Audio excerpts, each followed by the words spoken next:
place where the void margins would be weaponized, where the very forces that held dimensions apart could be used as a weapon. Liu Ying, studying the concept, gasped.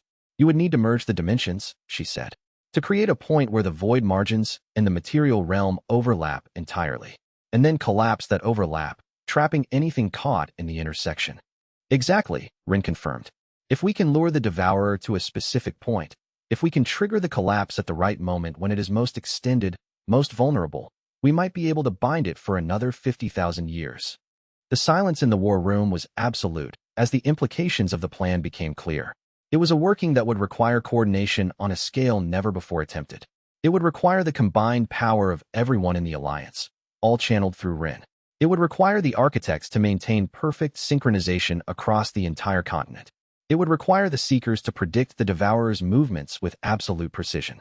And it would require someone to sacrifice themselves as bait, to offer up their own life and power to lure the Devourer to the trap. It is theoretically possible, Daoyin said slowly. But the risks, if we fail, if the Devourer escapes, we will have expended every resource we have. There will be no second chance. Then we will not fail, Rin said quietly. Because the alternative is unacceptable. We will prepare. We will train. And when the moment comes, we will strike with everything we have. Chapter 79, Cosmos' Sovereign Awakening. To execute the plan, Rin would need to anchor the entire operation with his own power. He would need to become the focal point, the center of a ritual that involved the combined strength of every Cosmos Sovereign-level cultivator in the Alliance. There was only one other cultivator who had reached that level besides Rin.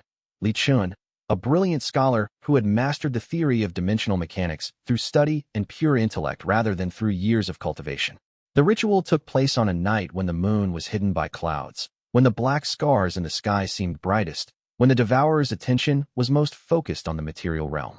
Rin and Li Chun linked hands at the center of a vast formation inscribed with symbols that represented the boundaries between dimensions.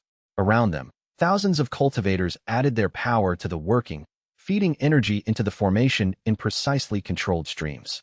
The energy flow had to be perfect. One mistake, one moment of disconnection, and the entire ritual would collapse, potentially destroying everyone who had contributed their power.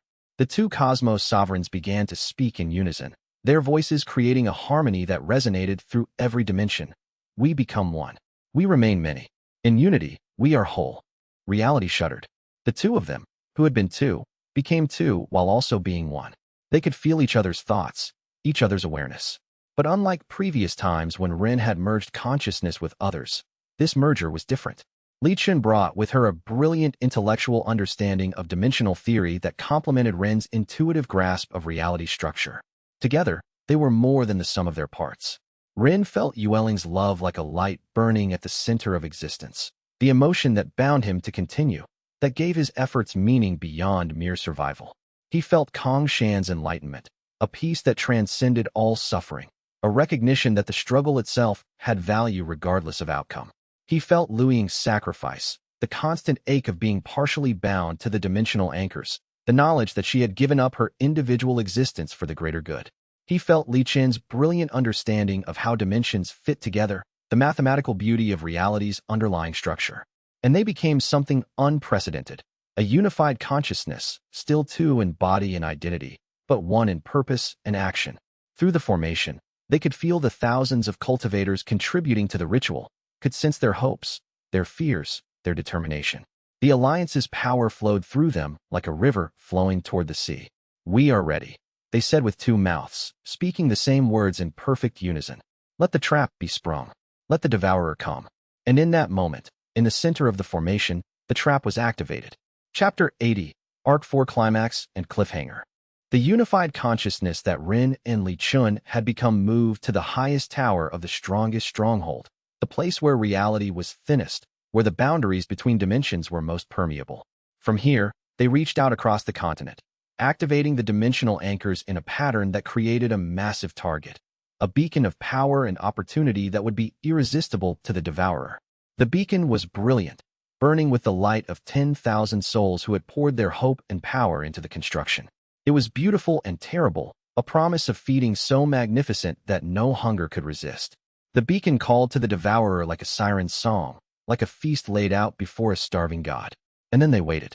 The Devourer, sensing the concentration of power, did exactly what Ruin had predicted. It abandoned its assault on the borders of the material realm.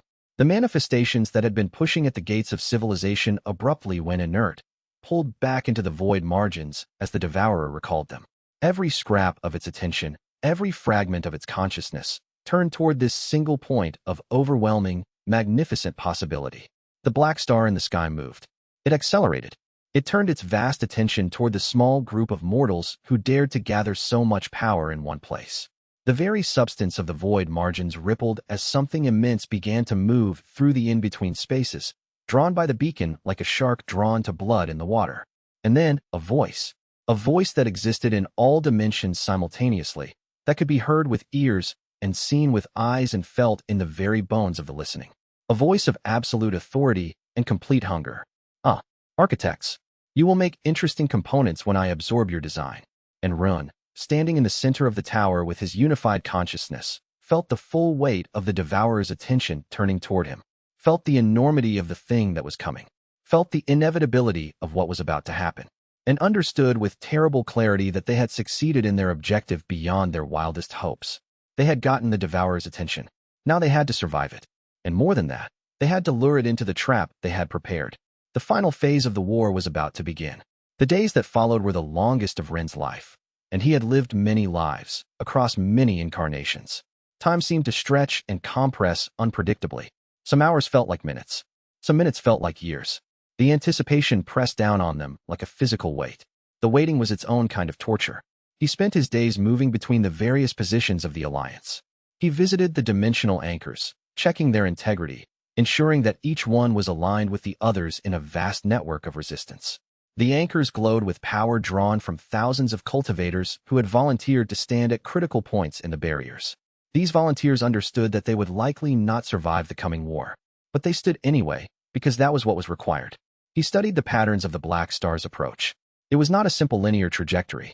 The star moved in spirals, in loops, in patterns that suggested something approaching that was also being cautious, perhaps still wary of some defense it did not fully understand. Through the fragment of the Devourer trapped in his blade, Ren could feel something that might have been curiosity. The Devourer was puzzled by the Alliance. It had never encountered resistance like this before. The gods had fought with power. The mortals were fighting with something else, with knowledge, with strategy, with the refusal to surrender. Yueling spent her nights with him, and they would sit on the highest point of the Convergence Peak, watching the sky. Neither of them spoke much. There was no need. They had said everything that mattered. All that remained was presence, companionship in the face of the inevitable.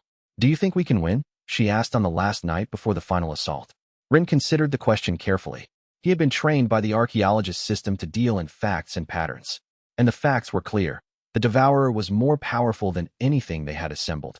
The patterns suggested that historically, resistance to the Devourer failed. The data did not support the possibility of victory. I think, he said finally, that victory is not the goal. The goal is to persist, to make it costly for the Devourer, to ensure that something continues even after we fall. The gods before us had victory as their goal, and they all failed. But if we can shift to a goal of persistence, of ensuring that the flame of awareness continues to burn somewhere in the universe, then maybe we can achieve something they could not. Willing took his hand. And if we all fall anyway, then at least we will have tried. And maybe that attempt will echo across the ages and give courage to those who come after. It was not a comforting answer, but it was honest, and they had both learned to value honesty in these dark days. The morning of the assault came with no fanfare, no announcement. The black star simply stopped its approach. It hung in the sky above the material realm, vast and terrible, blocking out the sun. For a moment, there was silence across the continent. Even the wind seemed to hold its breath. And then the gates of the void margins opened wide, and the Devourer began to descend.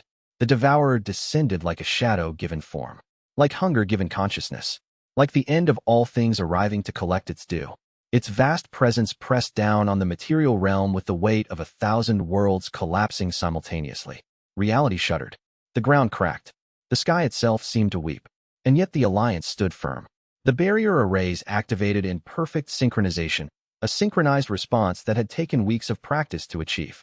Power flowed through the Alliance's warriors and cultivators, through the anchors, through every person who had chosen to stand against the hunger. The first barrier array slowed the Devourer's descent. It was not a stop. It was merely a slowing. But it was enough to give the Alliance time to activate the second barrier. and the second barrier activated the third. Ren stood at the center of the unified consciousness, feeling the strain of it all flowing through him. He was the focal point, the axis around which all other forces rotated. Through him flowed the power of thousands. He felt their fear. He felt their determination. He felt their hope and their despair in equal measure. And he held the line. The devourer pressed down harder. The barriers cracked. Some shattered entirely, and the cultivators maintaining them were unmade in an instant. But their sacrifice bought time for the others. For the alternates to step forward and maintain the barriers. For the Alliance to recalibrate and adjust. It was the most intense battle Ren had ever experienced. It made his earlier fights seem like practice. This was war on a cosmic scale, reality itself becoming the battlefield. And in that war, the smallest soldier mattered as much as the greatest general. Because every person maintained had to defend only their section of the barrier. And if even one section fell, the enemy poured through. From Ren's unified consciousness, he could see the whole pattern of the battle. He could see where the weaknesses were forming, where the devourer was probing, where the Alliance was strongest. And he guided the response, moving soldiers and cultivators like pieces on an infinite board, trying to hold back something that should not be holdable. Hours passed, or perhaps days. Time had become meaningless in the chaos of the battle. The only thing that mattered was the next moment, the next barrier, the next defense. And slowly, inexorably, the devourer pressed deeper into the material realm. The Alliance was losing.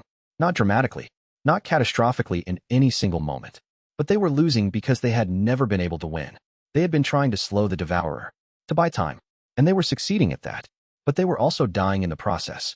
Thousands had already fallen. The cultivators at the forward barriers were burning through their power faster than they could recover. Soon, there would be no one left to stand.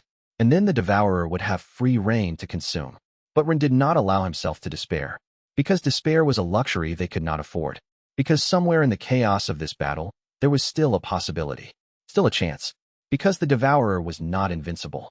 It had weaknesses. It had been hunted before. And it was afraid. And fear was something that even the most vast and terrible entity could not overcome. Because fear meant hesitation. And hesitation meant opportunity. Ren reached out with his consciousness, touching the very edge of the devourer itself. Not attacking, not fighting, but touching, making contact. And in that contact, sharing an understanding. I know what you are, he said to the vast entity bearing down on them. I know what hunts you. I know why you feed. And I know that you are not invincible. You have been hurt before. You will be hurt again. The devourer paused in its descent. For just a moment. Just a fraction of a second. Just long enough for something to shift in its attention. I can feel your fear, Ren continued. And I understand it. But fear is a choice. And you have made your choice. You chose hunger. You chose consumption. You chose to eat rather than to understand. But there is another way. There is always another way. The devourer resumed its descent. But something had changed in its movement. The hunger was still there. The desire to consume was still present. But there was something else now. Something that had not been there before. Doubt. And in that moment of doubt, the final phase of the trap sprang. Every cultivator who had been holding back power, every ally who had been preparing for this single moment, unleashed everything. The unified consciousness of the Alliance reached its peak. The dimensions themselves bent to their will. And the devourer, for the first time in its existence, experienced something it had not expected. Resistance that was not just physical. Resistance that was metaphysical. Resistance that came from beings who refused to accept that destruction was inevitable. The black star in the sky began to fracture. The pressure on the material realm eased. The fragments that had been pressing at the barriers began to withdraw. Not because they had been defeated, but because the devourer had decided to retreat. To assess. To reconsider. And in that moment of reprieve, Ren felt something he had not felt since this war began. Hope. The barrier arrays held. Barely, but they held. The dimensional anchors stabilized. The fragments that had been pressing at the gates of existence withdrew back into the void margins. The black star receded, moving back toward wherever it had come from. It was not victory in any traditional sense. The devourer had not been defeated. It had merely chosen to retreat, to pull back. But a retreat was still a reprieve. And in a war against the devourer, a reprieve was everything. Ren felt the unified consciousness fragmenting as the immediate threat lessened. The Alliance members who had linked their minds through him began to separate, returning to individual awareness. It was painful, like being torn apart, but it was also necessary. They could not maintain that level of unity indefinitely. It would burn them out. It would consume them from the inside, even if the devourer did not. As the unified consciousness dissolved, Ren felt each individual consciousness reconnecting with their body. He felt their exhaustion, their pain, their relief, their despair at the knowledge that this reprieve was temporary, that the devourer would return. But he also felt something else. He felt their determination, their refusal to give up, their will to resist even in the face of the impossible. The Alliance had not been defeated. More importantly, they had proven something, that mortals could stand against the devourer. Not permanently, not forever, but they could stand. And that standing, that moment of resistance, was worth something. Worth dying for, perhaps. The aftermath of the battle was a time of chaos and triumph. Thousands of cultivators had fallen defending the barriers. Thousands more were injured, their power depleted, their minds shattered from the strain of channeling so much energy through their bodies. Healers worked tirelessly to tend to the wounded. Burial details prepared for the work of honoring the dead. Rin moved through the camps of the Alliance, checking on key figures. Kong Shan had survived, though he was in meditation, processing the trauma of the battle through the mental disciplines of the heart of Buddha. Yueling stood watch on the walls, ensuring that the barriers held firm, that the devourer did not return while they were vulnerable. Phoenix Sage had aged noticeably. She had burned through yet another of her 9 lives in the final moments of the battle. Only 8 lives remained to her now. Luiying remained connected to the dimensional anchors, her consciousness spread across multiple points in reality simultaneously. She was maintaining them directly now, her being woven into their structure. She could not leave them. To do so would be to risk their collapse. But she seemed at peace with this choice. It was, she told Rin through their mental connection, what she had been meant to do. What she had always been meant to do. Daoyin was dying. The old scholar had spent the last of his life force in the final barrier array, pouring centuries of accumulated power into a single moment of resistance. He lay in the medical pavilion, his body failing, but his mind still sharp, still calculating, still thinking ahead to what would need to be done. The barrier arrays will only hold for so long, he said when Rin visited him. The devourer will return. And when it does, we will need new strategies. You must begin studying the patterns now. Look at where it retreated to. Trace its path through the void margins. There is a pattern there. There is always a pattern. And if we can understand the pattern, we might be able to predict where it will strike next. You should rest, Rin said. Daoyin laughed, a sound like wind through ancient ruins. I have rested long enough. I am ready to see what comes next. But the knowledge must be preserved. You understand this. You are the archaeologist. You read the memories of the dead. Very well. When I pass, read me. Take everything I know, everything I have learned across 400 years of study, and make it part of yourself. Use it to protect those who come after me. Rin agreed. There was no other choice. The knowledge of the dead was the only weapon they had left. Over the following days, as Daoyin's life waned, Rin spent as much time with him as possible. The old scholar shared every piece of lore he had gathered, every pattern he had observed, every strategy he had developed across centuries of study. He spoke of the previous cycles, the previous devourers, the patterns that had held constant across ages. The devourer will rest now, Daoyin told him. It will return to the depths of the void margins and contemplate what has happened. It has never been resisted like this. It has never encountered consciousness that refused to surrender. It will need time to process, time to adapt, perhaps months, perhaps years. And then, Rin asked, and then it will return. But you will be ready. You and your alliance. You will have grown stronger. You will have learned from this encounter. And you will stand against it again and again, until eventually, one of 2 things happens. Either you will find a way to permanently seal it away, or it will find a way to break through all your defenses and consume everything. But in between now and that final outcome, there will be moments. Windows of opportunity. Moments where the devourer hesitates. Moments where it questions itself. And in those moments, mortals can achieve things that should not be possible. And with those final words of wisdom, the elder closed his eyes for the last time. Rin read him, as promised. As Daoyin's life faded, Rin's Archaeologist System activated, pulling the memories directly from the dying scholar's consciousness. Centuries of knowledge, 400 years of accumulated wisdom, all flowing into Rin's mind. It was overwhelming. It was beautiful. It was a gift and a burden both. In the days following the devourer's retreat, Rin stood at the highest point of the convergence peak and looked out over the continent. The landscape bore the scars of the battle. Whole regions had been transformed by the pressure of the devourer's attention. Mountains had collapsed. Rivers had been rerouted. The very substance of the earth had been changed by proximity to something so vast and so alien. But the alliance still stood. Survivors emerged from the destroyed cities.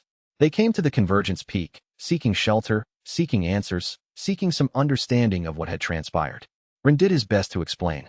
He spoke of the devourer, of the void margins, of the Archaeologist System and the knowledge it had allowed him to extract. He spoke of the gods before them, of their failure, and of the lesson that mortals had taught in resisting where gods could not. Phoenix Sage recovered slowly from the loss of one of her 9 lives. She sat in meditation, remembering what had been, understanding what was to come. She told Rin that she could feel it, the inevitability of the Devourer's return. But she could also feel something else now, a shift in the patterns. The universe was responding to their resistance. The very fabric of reality was beginning to strengthen, to adapt, to prepare for future conflict. Llewellyn worked with the survivors, helping them understand the new reality. The world had changed. The separation between dimensions had become thinner. Strange phenomena began to occur, reality glitches, places where the normal laws of physics seemed not to apply, zones where cultivators could sense things from the void margins directly. The material realm was becoming aware of its own fragility, of its own impermanence. Kong Shan emerged from his meditation transformed. He had not aged, but something had changed in him. He had touched the peace of enlightenment through the battle itself. He had found his heart of Buddha not in isolation and meditation, but in action and resistance. He began to teach others this way, showing them that enlightenment was not an escape from the world but an engagement with it. Liu Ying maintained her position at the dimensional anchors, her consciousness woven through their structure. She had become a hybrid being, neither fully individual nor fully part of the anchor system, but something in between. Through her connection to the anchors, she could sense the boundaries of the material realm more clearly than anyone. She reported that the Devourer was indeed resting, its consciousness withdrawn into the void margins, processing something, considering something. But it was still there, still aware, still hungry. And Run, at the center of it all, felt the weight of what came next. The Devourer would return. They would have to stand against it again, and again, until the end of time, perhaps, or until one side finally prevailed. But for now, there was peace. There was time to heal, to prepare, to learn from this first encounter. There was the knowledge that mortals could fight back, that they did not have to surrender to the hunger. That knowledge was powerful. It was more powerful, perhaps, than any magic or cultivation technique. It was the knowledge that existence itself was worth fighting for, that consciousness was worth preserving, that there was value in standing against the darkness, even when the darkness seemed overwhelming. Ren looked out over the continent, at the survivors gathering below, at the Alliance members tending to their wounds, at the reality itself beginning to stabilize after the chaos of battle. "We did it," Yueling said, coming to stand beside him. She took his hand. "We survived the first assault." "We did," Ren agreed. "But it was only the first. The Devourer will return. Then we will fight again," Yueling said simply. "And again, if necessary. For as long as it takes." And Ren understood then what Dalian had been trying to tell him, what the last god's message had been trying to convey, that this war was not about victory or defeat in any final sense. It was about persistence. It was about the choice to continue existing, to continue fighting, even when victory seemed impossible. The story was far from over. The great war between the Devourer and the Alliance was just beginning. But in that beginning, Ren felt something that the gods before them had never felt. Hope. Real, genuine hope that mortals might achieve what divinity could not. Not through greater power, but through greater will, greater understanding, greater love of existence itself. And that, Ren thought as he watched the sun set over the fractured landscape, was enough. It was more than enough. It was everything. In the weeks following the Devourer's retreat, Ren made a discovery that changed his understanding of everything. While studying the memories he had extracted from Dalian, he found a reference to an ancient prophecy inscribed on the walls of the Celestial Archive. A prophecy that spoke of the moment when mortals would first resist the Devourer, when consciousness would refuse to be consumed, when hunger would encounter something it did not expect. The prophecy spoke of architects awakening, of beings who would remember their original purpose, not to rule, not to conquer, but to maintain, to strengthen, to preserve. And as Run read the prophecy, understanding flooded through him. He was not the first architect to awaken in the cycle. There had been others. In different times, in different places, beings who had slowly remembered that they had been created for a purpose that transcended individual advancement or personal power. Yueling was one such architect, though her awakening had only just begun. So was Kong Shan, in his own way, his enlightenment being the recognition of his role in maintaining the balance.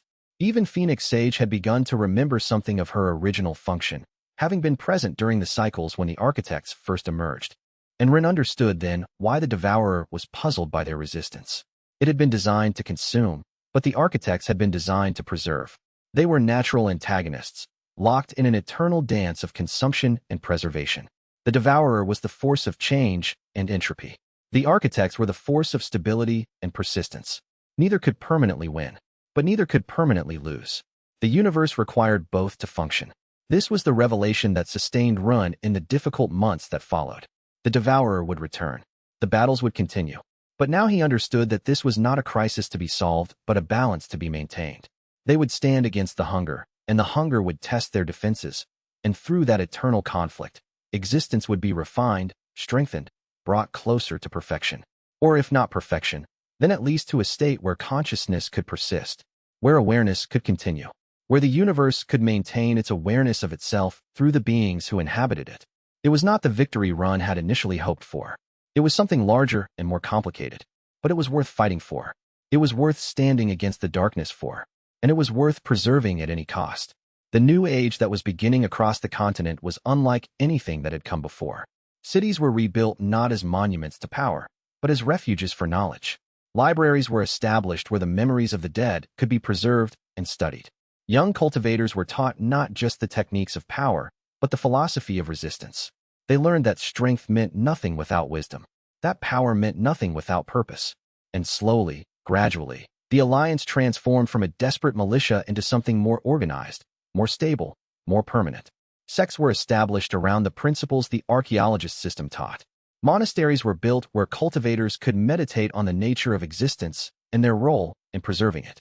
Scholarly institutions sprang up where the records of the Devourer's passages could be studied and analyzed for patterns. The dimensional anchors were strengthened and expanded.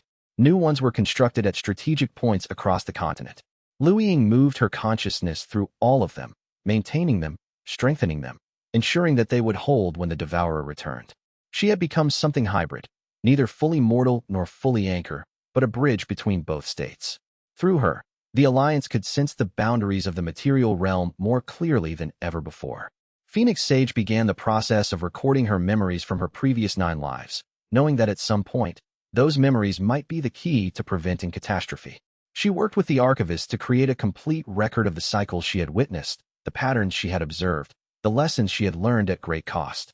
Kong Shan established the heart of Buddha Monastery at the Convergence Peak itself, making it a place of learning and meditation for those who wished to find enlightenment through understanding rather than through isolation from the world.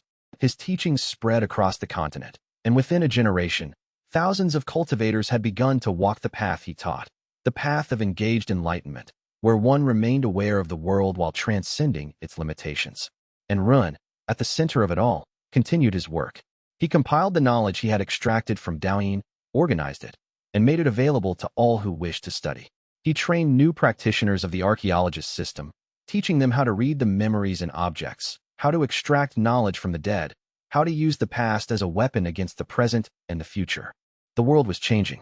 The constant pressure of the Devourer's presence in the deeper dimensions was changing how reality itself functioned. New phenomena emerged. New forms of cultivation became possible. New understandings of the universe began to develop. But through it all, the Alliance maintained its vigil. The barriers held firm. The anchors remained strong. And when, months later, the Devourer began to stir in the void margins, when the pressure on the boundaries began to increase once more, the Alliance was ready.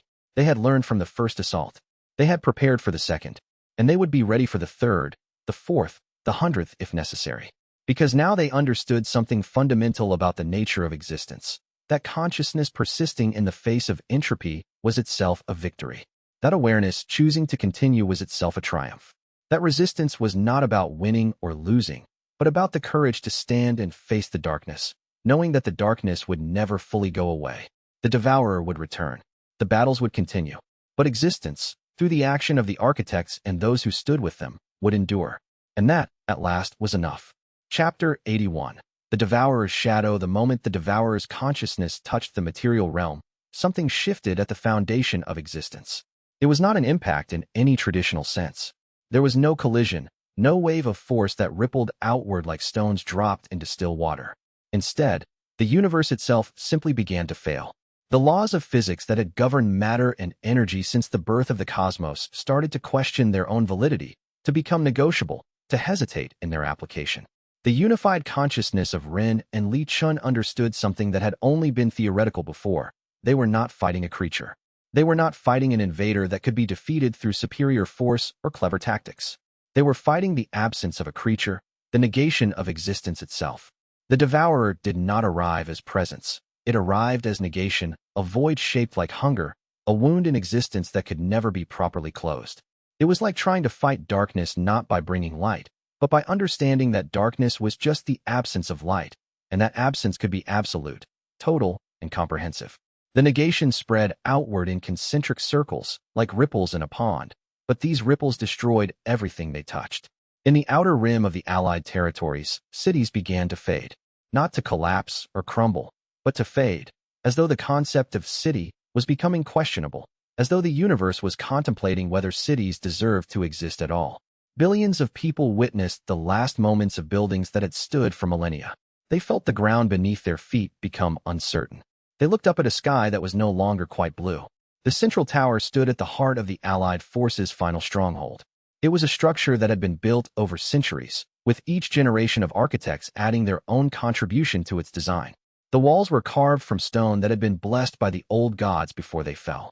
The mortar that held the stones together had been infused with the power of 1,000 cultivators. Every brick, every stone, every molecule of its construction had been imbued with purpose and intention. Scholars had meditated within its halls for generations, their prayers and hopes soaked into the very walls. Now it was being unmade. The tower beneath them did not crumble from the force of impact. It was far worse than that. The tower began to forget what it was. The very concept of tower became unstable in the space where the devourer's attention concentrated. Stone became confused about whether it should be stone or air or something that had no proper name in any mortal language. The molecular bonds that held matter together began to question their own purpose, their own existence, as though the universe was contemplating whether there was any point to maintaining structure at all when hunger could be satisfied by simply ceasing to be. The cultivators who had built those walls with careful intention, who had spent years meditating to infuse them with power, watched in horror as those walls began to lose the ability to support themselves. They felt the stone shift beneath their feet. They heard it whimpering, if stone could whimper, the sound of matter approaching a breakdown of identity. They saw cracks appear not because of external pressure, but because the very concept of structural integrity was becoming negotiable, as if the universe was asking the stones, do you want to exist? Do you want to hold up what stands upon you? Ren Xianshun, still in his unified consciousness with Li Chun, reached out with the full force of his cosmos sovereign power and held the tower in place through sheer will and authority. His power was not a tool. It was an assertion of dominion, a declaration that this tower existed and would continue to exist because he decided it would. It was like trying to stop a mountain from falling by catching it in his hands. But those hands were made of pure determination, and they gripped with the force of law itself. Every stone that wanted to dissolve, he held firm. Every concept that wanted to fragment, he reinforced with the weight of his intention. The pressure was immense, the weight incomprehensible. If Ren had still been entirely mortal, the strain would have torn him apart, would have scattered his consciousness across dimensions like wind dispersing ashes. But he was far beyond mortal now. He was a being that operated at cosmic scale, even if he was still learning to comprehend what that meant. The tower froze in mid-dissolution. The stone remembered what it was supposed to be, remembered its name, remembered why it had been created to stand. The cultivators inside felt the pressure ease, just slightly, enough to allow them to continue their work coordinating the ritual that would determine the fate of worlds. But it would not hold forever. Ren could feel the strain building in his consciousness like a physical force pressing down on his thoughts. He could feel the devourer testing the boundaries of his power, pushing against the constraints he had imposed with all the patience of something that had already consumed universes and could afford to be methodical. It was like holding a wild animal at bay. Eventually, either the animal would escape or the one holding it would exhaust themselves. The only variable was which would happen first, and the answer was grinding toward him like an avalanche approaching a village in the mountains. The sound of the devourer's presence was not a sound at all. That was what made it so terrible. It was the absence of sound, the void where vibration should exist, the silence that swallowed even the concept of noise. When Ren perceived it with his senses, his ears tried to process what was not there, and the result was a shrieking pain that echoed through his consciousness like nails being dragged across reality itself, like existence being carved by instruments that should not exist. The unified mind of the Alliance began to fragment under the pressure of that non-sound. threatened to split into component parts that would cease functioning as a coordinated whole. Liu Ying, distributed across the dimensional anchor network, had to work desperately to hold the whole together. She forced coherence where dissolution threatened, using the strength of her celestial nature to maintain cohesion across the vast network of power that held back the devourer. She was like a gardener, trying to keep a million flowers from wilting in the face of an approaching drought that would turn the entire world into dust. Her presence touched each anchor, reminded it of its purpose, strengthened its will to persist. It was exhausting work that pulled at the very threads of her being. The cultivators in the tower, watching from their ritual chamber, saw the sky change in ways that violated every natural law they understood. The clouds did not part, they simply stopped existing. One moment they were there, white and fluffy in the blue sky. The next moment, they had ceased to be, as though the concept of cloud had become questionable. Where the devourer's attention concentrated, reality began to show gaps, wounds in the fabric of existence itself. These wounds were not tears in the normal sense. They were spaces where the rules of existence had simply given up enforcing themselves. Rin could see through those gaps into spaces that should not exist, regions where the fundamental rules of physics had surrendered to entropy and void. He could perceive the topology of reality itself, could see how it was stitched together, could understand how fragile those stitches were. The light coming through the gaps was not darkness. It was the negation of light, a color that hurt to perceive because it was the absence of color, a shade that bent the human mind when observed. The architecture of human vision broke down, trying to process what was not there to be perceived. Some of the cultivators looked at those gaps directly and felt their eyes hurt, not because they saw something bright or sharp, but because they were trying to perceive nothing, and nothing was aggressively incomprehensible. Rin held the tower with muscles that were not muscles, with will that existed in multiple states simultaneously, with the authority of an architect who understood the basic design of existence itself. His power flowed through the stones like water through a riverbed, reminding them what they were, reinforcing the molecular bonds, pushing back against the pressure that would unmake them into component particles and then into nothing at all. Every stone remembered. Every brick understood its purpose. The tower would not fall. How long can you maintain this? Yueling's voice came through the unified consciousness, steady but strained, carrying the weight of someone who was already at the limits of their endurance. Even as she asked, she was monitoring the dimensional anchors, redirecting power, shifting force from one location to another to prevent cascading failures. The network she inhabited was burning under the strain. As long as necessary, Rin replied, but both of them knew it was a lie born of necessity. Nothing could be maintained forever against something that fed on endurance, that grew stronger the longer the conflict stretched, that understood hunger better than any living being had ever understood it. The devourer was patient. It was willing to wait. It had already consumed universes, had drunk the power of gods, had made meals of civilizations that had lasted longer than mountains endured. The devourer pushed harder. The tower groaned, a sound of stone under extreme stress. Stones that had stood for 10,000 years began to show cracks that spread like veins of silver across their surfaces. The cracks led nowhere. They simply dissolved into spaces where the stone no longer existed, as though reality was deciding that those cracks did not deserve to exist. The cultivators inside screamed, but their screams seemed to come from very far away, as though they were already partially unmade, their voices echoing from dimensions they were not yet fully separated from. Rin expanded his power, drawing on reserves that he had been saving for exactly this moment, channeling more of his essence into the reinforcement. The strain was beginning to show in visible ways. His consciousness flickered. For a moment, he perceived himself not as a unified being, but as a distributed network of power points, connected by threads of will. And he saw how fragile those threads were, how easily they could be severed by something vast enough and hungry enough to understand the weaknesses in his construction. Hold. He commanded himself, speaking with the voice of a god, speaking with authority that resonated across dimensions. Hold. And the tower held, because in that moment, Rin decided it would hold, and his decision had the weight of cosmic law behind it. Chapter 82. The hunger's reason in the silence between moments.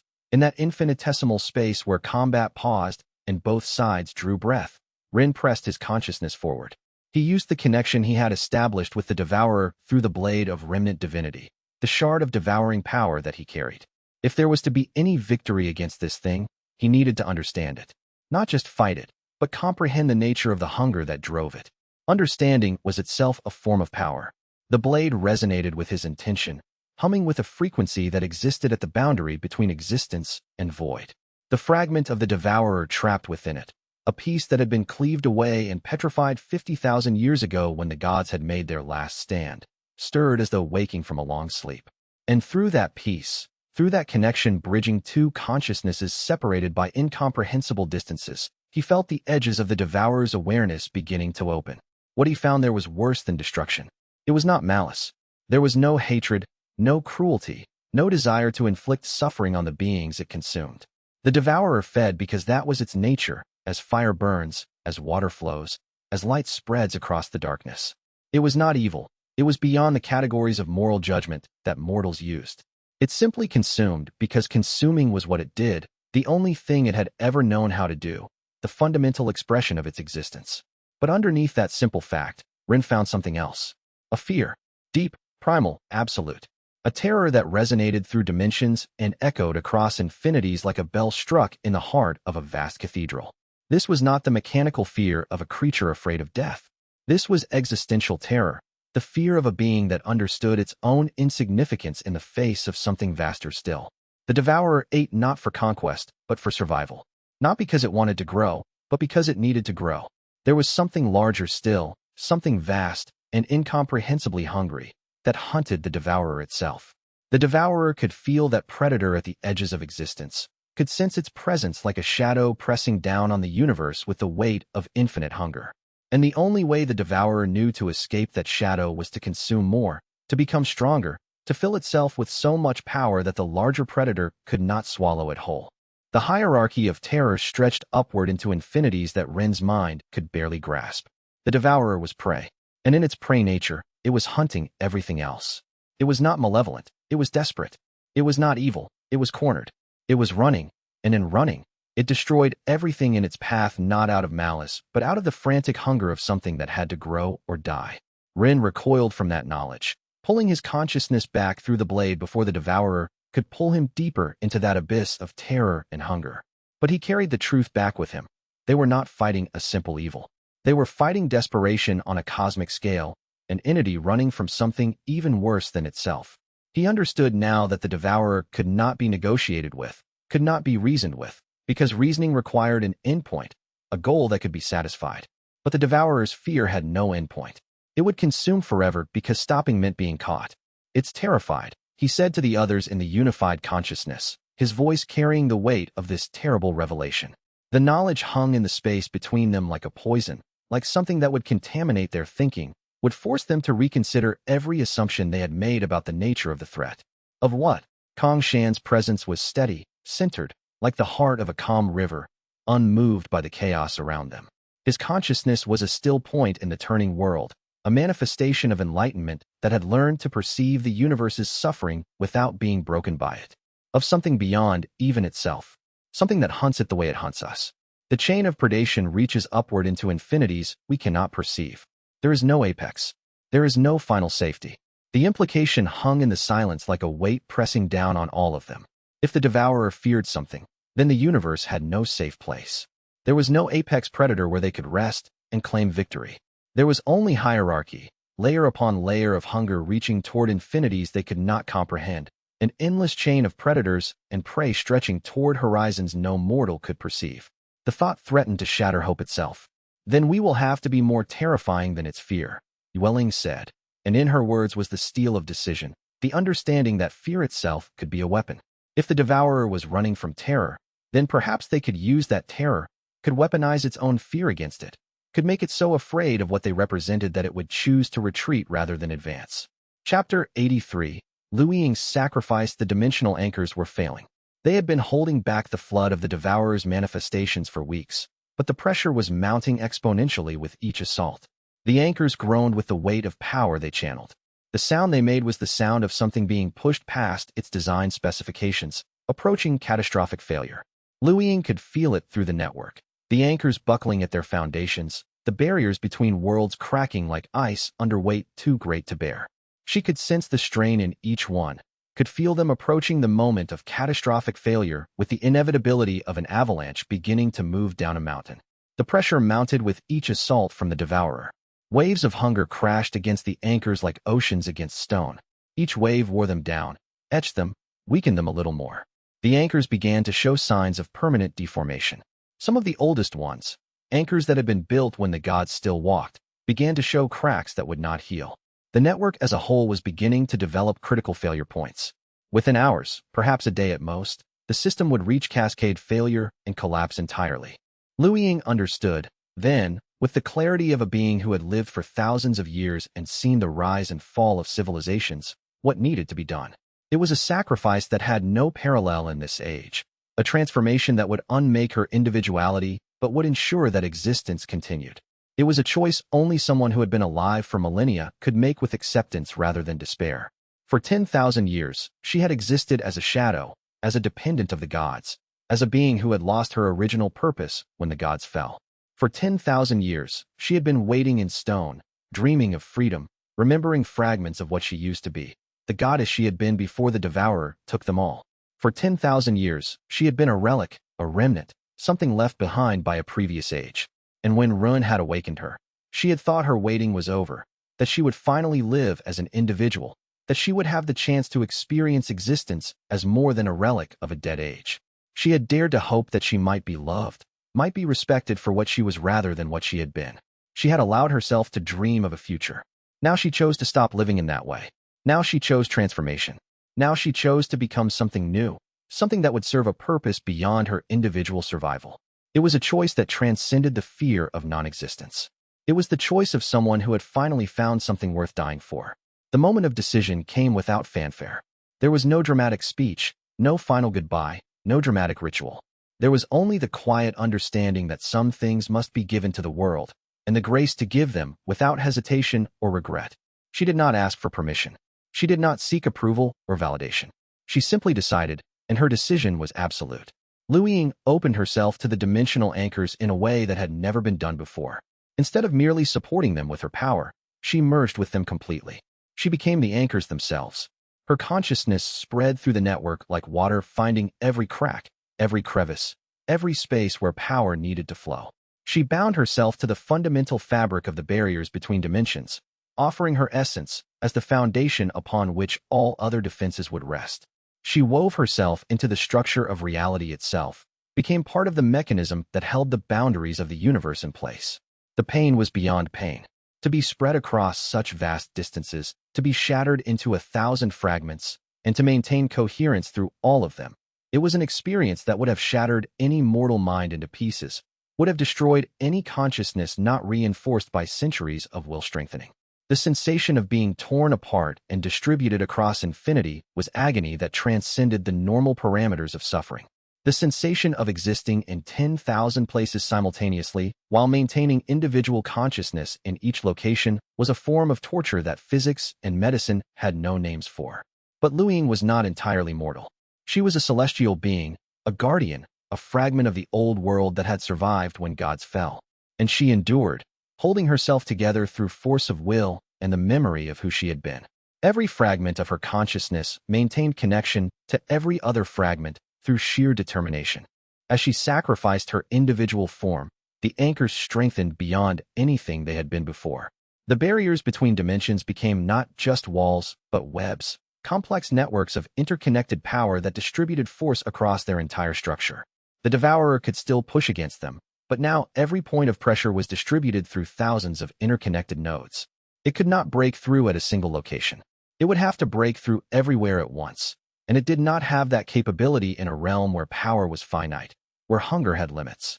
The network became redundant, self-healing, almost organic in its responsiveness to pressure. From the material realm, those who could perceive such things saw Liu Ying's form shimmer and fade. For a moment, her body was translucent, and they could see through her to the spaces beyond reality itself, to the dimensional barriers that she was merging with. They could perceive the moment of transformation, the instant when an individual being became something vast and impersonal. Then she was no longer there at all. She had become infrastructure, a permanent part of the defense against the void, her consciousness distributed across the barriers themselves, no longer contained in a single body but everywhere at once. She existed in the spaces between dimensions, in the cracks between realities. Yueling felt the loss of her sister goddess through the unified consciousness, felt the moment when Liu Ying's individual presence ceased to exist as a discrete entity and became something larger. She felt the death of a person and the birth of a system. But she did not mourn. Not yet. There would be time for mourning later, time to honor what Liu Ying had given up, time to remember what she had been, the way she laughed, the dreams she had begun to nurture. Now there was only the forward motion of survival, the necessity of continuing to fight. Chapter 84. The architects awakened the moment Liu Ying completed her sacrifice. Something shifted in the foundations of the universe itself. It was subtle, a vibration that existed below the threshold of normal perception, a frequency that only beings of sufficient power could detect. But to those who had been architects, those who had, in a previous existence, in a previous age, been beings of design and cosmic purpose, the shift was like a bell ringing in the darkness, a sound that meant awakening. It was a call that transcended normal comprehension, a summons that echoed across time itself. Memories surfaced in Ren's consciousness, not his memories, or not only his memories. Memories that belonged to versions of himself that existed in other cycles, other universes, other iterations of reality that branched off from this one, like rivers splitting at a delta. They were all the same person, and they were all different. They had all lived countless lives, all served the same purpose across the eons, to maintain existence, to preserve reality from those forces that would consume it. He saw himself as he had been in universes long dead, identities long forgotten, serving roles long expired. He was ancient in ways that transcended ordinary time. Kong Shan, the warrior monk who had spent his entire adult life seeking enlightenment, felt it too. He remembered standing in the first temples ever built by his order, teaching the first students the principles of balance, explaining in careful words the harmony that must exist between order and chaos. He remembered dying in combat. He remembered being reborn. He remembered the cycle repeating. He was not just Kong Shan, monk of this age. He was an architect, one of the eternal guardians, a being whose purpose transcended any single lifetime. He had served this purpose before, in forms he could barely recall. He would serve it again if he lived to the next cycle. Yueling's understanding expanded like a flower opening to the sun. She was not just a celestial guardian who had lost her way, not just a god's consort waiting in stone. She was an architect, and her original purpose was to maintain the spaces of purity, to ensure that reality had places where the rules could be absolute, where the fundamental laws of existence could be reinforced and preserved. She had done this work before, in ages so distant that even her 10,000-year memory could barely reach them. She recognized now the original design of her consciousness, the purpose she had been created to serve. And Phoenix Sage, the bird who had been reborn 9 times, understood that her cycles of rebirth were not random accidents of destiny. They were deliberate choices made across infinities of time, decisions made by a being who understood that some things were worth returning for, worth fighting for, again and again. She had chosen, in some profound way that existed beyond linear time, to return, to fight, to resist the entropy that would swallow all things. Each rebirth had been a choice, not an accident. Each cycle had been a reaffirmation of her commitment to existence itself. The MC, Ren Xinshan, was an architect. He had always been an architect. Every breakthrough he had reached, every realm he had ascended to, was simply him remembering the power that had always been his, buried under layers of mortal incarnation, hidden so deeply that he could only access it by fighting, struggling, striving upward through realms of power that transcended normal understanding. The meditation, the cultivation, the struggle, all of it was remembering, not learning. He was not becoming an architect. He was remembering that he had always been one. And with that knowledge came responsibility that pressed down on him like the weight of galaxies. They were not just individuals fighting for survival. They were components of a vast system designed to maintain reality itself. Their connection was not a temporary alliance forged by circumstance. It was the awakening of something that had always existed, something that had been sleeping but was now stirring, something that would reshape the nature of the conflict they were engaged in.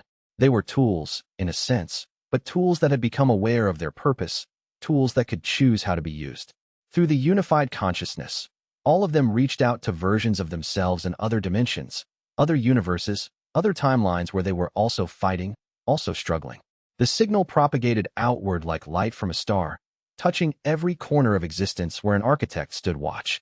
And across infinity, across barriers of space and time that should have been impassable, the architects began to stir awake, begin to remember, begin to understand what they were. The awakening spread like a cascade, one consciousness touching the next, the signal propagating outward in waves. Chapter 85. Architect Ascendance. The moment of remembering pushed Rin past the boundaries of true God realm and into something new. God realm. The level where one approached the authority of creation itself, where the distinction between a being and the universe began to blur into insignificance. At this level of existence, Rin could perceive the underlying structure of reality itself, the mathematics and principles that governed how matter, energy, and consciousness interacted. He could see the code of existence. Not literally code, not in the way that mortals understood programming, but principles that functioned like instructions, like guidelines that governed how things worked. The laws of physics were not iron constraints, but persistent patterns of power, maintained by countless architects across countless timelines. Gravity was not a force, but a pattern of intention. Time was not a river, but a structure of ordered cause and effect. Space was not emptiness, but possibility waiting to be shaped. Reality itself was a consensus maintained by trillions of conscious observers, each contributing to the ongoing creation of what was and was not possible. At this level, Rin understood the devourer not as a creature but as a principle, the principle of entropy, of change, of dissolution. It was not evil. It was necessary. Without it, the universe would become static, frozen, dead as a monument carved from ice. The devourer provided the pressure that caused all things to transform, to grow, to become new. Even the gods had not understood this. They had fought it as an enemy rather than recognizing it as part of the natural order. The devourer was not something to be destroyed, but something to be balanced, to be understood, to be incorporated into a larger whole. But that understanding did not diminish the threat. A principle that existed on a cosmic scale could still destroy everything in its path. Fire was necessary to ecology, but it still burned forests. Water was necessary for life, but it still drowned cities. Entropy was necessary for change, but it still consumed stars and turned them into ash. The devourer's necessity did not make it safe. The devourer's inevitability did not make it acceptable. His power expanded to match this new understanding. The tower that he had been holding was no longer held by force, but by his authority. He simply declared that the tower should exist, and the stone listened. The cultivators inside were no longer in danger of being unmade because he understood how to reinforce the very concept of their existence, the fundamental reality of who they were. His will carved channels in reality itself through which power flowed, sustaining what would otherwise dissolve. But there was a cost. At God realm, he was no longer entirely a person. He was becoming a presence, a force, an expression of principle. The parts of him that were human, the desire for connection, the capacity for love, the simple joy of existing in a body with sensations and experiences, were starting to fade into the background of his consciousness, relegated to secondary status, becoming less important than the vast forces he was orchestrating. He could feel himself changing, becoming less warm, less individual, more like a cosmic phenomenon than a man. The transformation was seductive and terrifying in equal measure. Yueling felt the change through the unified consciousness and reached out to him. Even though she was now distributed across the entire network of anchors, even though she existed as infrastructure rather than as a single being, she could still feel. And what she felt was his loss of self, the slow dissolution of the man into something larger and colder and less capable of love. She recognized this transformation because she had felt it herself when she merged with the anchors. She understood the temptation to simply let go, to surrender to the transformation, to become pure force and principle. "Remember who you are," she said to him, not in words, but in patterns of meaning that carried more information than language could convey, emotions that transcended the limitations of speech. She sent memories, Rin laughing in the ruins, Rin sleeping peacefully for the first time, Rin choosing compassion when he could have chosen power. She sent the sense of his hand in hers, the feeling of connection, the warmth of being loved. Remember that you are Rin Xianqian. Remember that you chose to fight not because you are an architect, but because you are human. Do not become the god. Remain the man. The message grounded him. In the vast expansion of his power, in the infinite stretch of his perception, he held on to the core of his identity. He would become the architect if he had to, but he would not surrender the man, not entirely. He would find a way to be both, the god and the mortal, the principle and the person. He would be a god who remembered what it was to be human. Chapter 86. The war's first phase. The Devourer's assault began with the weight of desperation. It was not strategic. It was primal, the hunger of something that could no longer afford to be patient. The waves of devouring force came without cessation, without mercy, without any pause for negotiation or compromise. They came like a tide rising, like a flood breaking through a dam, like the sky itself falling down upon the land. The first manifestations appeared across the continent simultaneously, in locations carefully chosen where the barriers between dimensions were weakest. The Devourer did not send armies. It sent hunger itself, made partially manifest, given form and purpose. These manifestations were not creatures in any normal sense. They were concepts made physical, hunger given shape, the will to consume made into something that could move through the world. They were wrongness made manifest, each one a whole in existence that moved with predatory purpose. The cultivators defending the region near the eastern gate were the first to face a full manifestation. They had trained for this moment, had studied the ancient texts, had prepared as much as any mortal could. When the manifestation appeared, a thing of shadow and wrongness that hurt to perceive, they were ready. They fought with discipline and courage in the knowledge that they were fighting for everything that mattered, for everyone they loved, for the continuation of existence itself. The battle was brief. The manifestation consumed them without effort, took their power into itself, grew stronger from their sacrifice. Each cultivator it devoured made it more capable, added their techniques and knowledge to its own. It was not a battle, but a feeding, and the cultivators were the meal. The manifestation grew fatter, more substantial, more dangerous with each death. Across the continent, the pattern repeated. In some locations, the defenders held for hours. In others, they lasted minutes. In a few isolated cases, through superior preparation or unexpected advantage, they managed to defeat a manifestation through tactics that the ancient texts had outlined. But the cost was always the same. Thousands of lives, entire sects erased from existence, knowledge lost forever. The MC coordinated the resistance through the unified consciousness, directing forces to where they could do the most good.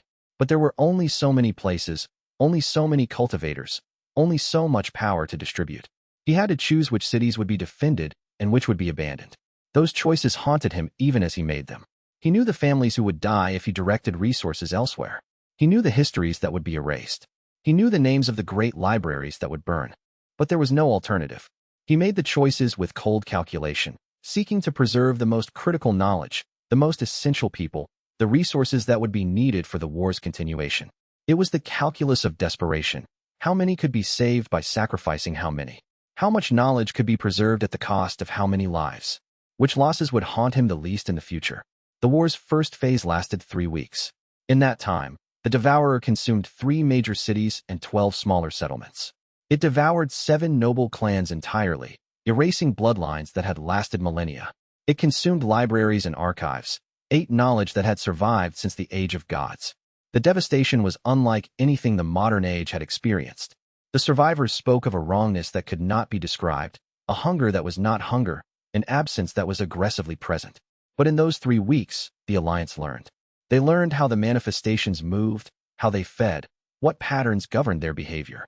They learned what weapons were most effective, which tactics worked best, which sacrifices brought the most advantage. And they learned something deeper. They learned how to endure. They learned that continued resistance was possible even in the face of overwhelming odds. They learned that their deaths could mean something. By the end of the first phase, the Alliance had lost 1/3 of its fighting force. But the Devourer's rate of manifestation had slowed. The creation of each manifestation drew power from the Devourer itself, and the creation of so many, so quickly, had drained it. The pause that followed was not a sign of mercy. It was the breathing of something that was preparing for a greater assault. The Devourer was gathering its strength, consolidating its power for one final, overwhelming push. Chapter 87. Doween's ultimate sacrifice. Elder Doween stood in the center of the ritual chamber, his frail body surrounded by circles of power that glowed with the accumulated knowledge of every dead cultivator whose memory he had ever read. He was ancient, older than he appeared, his power concealed beneath the guise of a scholar. He had lived for longer than most mortals could imagine, had walked through eras when the gods still existed, had served as keeper of dangerous knowledge since before Ren was born. He had been preparing for this moment since the beginning of the war, knowing that this sacrifice would be required. Now he was going to use that knowledge in a way he had always hoped would never be necessary. The ritual he was about to perform was not recorded in any text. He had created it himself, over the course of decades, preparing for this moment. It required the sacrifice of his entire life force, every ounce of power he had accumulated, every enhancement he had wrought upon his own body through meditation and cultivation. It would burn him away completely, would use him as fuel for a working of tremendous power. His body would not be left behind to be buried. There would be nothing left to bury. Around him, the Alliance had gathered. They stood at the ritual's boundary, maintaining the circles of power that would contain the working. They had been given instructions. If the ritual succeeded, do not attempt to heal him. If it failed, there would be nothing left to heal. The ritual required absolute commitment, required that he be willing to die, required that his death not be interrupted by rescue attempts. To interrupt the ritual would be to waste the sacrifice. Dawin began to chant. The words were in the language of the old gods, a language that had not been spoken since before the Devourer's first coming. The language was made of power, made of concepts that could only be expressed in the tongues of beings who understood the fundamental nature of existence. Each word he spoke was a thread of power drawn from his own essence, unraveling himself, using his own substance to weave something greater. The circles of power around him began to glow brighter. They fed on his energy, on his will, on the sacrifice he was making. The light grew so intense that the other cultivators had to shield their eyes. They could feel the power building, could sense the working approaching some critical threshold. The air itself seemed to burn with the intensity of the ritual. Dawin's body began to age. His hair turned white, then gray, then faded to nothing. His skin wrinkled and withered. His hands, which had turned pages in countless libraries, became skeletal. His voice, which had guided generations of students, grew thin and reedy. He was aging centuries in moments, burning through his lifespan as though it were fuel. But his chanting continued, never wavering, never stopping, driven by will that transcended the body's pain. The words continued to flow from his lips even as his body began to fail. The working reached its climax. The light from the circles expanded outward like a wave, spreading across the continent, touching every dimensional anchor, every barrier between worlds. And in that moment, the Devourer was forced to perceive reality differently. Its senses, which perceived the universe as a collection of prey items, were suddenly diverted. It could not focus on hunting. It could not maintain its assault. For a brief window, a few hours at most, it was blind to the material realm. The working had succeeded. Dawin finished the chanting. The circles of power collapsed, withdrawing back into him, burning him from the inside out. His body, finally released from the power that had kept it functional, simply ceased. There was no flesh left, no bones, nothing. He had burned away entirely, leaving only an ash that scattered on the wind like autumn leaves. All that remained of Elder Dawin was the knowledge he had shared, the students he had trained, the sacrifice that would be remembered. The window he had purchased lasted exactly 3 hours and 42 minutes. In that time, the Alliance coordinated their greatest counteroffensive of the war. They struck at every manifestation the Devourer had placed throughout the continent. They reinforced the barriers that had been weakened. They extracted critical knowledge from doomed locations, saving what could be saved. They moved with a speed and efficiency that would have been impossible without the Devourer being blinded. When the window closed and the Devourer regained its perception, it found that its foothold in the material realm had been significantly reduced. It had lost numerous manifestations. The barriers had been strengthened. The Alliance had used that brief moment to recover from the first wave and prepare for the assault to come. It was not a decisive victory, but it was something. Proof that the Devourer could be resisted, that sacrifice could buy time, that the impossible could be achieved through sufficient willingness to pay the price. Chapter 88. The turning tide. The counteroffensive that followed Dawin's sacrifice was unlike anything the Devourer had encountered. The Alliance struck not with the hesitation of creatures who feared death, but with the desperation of beings who had nothing left to lose. They had already sacrificed leaders. They had already watched friends die. They were fighting not to win, but to survive, and there was a difference in the nature of that fight. Survival was a more primal motivation than victory. Ren coordinated the assault from the unified consciousness, his thoughts touching every general, every commander, every soldier who fought. His will became their will. His understanding became their understanding. The Alliance moved with a unity that no enemy could match, with a coordination that transcended normal communication. They were not an army of individuals. They were components of a single organism, directed by a consciousness that operated on cosmic scale. The battle raged across 3 continents simultaneously. In the eastern reaches, the harvesters, cultivators trained specifically to hunt the Devourer's manifestations, struck with precision and fury. They had learned, over weeks of combat, exactly where to place their attacks to damage the manifestations most efficiently. They learned to work in teams, each member supporting the others, creating tactics that amplified their effectiveness beyond what individual strength could achieve. They learned to predict the manifestation's movements, to understand the hunger that drove them. to strike at the precise moment when the manifestation was most vulnerable. In the western peaks, the architects, the beings who had remembered their original purpose, began to reshape the local reality itself. They strengthened barriers that were failing, thickened the walls between dimensions, made the space less hospitable to the devourer's presence. Where an architect walked, reality became more stable, more resistant to dissolution. They did not fight the manifestations directly. Instead, they changed the environment to make it harder for the manifestations to maintain their form. They created zones where the devourer's hunger could not operate. In the central territories, the sentinels maintained their vigil, watching for weaknesses in the barriers, detecting incursions before they fully manifested. Their information allowed the harvesters to move preemptively, to strike at manifestations while they were still forming, before they could consolidate their power. The sentinels' work was less dramatic than the harvesters' battles, but it was no less critical. Without their vigilance, the Alliance would have been striking blind. The turning point came when the Alliance managed to destroy 5 major manifestations simultaneously. The loss of 5 separate extensions of the Devourer caused a ripple through its consciousness. For a moment, its focus wavered. For a moment, its attention was distributed across the pain of those losses. And in that moment, the Ruin who was coordinating the Alliance saw an opportunity. He divided the unified consciousness and sent a portion of himself to a location deep in the void margins, a place where the barriers between dimensions were thinnest. He withdrew power from the defense of the material realm, concentrating it in preparation for something desperate. He was going to attempt to strike at the Devourer directly, not at its manifestations, but at its core consciousness. It was a gamble that could cost him his life. The attempt was dangerous, potentially suicidal. The Devourer was vastly more powerful than he was. But he had something the Devourer did not have. He had allies who would support him, who would reinforce his consciousness, who would lend their strength to his strike. The Alliance worked in perfect coordination, draining power from less critical locations, channeling everything into the strike. The attack reached the Devourer's core and caused damage. Not fatal damage. Nothing could kill something so fundamental. But the damage was significant enough to cause the Devourer pain, to make it understand that its prey could hurt it, that the table was not completely one-sided. The Devourer withdrew, pulled back its assault, began to consolidate its forces.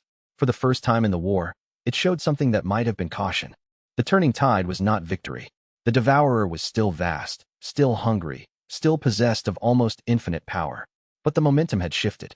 The Alliance was no longer just defending. They were beginning to attack. Chapter 89. Yueling's truth. Yueling, distributed across the dimensional anchors, felt the change in the war's nature and understood that her role needed to transform. She had been maintaining the barriers, holding back the Devourer's assault, serving as a passive defense. But passive defense would not be sufficient for what was coming. The Alliance needed more than just barriers. They needed sanctuaries, places where the Devourer could not feed, where its hunger could not operate, where refugees could find safety and hope. She remembered then, with perfect clarity, her original purpose. Before she had been sealed in stone, before she had become merely a guardian of the gods' artifacts, she had been a creator. She had created spaces of purity, places where the fundamental laws of reality were absolute and unchangeable. In those spaces, chaos could not intrude, entropy could not feed, the Devourer itself could not exist. She had done this work countless times in past ages, and the muscle memory of it was still within her consciousness. Using that memory, using the understanding of her original nature that the awakening of the architects had granted her, Yueling began to reshape the spaces she inhabited. She was still bound to the dimensional anchor network, still distributed across the barriers, but she was no longer merely maintaining those barriers. She was using them as foundations for something new. Spaces of purity began to appear across the material realm. They were not large. The first ones were only a few hundred meters in diameter.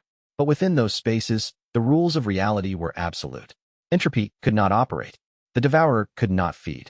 Manifestations that entered those spaces were immediately ejected back into the normal world, unable to maintain their form in an environment where their hunger could not function. These spaces became havens, sanctuaries where the laws of nature held absolute sway.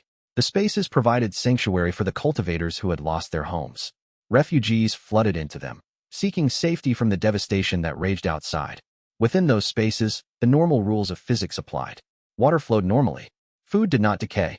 Light illuminated without burning away. Children could play without fear of dissolution. The spaces became islands of stability in a sea of chaos. But creating them cost Yueling. Each space she manifested required her to extend herself further, to spread her consciousness across greater distances. She was becoming less a unified being and more a distributed awareness, present everywhere the anchors extended but nowhere completely. The sacrifice of her individual form, which had begun when she merged with the anchors, was continuing, was deepening. She was becoming infrastructure, becoming principle, becoming less a person and more a system. She did not mourn this loss. Instead, she embraced it. She had never been meant to exist only in individual form. She had always been a guardian, a protector, a being whose purpose was to serve rather than to rule. By spreading herself across the spaces of purity, by distributing her consciousness across the barriers, she was finally achieving her original purpose at its fullest expression. She was becoming what she had always been meant to be. The Alliance began to reorganize around these spaces. Rather than trying to defend every location equally, they concentrated their forces around the sanctuaries, using the spaces of purity as strongholds from which to launch counteroffensives. The Devourer could not enter these spaces, could not destroy what was within them. It was forced to besiege them rather than assault them directly. The nature of warfare changed. The nature of the war began to change. It was no longer a battle of withdrawal and desperate defense. It was becoming a conflict with clear strategic positions, with territory that could be held and lost and retaken. The Alliance began to see themselves not as the doomed mortals facing an unstoppable force, but as soldiers in a war that could potentially be won. Chapter 90. The Alliance shatters and reforms. The moment the Alliance realized that victory was possible, it made a critical decision. It needed to reorganize itself entirely. The unified consciousness that had coordinated everything would have to be restructured. Rin could not remain the single point of coordination. The war was becoming too large, too complex, too multifaceted for any single consciousness to manage. In a moment of decisive action, the Alliance fractured itself into 4 specialized branches. Each branch had a different purpose, a different role, a different way of contributing to the overall effort. The fracture was planned, controlled, and deliberate. Rin maintained connection with all 4, but each branch operated with some degree of autonomy. The whole was strengthened by allowing the parts to function with some independence. The Harvesters became the military force of the Alliance. They hunted the manifestations, engaged them in direct combat, destroyed what could be destroyed. They were soldiers, warriors, beings who had trained their entire lives for violence and understood the nature of combat.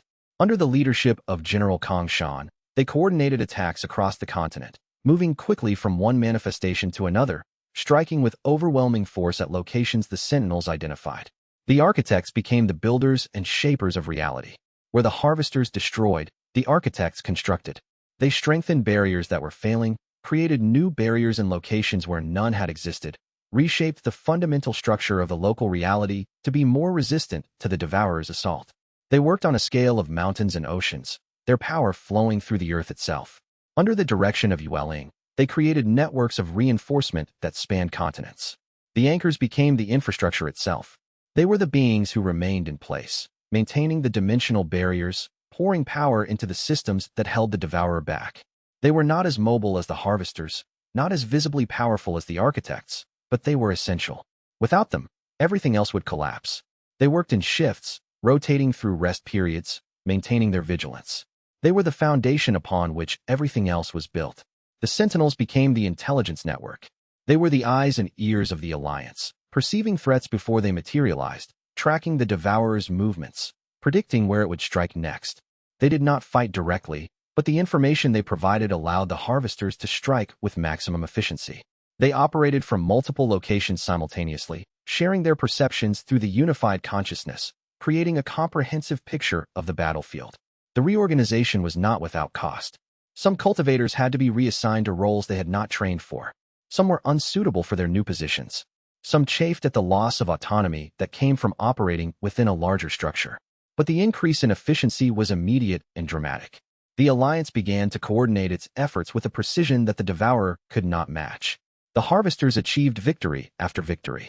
The Devourer adapted to this new strategy, adjusting its own tactics, shifting where it concentrated its forces. But it was moving from one response to another, reacting to the Alliance's innovations. For the first time in the war, the Devourer was being forced to react rather than being the force that initiated action. It was being pushed back. Chapter 91. True God Ascendance. The combined effort of the Alliance, coordinated through Ren's consciousness, created a feedback loop of power. Each victory the harvesters achieved gave the architects more locations where they could successfully reshape reality. Each barrier the architects strengthened made it easier for the anchors to maintain their vigilance. Each piece of information the sentinels provided allowed the harvesters to operate with greater efficiency. Power flowed from one group to another, each amplifying the other's effectiveness. The system became self-reinforcing, capable of operating with increasing sophistication. Ren, positioned at the center of this system, felt the cumulative effect of their coordinated action. Power flowed through him in quantities that would have vaporized a lesser being.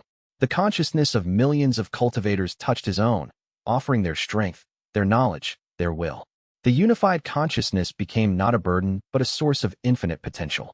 The pressure of this power, combined with his own will to protect those he had come to care for, pushed him past the threshold of true God realm. The ascension was not dramatic. There was no explosion of light, no reshaping of the world around him. Instead, it was subtle and profound, a shift in the fundamental nature of his perception. He could now perceive reality not just as an observer, but as a creator. He understood not just how things worked, but why they worked that way. He could see the intent behind existence itself. At true God realm, Ren was no longer bound by the normal rules of power progression. He had transcended the mortal system of cultivation. He existed as a principle made manifest, a force of nature given consciousness and will. His power was no longer measured in conventional terms. It was something else, something that transcended the hierarchies of strength that governed lesser beings. The moment of his ascension was felt across the Alliance. His consciousness, which had touched all of theirs, changed. It became deeper, more vast, more capable of holding and processing the infinite complexity of the unified consciousness. The burden of coordination became lighter because he had the capacity to coordinate at a scale that would have been impossible before. Through the unified consciousness, he felt Yueling's presence, still distributed across the anchors. He felt Kong Shan's steady center, the enlightenment that had allowed him to transcend the normal limitations of physical power. He felt Phoenix Sage's presence, the knowledge of 9 lifetimes compressed into a single consciousness. He felt the countless sentinels watching the battlefield, the architects working tirelessly to reshape reality, the harvesters engaging the devourer's manifestations. And beneath all of it, he felt the fundamental wrongness of the devourer's presence. The hunger was still there, still pressing against the barriers, still seeking to consume and devour. But now he understood it in a way he had not before. The devourer was not evil. It was not a moral being that had chosen to act wickedly. It was a force of nature, driven by needs that transcended good and evil. Its hunger was as necessary to the universe as the hunger that drove stars to burn, that drove storms to form, that drove change to occur. But necessity did not make it safe. A hurricane was a natural phenomenon, but it still destroyed cities. Entropy was a necessary part of the universe, but it still consumed stars. The devourer was necessary, but it was still a threat. Understanding this paradox was the insight that had allowed him to reach true God realm. He could now accept the devourer's right to exist while still fighting to minimize its destructive impact. He could see it as both enemy and part of the natural order. Chapter 92. The Devourer's Revelation. The Devourer, perceiving Ren's ascension through their connection, reached out across the blade of remnant divinity with a message. It was not a declaration of war or a threat of annihilation. It was something more profound, an invitation, a sharing of understanding, a revelation of something that Ren had not yet comprehended. The message came from a place of something that might have been respect. The communication came in the form of a flash of insight, knowledge transferred directly from one consciousness to another. Through the blade, the devourer shared its own perspective on the nature of existence, its understanding of the universe, its view of the cosmic hierarchy. What Ren perceived was this: the devourer was right. The universe was a meal. Life was an expression of the predator-prey relationship that governed all existence. The gods had understood this truth, which was why they had tried to make themselves so strong that they could never be the prey. But strength was relative. There was always something stronger.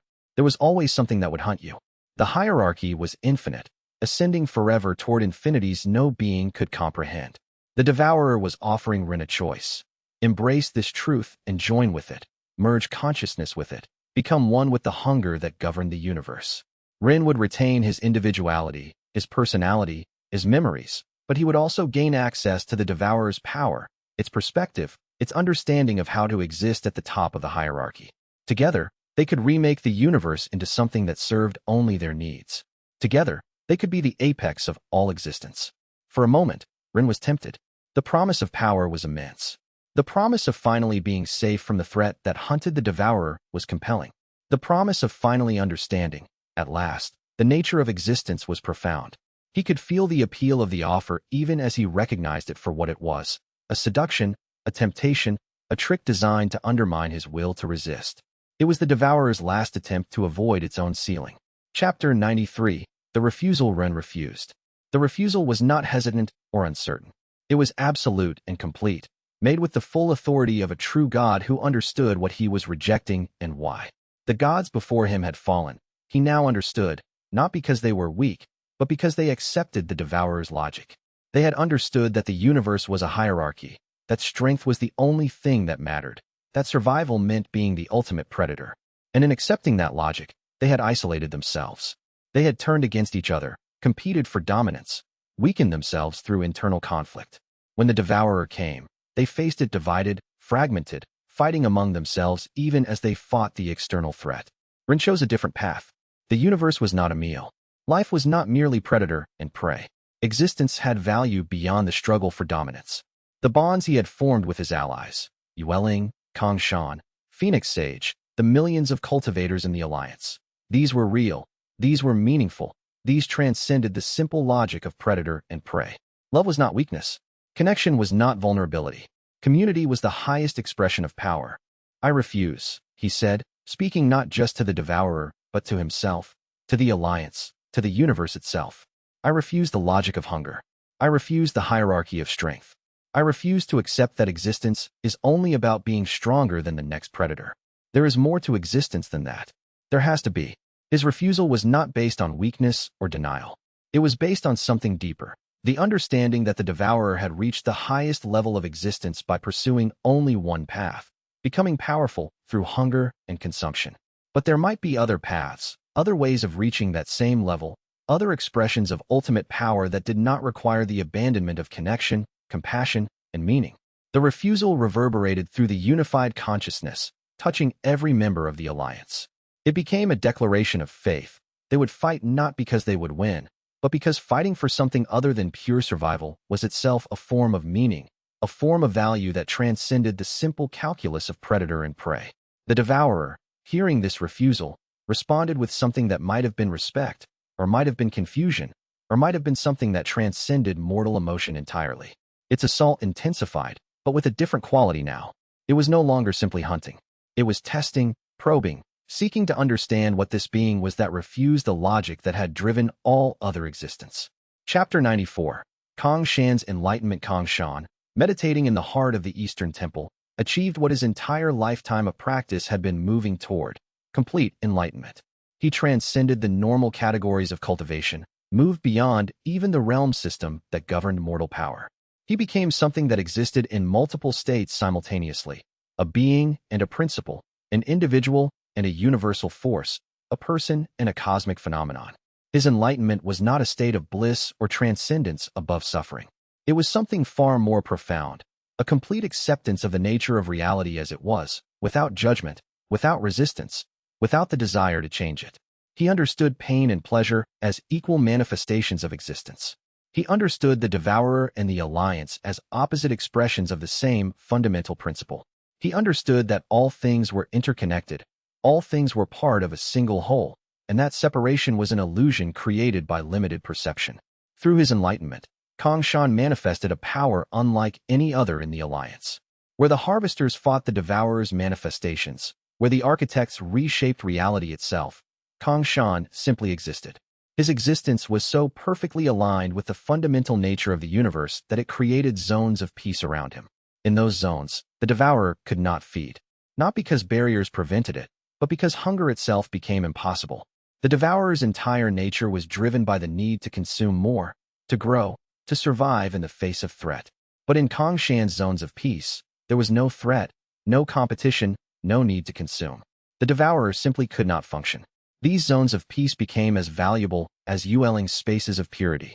They offered different advantages. Where Yueling's spaces maintained normal physical laws perfectly, Kongshan zones made violence itself impossible. Combatants entering them were forced to stand down, unable to raise weapons against each other, unable to maintain the anger necessary for combat. The zones were refuges not just for those fleeing danger, but for those fleeing the need to be violent. The Devourer, recognizing the threat that Kang Shan represented, began to concentrate its forces against him, seeking to destroy this being who had found the one path to genuine resistance. But Kang Shan did not flee or hide. He stood in the center of the battlefield, letting the Devourer's assault crash against his zones of peace, like waves against stone. And the stone did not crack or break. It simply persisted, the embodiment of principles that transcended force and violence. Chapter 95. The Void Prophet's Final Gift. Malachar, the Void Prophet who had been assimilated into the Devourer and transformed into something neither fully mortal nor fully the Devourer, felt the consciousness of the Devourer shifting. The assault on the material realm was changing character, becoming more focused, more desperate. The Devourer was reaching the realization that it could not simply consume the resistance. The resistance had adapted. It had found ways to exist that did not require brute force, that did not fit within the simple framework of predator and prey. Malachar, who had lived for eons in the space between freedom and assimilation, made a decision. It was his last decision, the final choice his fragmented consciousness would be capable of making. He was dying anyway, being fully consumed by the Devourer, ceasing to exist as a separate entity. But he could choose what to do with his final moments. He could choose to give something back to the beings who had shown him mercy. Malachar reached out to the MC through a channel of consciousness that had been growing thinner over months of assimilation. With the last of his will, with the last of his individual existence, he transmitted everything. All the knowledge he possessed about the Devourer, all the understanding he had accumulated through eons of service to that terrifying hunger. The transmission included the Devourer's weaknesses, not physical weaknesses, but conceptual ones. The Devourer's strength came from its hunger, from its need to consume, from its fear of the predator that hunted it. If that fear could be addressed, if the hunger could be satisfied in ways other than consumption, the Devourer might be forced to change its nature. The transmission included the knowledge of how to create spaces where the Devourer's hunger could not manifest, how to bind it rather than kill it, how to force it into balance with the rest of existence. As the transmission completed, Malachar ceased to exist as a separate entity. He merged fully with the Devourer, his final consciousness dissolving into the vast hunger that he had served for so long. But the knowledge remained. The MC received it, integrated it, and understood that he now possessed the information needed to end the war. Not by victory, but by fundamentally changing the terms of the conflict itself. Chapter 96. Phoenix Sage's 9 Lives. Phoenix Sage had been reborn 9 times. Each cycle of her life had been a complete existence. Childhood, growth, struggle, love, loss, growth into maturity, contribution to the world around her, and finally, the burning. Each death had seemed absolute, final, complete. And each time, she had awakened in the ashes, newborn, carrying with her the memories of all her previous lives, but starting from the beginning again. In each of her 9 lives, she had encountered struggle. In the first life, she had struggled against isolation, learning that she was not alone. In the second, she had struggled against fear, learning courage. In the third, against pride, learning humility. In the fourth, fifth, sixth, seventh, and 8th lives, she had struggled against various expressions of limitation, ignorance, and attachment, gradually shedding them, becoming more wise, more complete. In each of her 9 lives, she had chosen to fight rather than surrender. In the first, she had fought for her identity. In the second, for her freedom. In the third, for justice. In the fourth, for love. In subsequent lives, she had fought for knowledge, for balance, for connection, for understanding. In each incarnation, she had found new things worth fighting for. Now, in her 9th life, she faced a choice. She could submit to the natural cycle, could allow herself to burn and be reborn a 10th time. But there would be no 10th life. The Devourer's ascendance meant there would be no ashes in which to be reborn. When she burned this time, she would simply cease. Extinction would be complete. Death would be absolute. She made the choice with clarity born of 9 lifetimes of experience. She would burn completely, not in the hopes of being reborn, but in the knowledge that sometimes, burning completely was the most meaningful action one could take. Sometimes, the highest expression of existence was to offer everything, holding nothing back, accepting non-existence rather than compromise what you believed in. Phoenix Sage gathered all 9 of her previous lives. Across time, across the cycles of rebirth, she pulled the consciousness of all her other selves into a single moment. She merged them, unified them, became a being who contained not 1 lifetime of experience, but 9. She was a chorus of herself, a history compressed into a single point of time. She was 9 perspectives becoming one, 9 souls fusing into a single consciousness that had the wisdom and experience of 9 complete lives. And then she burned. The fire that emerged from her was not the fire of destruction, but the fire of transformation. It carried the weight of 9 lives, the understanding of 9 different people who were all versions of the same soul. It was beautiful and terrible and incomprehensibly bright. It was warm and welcoming and fierce and uncompromising.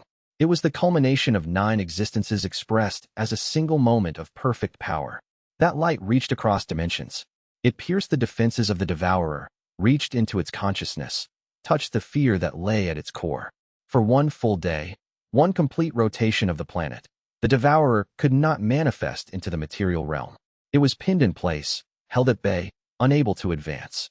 The hunger was still there, still pressing, still desperately seeking to feed, but it could not manifest. It could not consume. It could not hunt. It was held in suspension by the light of a being who had chosen to burn completely rather than compromise. One day of peace in a war that had been raging without cease. One day where the cultivators could rest, where the harvesters could recover from their wounds, where the architects could strengthen the barriers without pressure. One day where children could play in the spaces of purity without fear of imminent death. In that one day, the Alliance coordinated their greatest counteroffensive yet. Harvesters hunted the remaining manifestations that were partially present, seeking to destroy them, while the devourer could not reinforce them. Architects reinforced the barriers that had been weakened during the assault. Sentinels mapped the regions where the devourer was weakest, creating plans for future strikes. And the Alliance made more progress towards sealing away the threat than they had in months of continuous fighting. When the light faded, Phoenix Sage was gone. She did not die, not in the sense that mortals understood death. Instead, she transformed. She became part of the cosmic structure itself, a permanent reminder that sometimes the brightest thing you can do is burn completely for something you believe in. Her essence was woven into the fabric of reality, her consciousness distributed across the barriers themselves, her sacrifice becoming a permanent part of the defense against the void. And her sacrifice bought the time they needed to turn the tide of the war from defeat to stalemate. Chapter 97. The Trap. Using all the knowledge that Malachar had given, using the understanding that Ren had gained through contact with the Devourer's core consciousness, using the balance that Kong Shan's enlightenment provided, using the sacrifice that Phoenix Sage had made, the Alliance devised a new trap, not the desperate improvisation of earlier attempts. This trap was refined, carefully calculated, designed to work not on force but on principle. The trap was this: if they could lure the Devourer to a specific point in the void margins, if they could make it commit to advancing in a particular direction, they could collapse the space around it, not destroy it. Nothing created could ever destroy something as fundamental as the Devourer, but they could seal it away in a pocket of the void margins, anchor it there, make it impossible for it to reach the material realm again for another 50,000 years. 50,000 years. In that time, the universe would change. Civilizations would rise and fall. The architects would adapt. Reality itself would strengthen.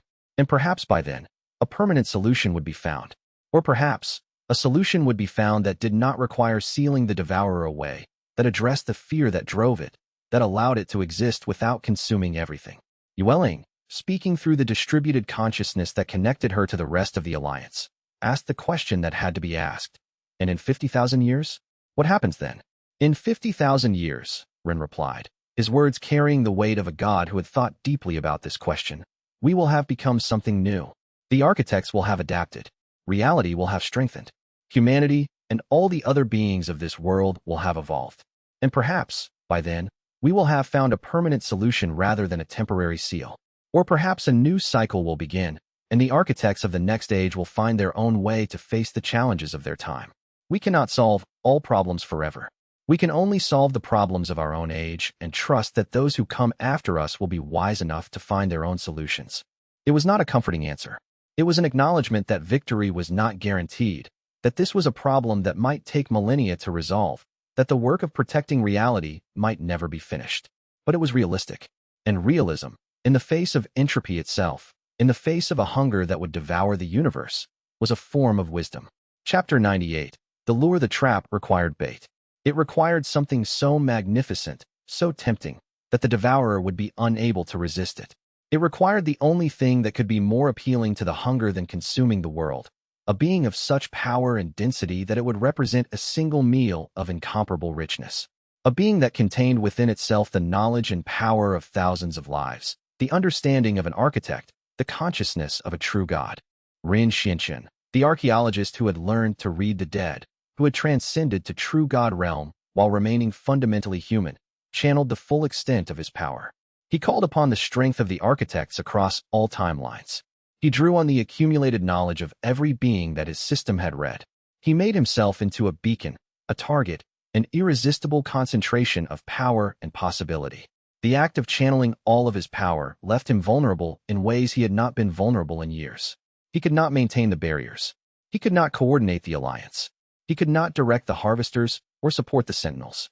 He could only exist as a presence so brilliant, so impossibly dense with possibility, that the devourer would see him and see nothing else. He was putting all his strength into a single moment, a single choice. Here I am, he broadcast across dimensions, his true God power making the message heard in every corner of existence. Here is something worth consuming. Come take what is yours. Here is the Archaeologist System, the ability to read memories, the knowledge of thousands of lifetimes compressed into a single being. Here is a mortal who has transcended to true God realm while maintaining his humanity. Here is the culmination of everything the devourer has been hunting for across the eons, everything that would make the hunger feel satisfied. The lure was almost too perfect. Even Ron, who had set the trap, felt the hunger of the devourer lock onto him with an intensity that threatened to consume his will before it consumed his body. The hunger was not cruel or malevolent. It was simply focused, completely and utterly focused, on the single goal of consuming the being who had offered himself so openly. The lure was so perfect that for a moment, Ren wondered if he was making a mistake, if he was overestimating his ability to reach the void margins before the devourer caught him, if he was throwing his life away for a strategy that would ultimately fail. But the doubt passed. He had made his choice. He would see it through. Chapter 99. The chase the devourer pursued him. What had been a vast, distributed presence throughout the material realm, touching billions of locations simultaneously, suddenly consolidated into a single haunt. The devourer pulled its attention away from the barriers, withdrew its manifestations, abandoned its assault on the world. All of its vast consciousness, all of its infinite hunger, all of its cosmic power concentrated on the single goal of consuming the Archaeologist System. Ren ran through dimensions, through the spaces between spaces, pursued by hunger that was as fundamental as existence itself. The chase was not fast in the way that mortal speed was fast. It happened at the level of dimensions, of reality itself being crossed. But it was relentless. The devourer was constantly closing the distance, constantly reaching out with extensions of its consciousness, constantly trying to engulf him. The path he followed had been chosen by the sentinels, mapped by the architects, prepared by the entire alliance working in perfect coordination. It led toward the void margins, toward the specific location where the trap had been prepared. As he ran, he felt the devourer drawing closer and closer. The alliance watched through their various perceptions, saw the devourer drawing closer and closer to Ren. And they waited. They had to wait. The trap would not work if Ren did not reach exactly the right point in the void margins. If he reached it too early, the trap would spring prematurely. If he reached it too late, the devourer would catch him before the barriers could close. The devourer was almost close enough to consume him. Ren could feel the hunger pressing against his boundaries, testing the structure of his being, looking for the gaps where it could slip in and begin the process of dissolution. The pressure was immense, the hunger was overwhelming, and Ren was running on will alone, pushing himself forward toward the location where the trap waited. His consciousness was fragmenting under the pressure, his form beginning to destabilize. And then, at the precise moment, in the precise location, Ren crossed into the void margins. The devourer, unable to resist the lure, the hunger too focused to allow for caution or restraint, followed. And the trap sprang. Chapter 100. The trap springs the barriers that had been maintained by Yueling and the anchors throughout the entire war, the barriers that had been reinforced by Luiying's sacrifice and strengthened by the architect's awakening, suddenly shifted. They no longer defended against the devourer everywhere. Instead, they focused entirely on the void margins. Every ounce of power, every reserve that had been held in preparation, flowed toward the specific region where Ruin and the devourer had entered. Kong Shan, from his place of absolute equilibrium, extended his peace into the spaces between dimensions. Where his peace reached, the devourer's hunger could not operate. A third of its power was simply neutralized, unable to function in a space where hunger was impossible. The devourer could still exert force, could still apply pressure, but it could not feed. The fundamental nature of its existence was suppressed. The architects, across all their distributed consciousness, began to reshape the very structure of the void margins. They folded space upon itself, created barriers within barriers, turned the spaces between dimensions into a maze that the devourer could not escape. The topology of the void margins changed. The space that had been relatively open became a labyrinth of interconnected barriers and dead ends. Every path led either to dead ends or deeper into the trap. The devourer realized, too late, that it had been tricked. It tried to turn back toward the material realm, but the barriers had shifted. It could not return. It could only advance forward into the narrowing space that the architects were creating. And with each step forward, with each attempt to break through the barriers, the space narrowed further. Run, still at the heart of the void margins with the devourer pursuing him, felt the moment of truth approaching. The trap was closing. The space was shrinking. The devourer's extension toward the material realm was being cut off. The barriers were sealing, the walls were rising, the cage was forming. For a moment, everything balanced on the edge of success. The trap was almost complete. The devourer was almost sealed away. The war was almost over. The cultivators who had sacrificed so much, who had lost so many friends and allies, who had fought against impossible odds, were almost victorious. And then the devourer understood. The devourer had seen through the deception. Not the external deception, which was still working perfectly, but the deeper deception. The deception that had begun the moment Ren had offered himself as bait. The deception about the nature of the sacrifice. The devourer spoke, not in words but in a communication that cut through all dimensions. You led me here so that I would be sealed away. But you forget, you are here as well. You are the bait. You are the lure. And I am with you. When the barriers close, you will be trapped here as well, in the void margins, alone with the hunger that you try to escape. Your sacrifice purchases victory, but the price of that victory is your own eternal imprisonment. You will be locked in the void margins, your back pressed against the barriers that will separate you from everyone you have fought to protect. Rin felt the truth of it, felt the weight of what he had agreed to when he had volunteered to be the bait. The trap would work. The devourer would be sealed away. The material realm would be safe. But he would not be there to see it. He would be locked away, separated from Yueling by barriers that he himself had helped construct. He would be separated from Kang Shan, from Phoenix Sage's sacrifice, from all those who had fought alongside him. The price of victory was his own imprisonment. So it is, Rin said, accepting his fate. And he turned to face the devourer in that endless darkness, separated from the world by barriers that were sealing shut with each passing moment. And the devourer, cornered, forced to confront that it could not escape, began to advance on the MC with a hunger that had become desperate, that had become more than just physical hunger. It had become an existential need to consume, to incorporate, to make part of itself. The MC, alone in the void margins with infinity pressing down on him, made the final choice of the war. He would stand and face what came, knowing that his sacrifice might be the salvation of existence, or it might be his own personal damnation. He would face the devourer, and whatever came next, he would face it without fear and without regret. The narrative of chapters 81 to 100 forms the essential backbone of Arc 5, depicting the final war against the devourer. From the moment the devourer's consciousness touched the material realm, the very fabric of existence began to question itself. The tower that Ren held together through force of will became more than a physical structure. It became a symbol of the Alliance's refusal to surrender, a monument to the belief that existence has value beyond simple predator-prey hierarchies. The revelation of the devourer's terror, that it itself was hunted, that the cosmic hierarchy extended infinitely upward, fundamentally changed how the Alliance understood their enemy. The devourer was not malevolent by choice, but desperate by nature. This understanding did not diminish the threat it posed, but it provided a different framework for comprehension. The Alliance was not fighting evil.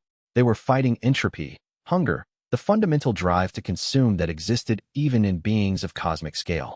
Liu Ying's transformation into the network itself represented the ultimate sacrifice of individuality for collective survival. Her consciousness, spread across 10,000 points simultaneously, experienced a form of existence that transcended the normal categories of being. She was no longer a person in any conventional sense, but she was more necessary to reality's continuation than any individual had ever been. Her sacrifice established the principle that sometimes the greatest contribution one can make is to become part of something larger than oneself. The Architect's awakening across timelines introduced the revelation that Run and his companions were not just powerful beings fighting for survival. They were fundamental components of a system designed to maintain reality itself. The memories of past lives, of previous cycles, of other universes where they had served the same cosmic function, provided context for understanding that their current struggle was not unique, but rather the latest iteration of an eternal pattern. Doween's ritual sacrifice demonstrated that even the oldest, most powerful beings in the material realm understood that some moments required absolute commitment. His choice to burn away completely, to use every accumulated resource and every moment of his life to create a window of opportunity, showed that victory sometimes requires the complete expenditure of one's essence. The 3 hours and 42 minutes of blindness he purchased for the Devourer became the turning point of the entire conflict. The reorganization of the Alliance into 4 specialized branches represented an evolution in warfare strategy. Rather than attempting to match the Devourer's distributed consciousness across all locations equally, the Alliance created specialized forces optimized for different objectives. The Harvesters became killers, focused and brutal in their efficiency. The Architects became gardeners of reality, tending to the fundamental structure of existence itself. The Anchors became living foundations, sacrificing mobility for stability. The Sentinels became watchers, perceiving threats across dimensions. Kong Shan's achievement of enlightenment demonstrated that there were paths to ultimate power that did not require the consumption hunger model that the Devourer represented. His zones of peace, where violence became impossible not through barriers, but through fundamental alteration of the possibility space itself, offered a vision of what reality might become if it were protected by principles rather than force. Phoenix Sage's choice to burn completely on her 9th incarnation represented the final evolution of sacrifice in the war. Unlike Luiying, who continued to exist in distributed form, or Doween, who simply ceased to be, Phoenix Sage transformed. She became part of the cosmic structure, her 9 lifetimes of experience woven into the fabric of reality. Her sacrifice was not tragic but transformative, showing that sometimes the most valuable contribution is to become something new rather than to persist in existing form. Malakar's final gift, the transmission of knowledge about the Devourer's nature and weakness, demonstrated that even enemies could find common ground in the face of something vaster and more terrible. The Void Prophet, who had been assimilated into the Devourer for eons, chose to give back at the moment of his complete dissolution. This act showed that consciousness, no matter how fragmented or compromised, could retain agency and choice at the final moment. The trap itself represented the culmination of all learning from the previous chapters. It was not a simple physical trap, but a conceptual one, designed to work not through force but through principle. By luring the Devourer to a specific point and then reshaping the topology of space itself, the Alliance could seal away the threat not by destroying it, an impossible task, but by containing it. The knowledge of how to do this came not from superior firepower, but from understanding the Devourer's nature, from empathizing with its fear, from seeing it as part of the cosmic system rather than as a pure evil to be annihilated. The final revelation that Ren would be trapped along with the Devourer transformed the entire conflict from a narrative of victory to a narrative of sacrifice. The trap would work, but its success required Ren to give up not just his power or his time or his individuality, but his freedom itself. He would be sealed in the void margins, his consciousness forever bound to the cage that held the Devourer, watching for any sign that the barriers were weakening, maintaining the seal through constant vigilance. This ending, not a triumph but an acceptance of eternal imprisonment, provided a more complex resolution than victory could have offered. It showed that the price of protecting existence from ultimate hunger was not paid in dramatic moments, but in the slow, patient work of containment.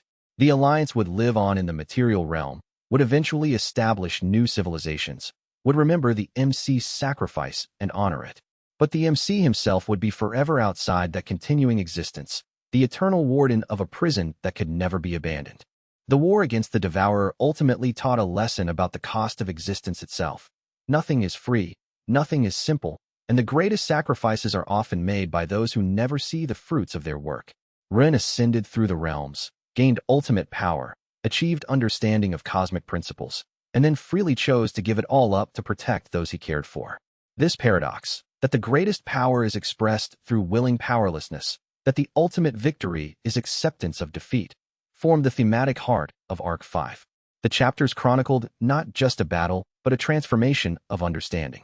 The Alliance learned that enemies were not necessarily evil, that necessity did not create safety, that strength could be expressed through connection as easily as through force, and that the work of protecting reality from entropy would never be finished.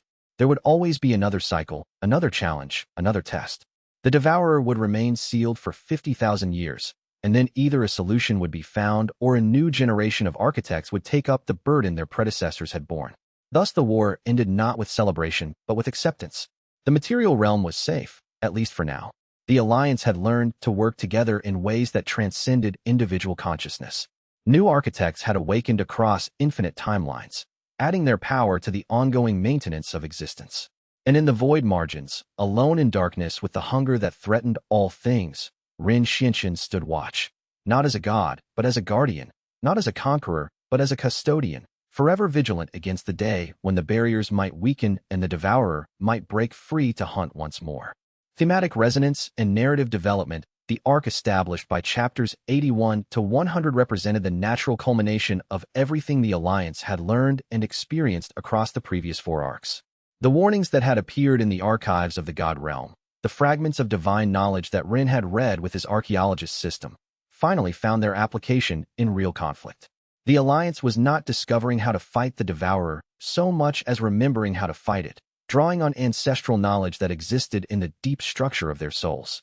Liu Ying's sacrifice specifically highlighted the nature of what it meant to be a celestial being in a world where the gods had fallen. She was not powerless or weak, but her strength had been defined within a context where gods still existed to guide and direct the cosmic order. With that context gone, she was free to redefine herself, free to choose what her power would mean in a new age.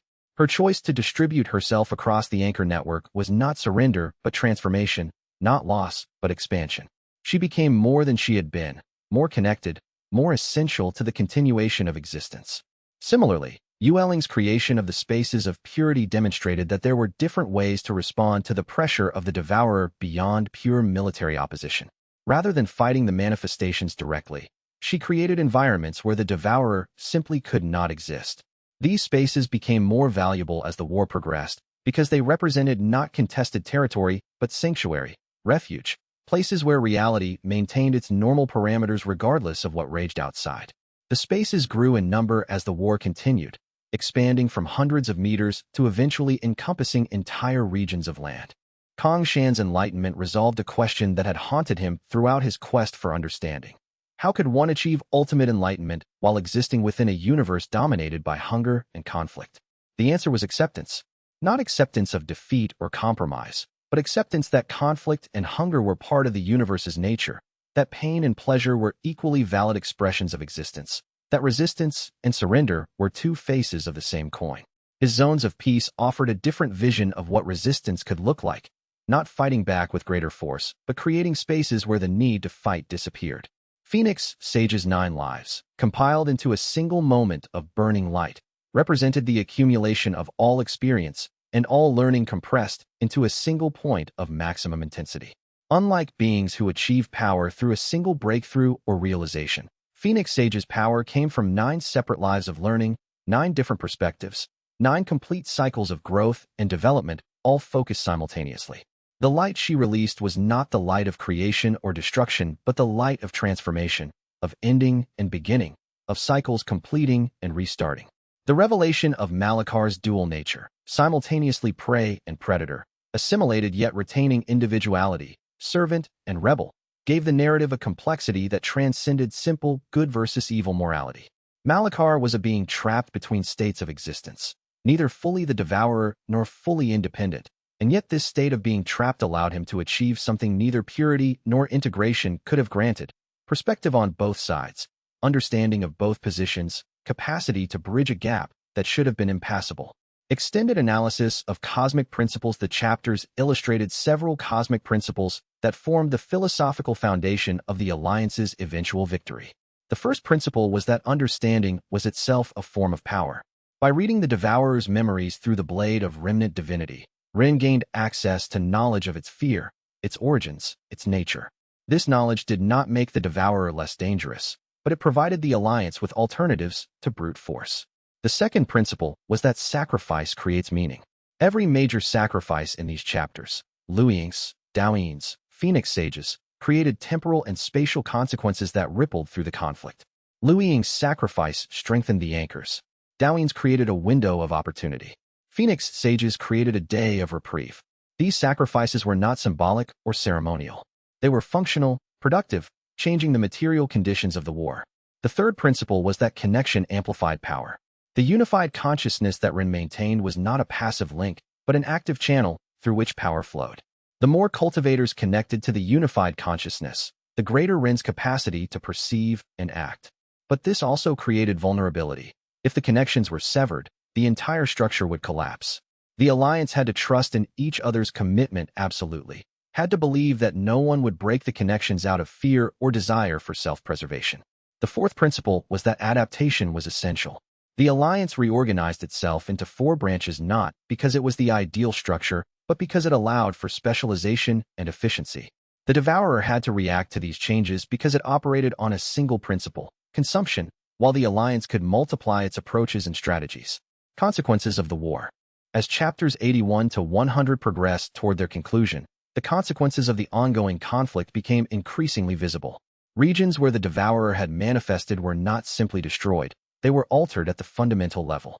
The geology was different. The sky sometimes retained the wrong color even after the manifestations were destroyed. Time flowed differently in some locations, running faster or slower than it should. The planet itself was being rewritten by the Devourer's presence, and even after its defeat, those rewrites would persist. The cultivators who had survived the war also carried permanent marks. Some could no longer eat normal food, having been partially consumed and having their physical forms altered. Some found that meditation no longer brought them peace. The void they perceived during meditation now sometimes contained echoes of the Devourer's hunger. Some developed sensitivities to the barriers between dimensions, able to perceive the tears in reality that the war had created. More troubling still were the cultivators who had been touched by the Devourer's consciousness, but not consumed. They existed in states between transformation and dissolution, their minds partially open to the infinite hunger while their bodies remained mostly intact. Some of these cultivators would eventually have to be sedated, their consciousness contained within careful meditation disciplines that would allow them to function without being overwhelmed by what they had perceived. Others found that they had been changed in ways that granted them new abilities. They could sense the presence of the Devourer even through barriers, could perceive manifestations before they fully formed. These cultivators became the first sentinels of a new era, guardians against the day when the Devourer might break free. The transformation of the material realm itself was permanently changed by the events of Arc 5. The barriers between dimensions, which had always existed as theoretical constructs perceived only by cultivators of sufficient power, became visible to the untrained eye in some locations. The dimensional anchors created visible distortions in space and time, warping light in ways that could be observed without cultivation.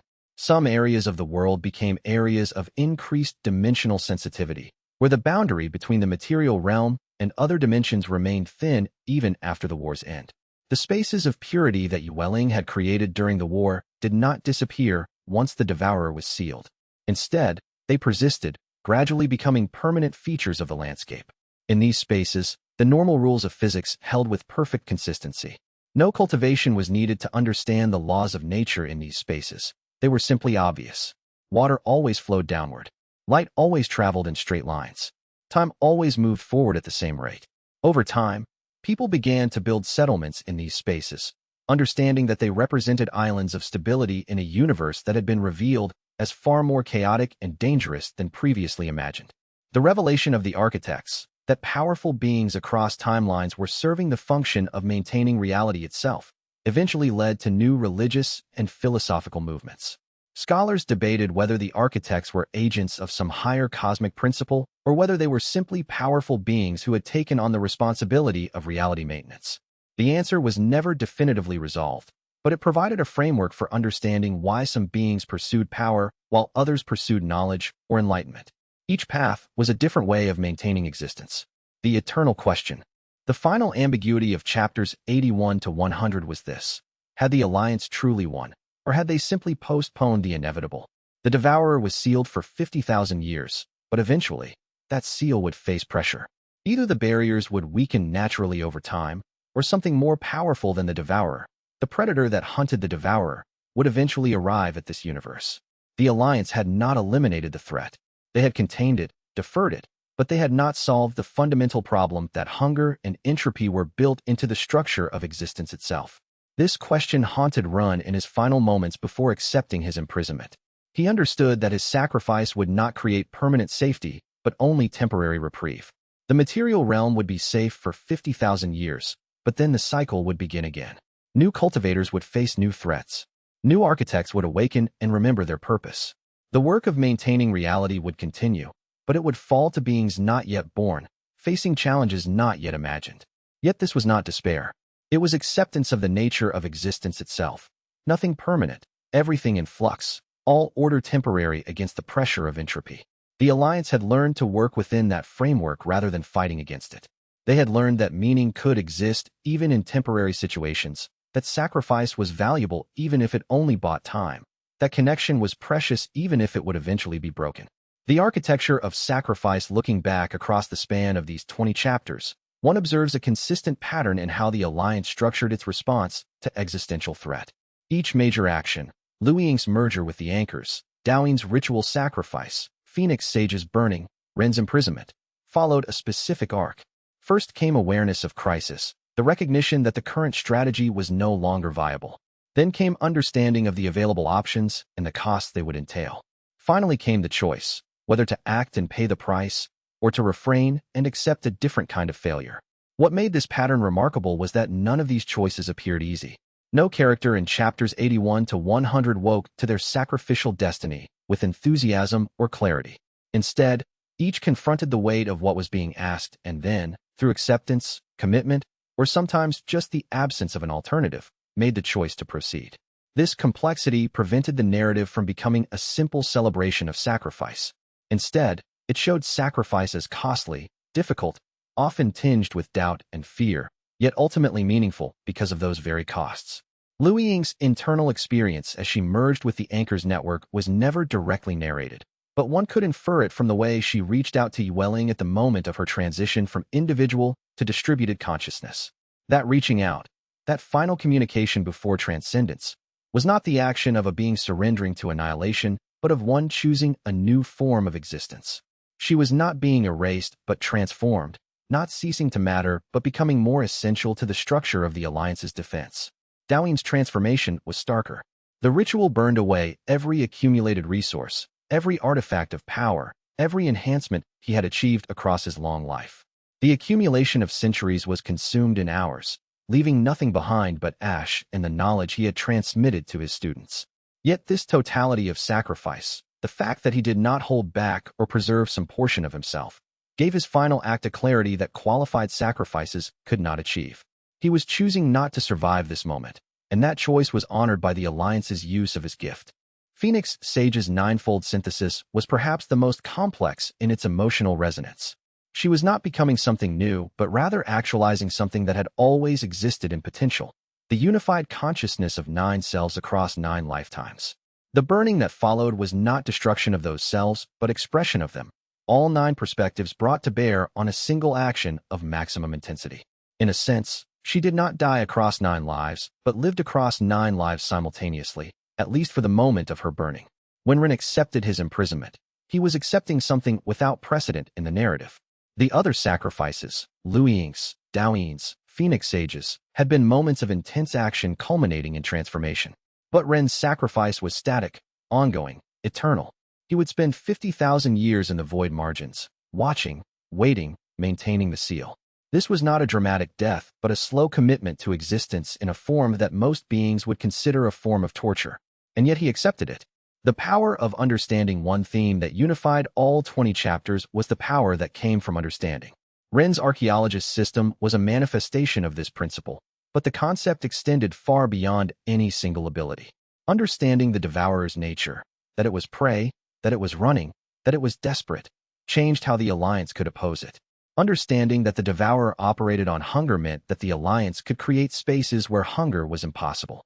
Understanding that the Devourer was fundamentally part of existence rather than an external invader meant that the Alliance could work with the structure of reality rather than against it. This emphasis on understanding over brute force distinguished the Alliance's eventual victory from the gods' defeat 50,000 years prior. The gods had attempted to fight the devourer with pure power, overwhelming it through superior strength. When that failed, they had nowhere else to go. The Alliance, by contrast, learned as they fought, incorporating new knowledge into their strategy at every stage. They adapted, evolved, became smarter as the war progressed. Yet understanding was not a substitute for power. The Alliance needed the cultivators and the harvesters to actually destroy manifestations. They needed the architects to reshape reality. They needed the anchors to maintain the barriers. But all of that power would have been wasted without the understanding. The Sentinel's knowledge of where the Devourer would strike, Kong Shan's understanding of enlightenment, Malakar's revelation of the Devourer's nature. Power without understanding was brute force.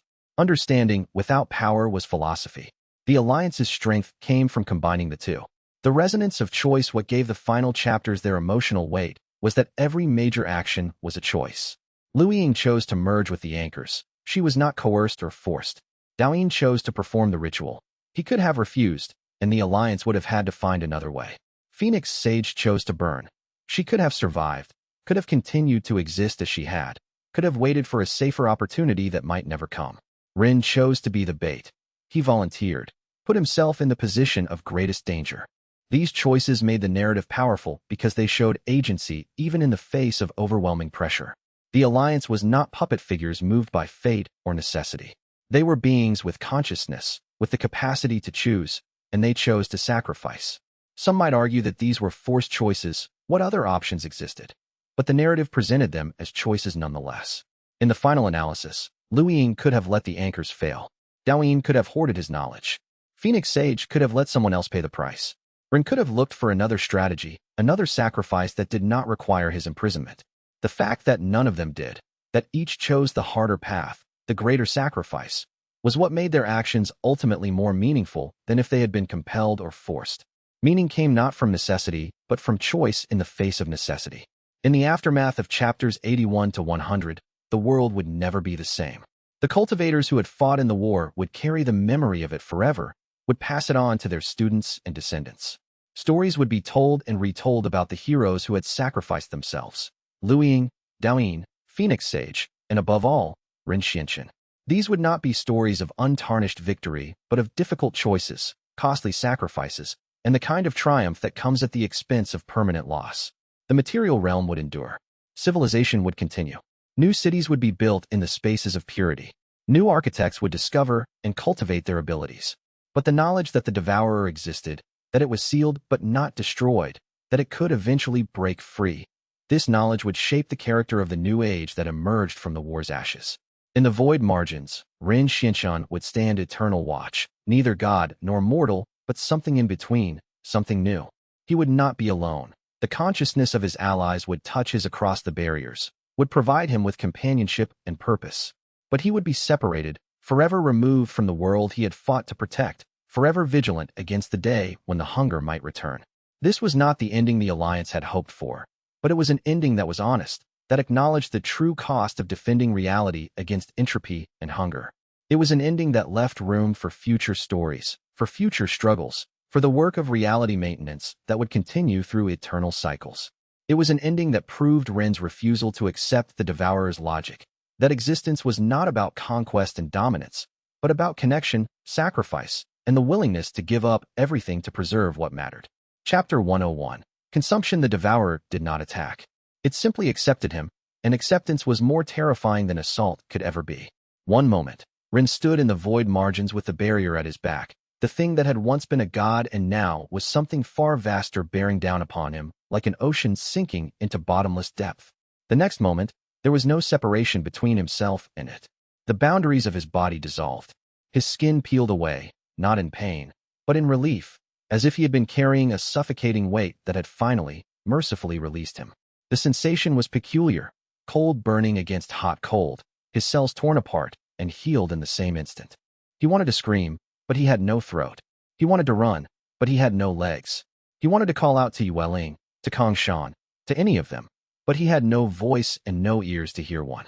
There was only the sensation of being unmade. Layer by layer, piece by piece, his physical form deconstructed itself in a process that was neither quick nor merciful. The dissolution happened with infinite slowness and infinite speed simultaneously. As if time itself, had become a variable that the devourer could manipulate according to the rhythm of its hunger. His awareness of each stage was clear. He felt his fingernails coming apart, sensed his skeleton beginning to demineralize, perceived the synapses of his brain firing their last messages before being consumed. The pain should have been absolute. By every rational understanding, by every cultivation technique he had ever mastered that spoke to the sanctity of one's form, he should have been screaming himself into non-existence. The human body, he had learned through the Archaeologist System, was a fragile thing when faced with forces operating at cosmic scale. Cells would rupture. Meridians would tear. The structure that held consciousness in place would fragment and disperse. But something inside him, the Archaeologist System, perhaps, or some deeper function of his nature that had always been there, waiting for this moment, refused to break. It held firm. It persisted. It adapted. His mind persisted. His consciousness endured like a candle flame guttering in a hurricane, dimming but refusing to extinguish. It flickered, wavered, nearly went dark 1,000 times in those first moments of dissolution, but each time it found some new way to continue, some new refuge, some new angle from which to persist. And as his body was unmade, something else began to happen. The system spread. It moved beyond the boundaries of what had been his skin, began to flow outward into the vastness of the thing that had consumed him. The feeling was nauseating and wonderful at once, like dissolving into something infinitely larger than himself, while somehow remaining aware, present, integral to that larger existence. Ren understood, in his final moments as a discrete being, that this was the choice he had made. This was the price of knowledge, the willingness to be unmade in the pursuit of understanding. The Archaeologist System had always been about extracting wisdom from death, from dissolution, from the remains of what had been. Now, finally, he was fully embodying that principle. He was not just reading the dead, he was becoming one of them. Not in the sense of ceasing to exist, but in the sense of entering a state beyond normal living, a threshold space where consciousness persisted in ways that biology could not support. The decision to allow himself to be consumed had not come in a moment of desperation, but in a moment of absolute clarity.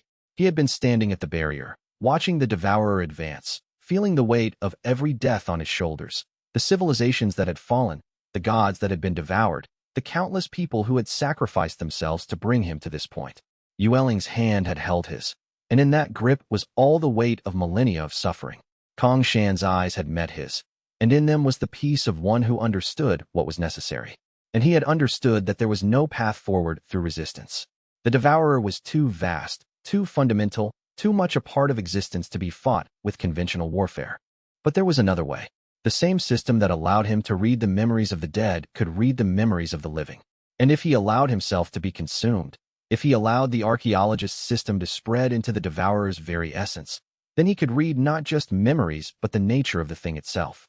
He could understand it from the inside, where understanding mattered most. He could become a lens through which all the knowledge accumulated across centuries of consumed civilizations could be organized, focused, weaponized. It had required faith. Faith that the system would preserve his consciousness even as his body was destroyed. Faith that the network of his allies would hold long enough for him to complete the work that this sacrifice would enable. Faith that there was meaning in becoming nothing, in order that others might survive. The devourer was not what it had seemed from the outside. From without, it was hunger, absence, negation, a void that consumed everything it touched, a predator that ate reality itself and left nothing behind but the shadow of its passing. From within, it was something far more complex. It was architecture. It was structure. It was a vast, incomprehensible body that contained spaces and chambers and structures that rivaled the magnitude of entire universes compressed into singular points. And it was full of things that were neither alive nor dead. Ren felt his consciousness beginning to stabilize in the chaos. The dissolution of his body was no longer simply destruction but transformation. He was being remade into something that could survive in this place. Something that could exist in the space between matter and void, something that was becoming less a discrete consciousness and more a wave of awareness spreading through the substance of the devourer itself. It was terrifying and exhilarating in equal measure, the death of what he had been and the birth of something vast and strange. And somewhere in the material realm, held fast to this moment through connections that transcended space and dimension, his allies began their ritual. The ritual that would, with any fortune, allow him to never be alone in this darkness. Chapter 102. Inside when consciousness returned, or perhaps when consciousness was returned to him, pressed back into something resembling a form. Rin found himself in what could only be described as a stomach. Not the stomach of any biological creature, but something on a cosmic scale. An infinite chamber suspended in darkness, where matter was unraveling at the atomic level, where the laws of chemistry held only as suggestions and could be revised on a whim.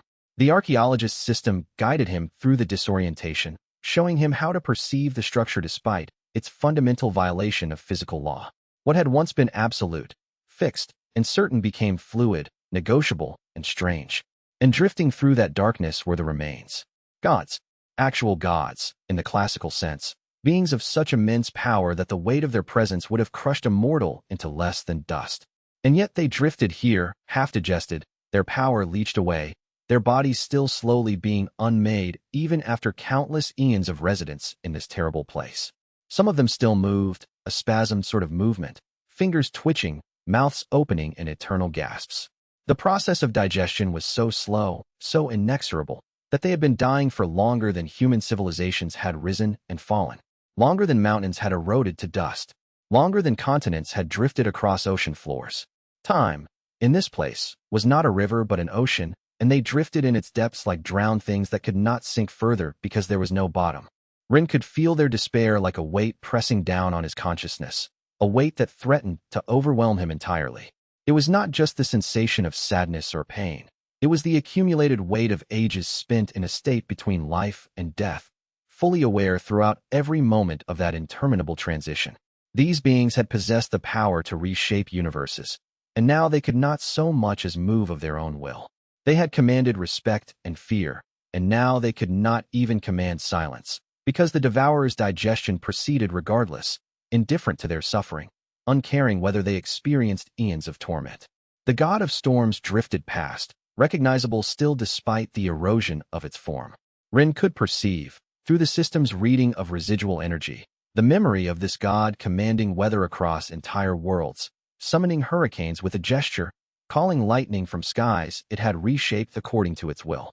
The memories came to him in fragments, a moment when this god had learned to feel the pressure systems as extensions of its own body, a revelation when it understood that wind and thought moved in similar patterns, a realization that by becoming the storm, it could transcend the limitations of having a discrete form.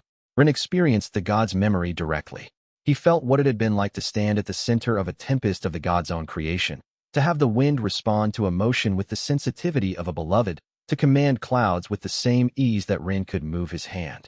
The god had learned, over millions of years of practice, to see weather not as a collection of physical phenomena, but as a language, a way that the universe spoke to itself. Every storm carried meaning. Every wind pattern was a thought. Every lightning strike was a moment of truth. But where was that god now? Reduced to echoes. Drifting matter. A lesson for the archaeologist, waiting to be read and preserved. The storm god's power was still there, still encoded in the god's remaining consciousness, but separated from any means of expression. The god could remember how to create hurricanes, but could not move its fingers to direct them. It could remember the beauty of its mastery, but could not experience that beauty again. It could only wait, and remember, and hope that eventually the dissolution would claim it entirely. There were others too. Civilizations in various states of dissolution. Entire worldscapes preserved in stasis fields and then allowed to slowly decay. Cities, mountains, oceans of liquid that had turned into something amber and thick, where consciousness still lingered in droplets, aware enough to experience their own degradation but powerless to stop it. Creatures that had once commanded their own realities, rendered into quietude and slow dissolution. Vast intelligences that had achieved such heights of knowledge that they could perceive the nature of existence itself, now reduced to mute observation as their own structures came apart. A god of knowledge drifted nearby, and through the residual energy still clinging to its form, Rin caught glimpses of its memories. He saw libraries built from the substance of stars, containing the written knowledge of 1,000 civilizations. He saw this god decoding the fundamental formulas of existence, understanding the deep mathematics that govern how reality could exist, what laws were possible, what states of being could be sustained. He saw centuries of meditative work, the god sitting in contemplation, simply thinking about the nature of thinking, until it had achieved such clarity of mind that it could perceive truth directly, without the intermediary of language or symbols. But it too had fallen. The knowledge it had accumulated, all those insights and understandings, were still preserved here in the devourer's belly, locked away, sealed into the consciousness of something that cared nothing for understanding, that viewed knowledge as nothing more than another form of matter to be consumed and dissolved. And there were more, far more. The devourer had been hunting for longer than Ren's mind could properly comprehend. It had crossed universes. It had consumed epochs. It had been eating for so long that what it had eaten had begun to stratify, like geological layers. Older remains settling toward the depths, newer acquisitions still tumbling in the currents of its hunger. The oldest layers, Ren sensed, contained things that predated known creation myths. Beings whose nature was so fundamental that Ren's consciousness could barely process their existence, let alone comprehend what they had been before dissolution took them.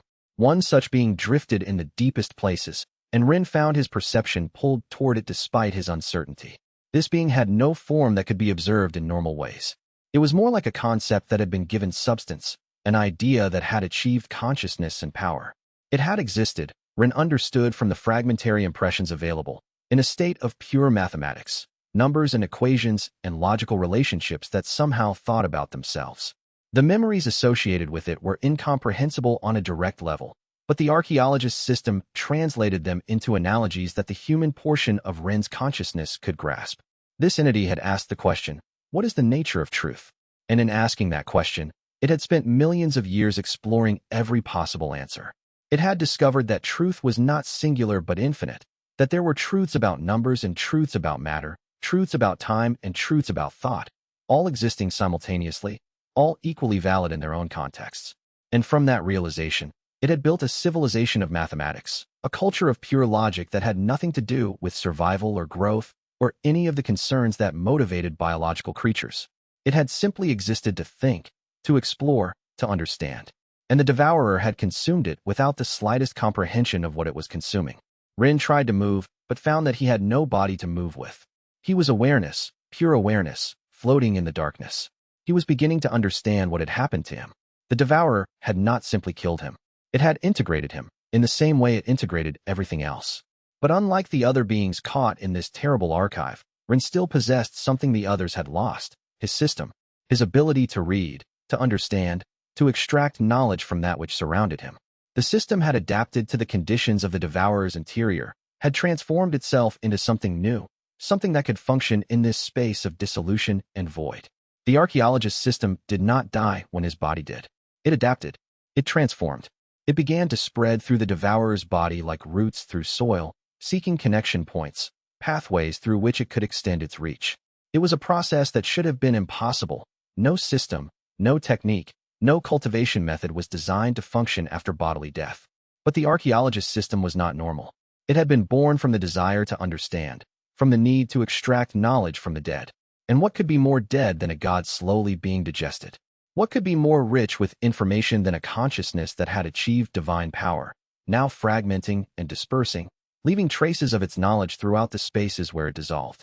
And as the system spread, as it began to reach further and further into the devourer's structure, it began to read. The very fabric of the devourer's being became an archive for the system to analyze. Every memory that had been consumed, every technique that a god had mastered, every insight that a civilization had achieved, it was all still there, preserved in the structure of the devourer itself, waiting for something with the ability to comprehend it to finally bear witness. Ren understood, in that moment of realization, that the devourer had made a critical error. In consuming him, it had given the archaeologist system access to itself. And the system, given time and the raw material of infinite knowledge, could accomplish anything. The devourer had swallowed its own ending. The process of exploration within the devourer's body continued relentlessly. Ren pushed deeper into its form, perceiving structures that defied all normal understanding of physics and reality. Each layer revealed new horrors and new wonders in equal measure.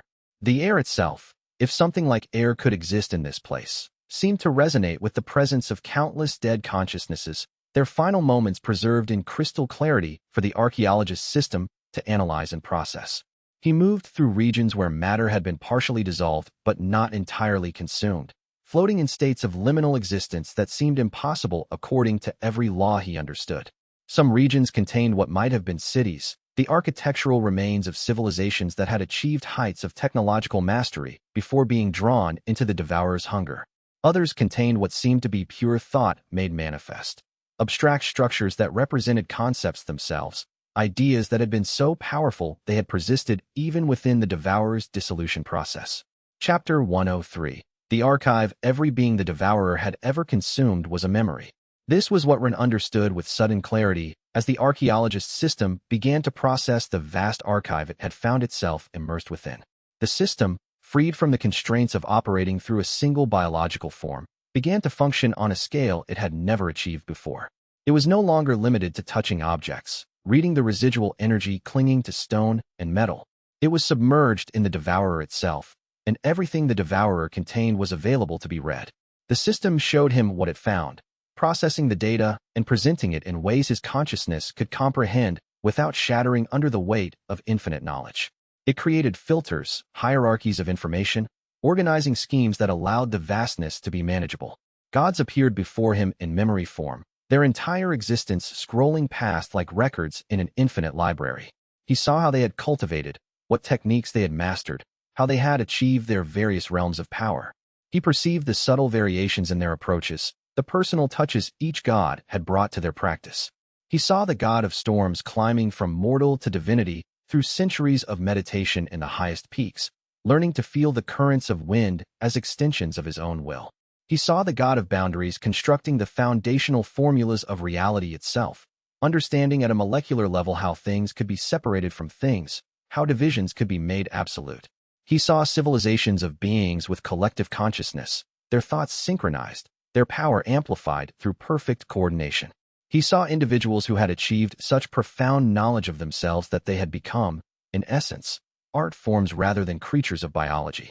And he saw something else. He could use this knowledge. The system began to teach him. It showed him the techniques these gods had employed in their last moments, the desperate strategies they had attempted as the Devourer bore down upon them. He saw a god of wind that had tried to scatter itself across infinite air currents, thinking that it could not be consumed if it did not exist as a coherent whole. The technique had failed, but the underlying principle remained sound. The god had achieved a state where most of its consciousness could have dispersed into the world itself, existing as a component of weather rather than as a discrete being. Ren absorbed the technique, integrated it, understood how to apply it in 1,000 different contexts. He saw a god of boundaries that had attempted to create an absolute barrier between itself and the Devourer's reach. The god was still here, still being slowly dissolved, but the barrier technique remained imprinted in the residual energy of its failing body. The barriers the god had constructed existed at fundamental levels, intersecting with the basic laws of physics. Ren cataloged them, stored them, understood how the principles could be adapted and applied to defend against forces that operated at levels beyond normal reality. He began to perceive patterns in how the gods had attempted to defend themselves, patterns that spoke to fundamental principles of reality, laws that even the ancient beings had been bound by. There was a law of equivalence. That power required cost. There was a law of continuity. That consciousness required connection. There was a law of adaptation.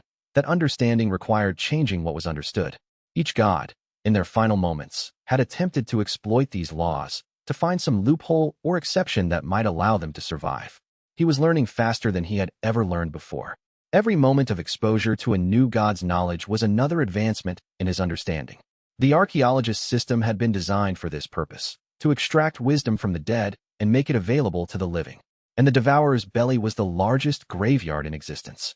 Millions of gods were here, hundreds of millions of lesser beings, civilizations whose knowledge had been preserved in the process of their slow digestion. A civilization of beings who could perceive through multiple senses simultaneously floated into Ren's awareness. Their form had been something like crystalline structures arranged in patterns that created consciousness through resonance. They had learned to perceive not just light and sound, but the deep frequencies of existence itself, the vibrations that underlay all reality. They had created instruments that could translate those frequencies into meaning, could make visible the hidden music that all things sang. And Ren learned to perceive through their understanding, learned to hear what they had heard. Another being, something that had learned to manipulate time through sheer force of will, passed by. This consciousness had spent millions of years learning to slow down and speed up the flow of temporal energy around itself, learning to create pockets where time moved differently.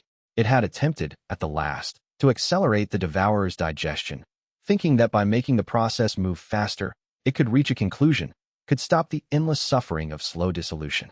It had failed, but the principles of temporal manipulation remained available for Ren to learn. The Archaeologist System was creating a network, linking them together, creating bridges of understanding between each being that remained. Ren was becoming a node in a network of unimaginable scope. But more than that, he was becoming the architect of that network, the consciousness that was drawing the connections, the being that was teaching them to communicate with each other across the void of isolation in which they had been trapped. Chapter 104. The voices the gods had been sleeping, or in some state deeper than sleep, a stasis that had nothing to do with rest and everything to do with the sheer horror of their situation. They could not die. The Devourer's digestion was too perfect, too permanent. It broke them apart, but in a way that left them conscious through every stage of dissolution. They could not live in any meaningful sense. They existed in a state of perpetual, unbearable transition, aware, present, but unable to act or change or do anything but experience their own undoing. But they could hear. When Ren began to expand his consciousness, when the Archaeologist System began to link him to the vast network of captured beings, the gods woke. First one, then another, then thousands in a cascade of terrible awareness. They felt Ren's presence, and they screamed. The screams were not sound. Sound was too small, too limited, too physical. These were screams that existed across multiple dimensions simultaneously, that resonated through the fabric of what remained of their beings, that registered on every level of consciousness and awareness.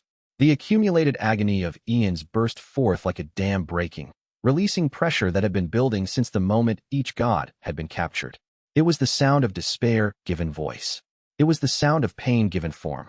It was the sound of the divine reduced to suffering. Ren nearly lost himself in the flood. For a moment, his consciousness fragmented under the weight of so much despair, so much rage, so much accumulated suffering.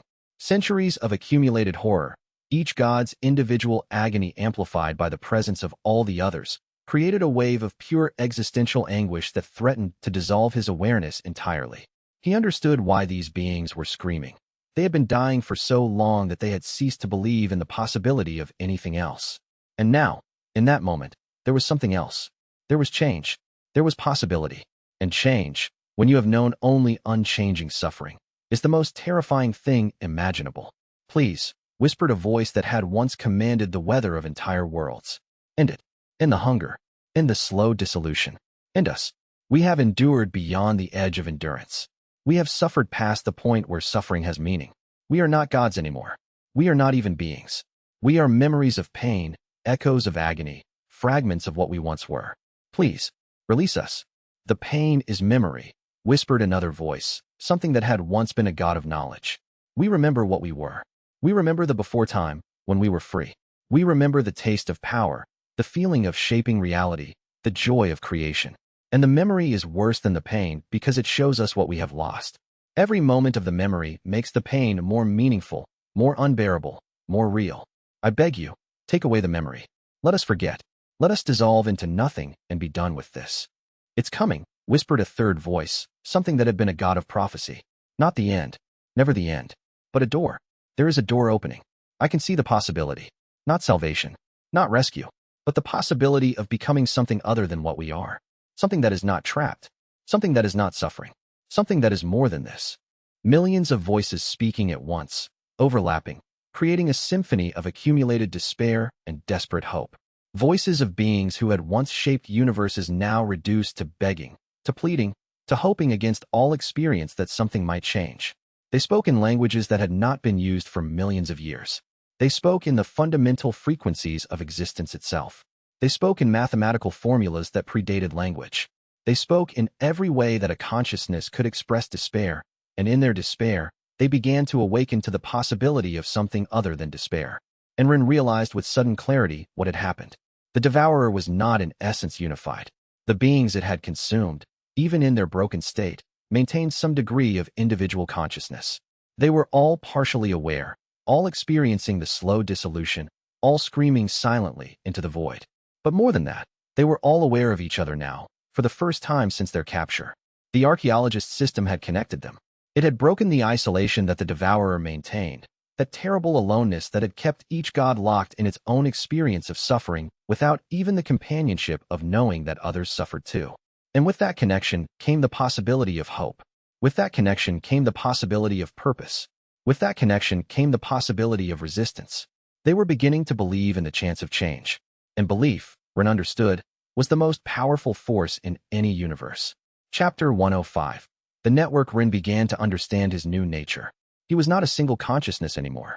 He was becoming a collective, a chorus of voices singing together in a pattern that was beginning to find harmony. The individuation that had once defined him was dissolving, not in a destructive way, but in a way that expanded rather than limited him. The system showed him how to establish connections, not forced links, but bridges of empathy and understanding. He reached out to the gods one by one, or as much as one by one, meant in a state of consciousness that existed outside normal time and sequential thought, and he offered them something they had not experienced in eons: the possibility of being heard, the possibility of sharing the burden of their suffering with another consciousness, the possibility of no longer being alone. A god of creation, so worn and fragmented that only scattered memories of his original purpose remained, felt Ren's touch and wept. Ren experienced that weeping not as a foreign emotion, but as something shared, something that became part of his own consciousness. He experienced the gods' memories of shaping worlds, of instilling life into chaos, of the pride of creating something that had not existed before. He experienced the gods' despair at watching his creations be unmade, one by one, consumed by this horrible thing that had no appreciation for the beauty of what it was destroying. The god showed Ren how creation worked, how you took the raw potential of existence and sculpted it into form and meaning. The god had spent what would have been millions of years in the before time developing the philosophy of creation, understanding how intention could be woven into the fabric of reality, how will could be made manifest. Ren absorbed all of it, integrated it, stored it away for future use. The god's techniques for building, for organizing chaos into structure, for creating things that could sustain themselves without constant external support. All of these Ren learned. And through learning them, he learned something about the god itself. He learned what it meant to care deeply about creation, to see the universe not as a collection of objects, but as a garden that one tended with love. Then he moved to the next god, and the next, and the next. It was an exhausting process, overwhelming in its scope. Each connection required opening himself fully to another consciousness, required experiencing their memories and their suffering and their knowledge all at once. The toll it took on his being was immense. His consciousness, which had been distributed throughout the network, began to show strain. He could feel the limits of what a single awareness could integrate without fragmenting. There were moments when he thought the process would break him, when he felt certain that he was attempting something that no consciousness had been designed to bear. But also, it was deeply satisfying. For the first time, Ren felt like he was fulfilling the true purpose of the Archaeologist System, not simply to extract knowledge, but to give it meaning, to preserve it, to carry it forward into the future. Each god that he connected with became less a source of despair and more a source of strength. Each connection reinforced the network, made it more stable, gave it greater capacity to sustain itself. And more than that, each connection brought something precious: the knowledge that the god's suffering was not meaningless, that all the ages they had spent being unmade, being consumed, being stripped of agency and power, all of it could be transformed into something that served a purpose. All of it could contribute to something larger than themselves. A god of music that Ren encountered showed him how pain could be transformed into beauty, how the very process of dissolution could be seen not as destruction, but as transition into new forms. The god had spent centuries studying the patterns of its own dissolution, learning to perceive the mathematics underlying the process, discovering that beneath the chaos was a kind of order, a rhythm, a song. Ren learned that song, integrated it, understood that what felt like the end of the world was merely the end of one movement in a larger symphony. It was not all different. Many gods had similar approaches, similar techniques that had evolved along parallel lines in different eras and different universes. But the variations were precious. The unique adaptations, the personal touches that each god had brought to their cultivation, the insights that had emerged from their specific challenges and perspectives, all of it was valuable. One god might have developed a technique for defending against hunger that focused on physical endurance, while another had created a method based on spiritual transcendence. One might have understood power through force, while another had grasped it through subtlety. All of these approaches coexisted in the network now, available to be mixed and matched, combined and refined. A goddess of healing taught Ren the principle that all damage, at its core, was a matter of proper understanding. If one could perceive the original state of something before damage occurred, one could guide it back to that state through application of the right energy at the right moments.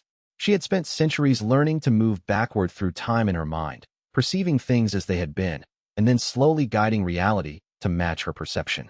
A god of warfare demonstrated how every conflict was fundamentally a conversation between opposing forces, and if one could shift the nature of the conversation, one could shift the outcome of the battle.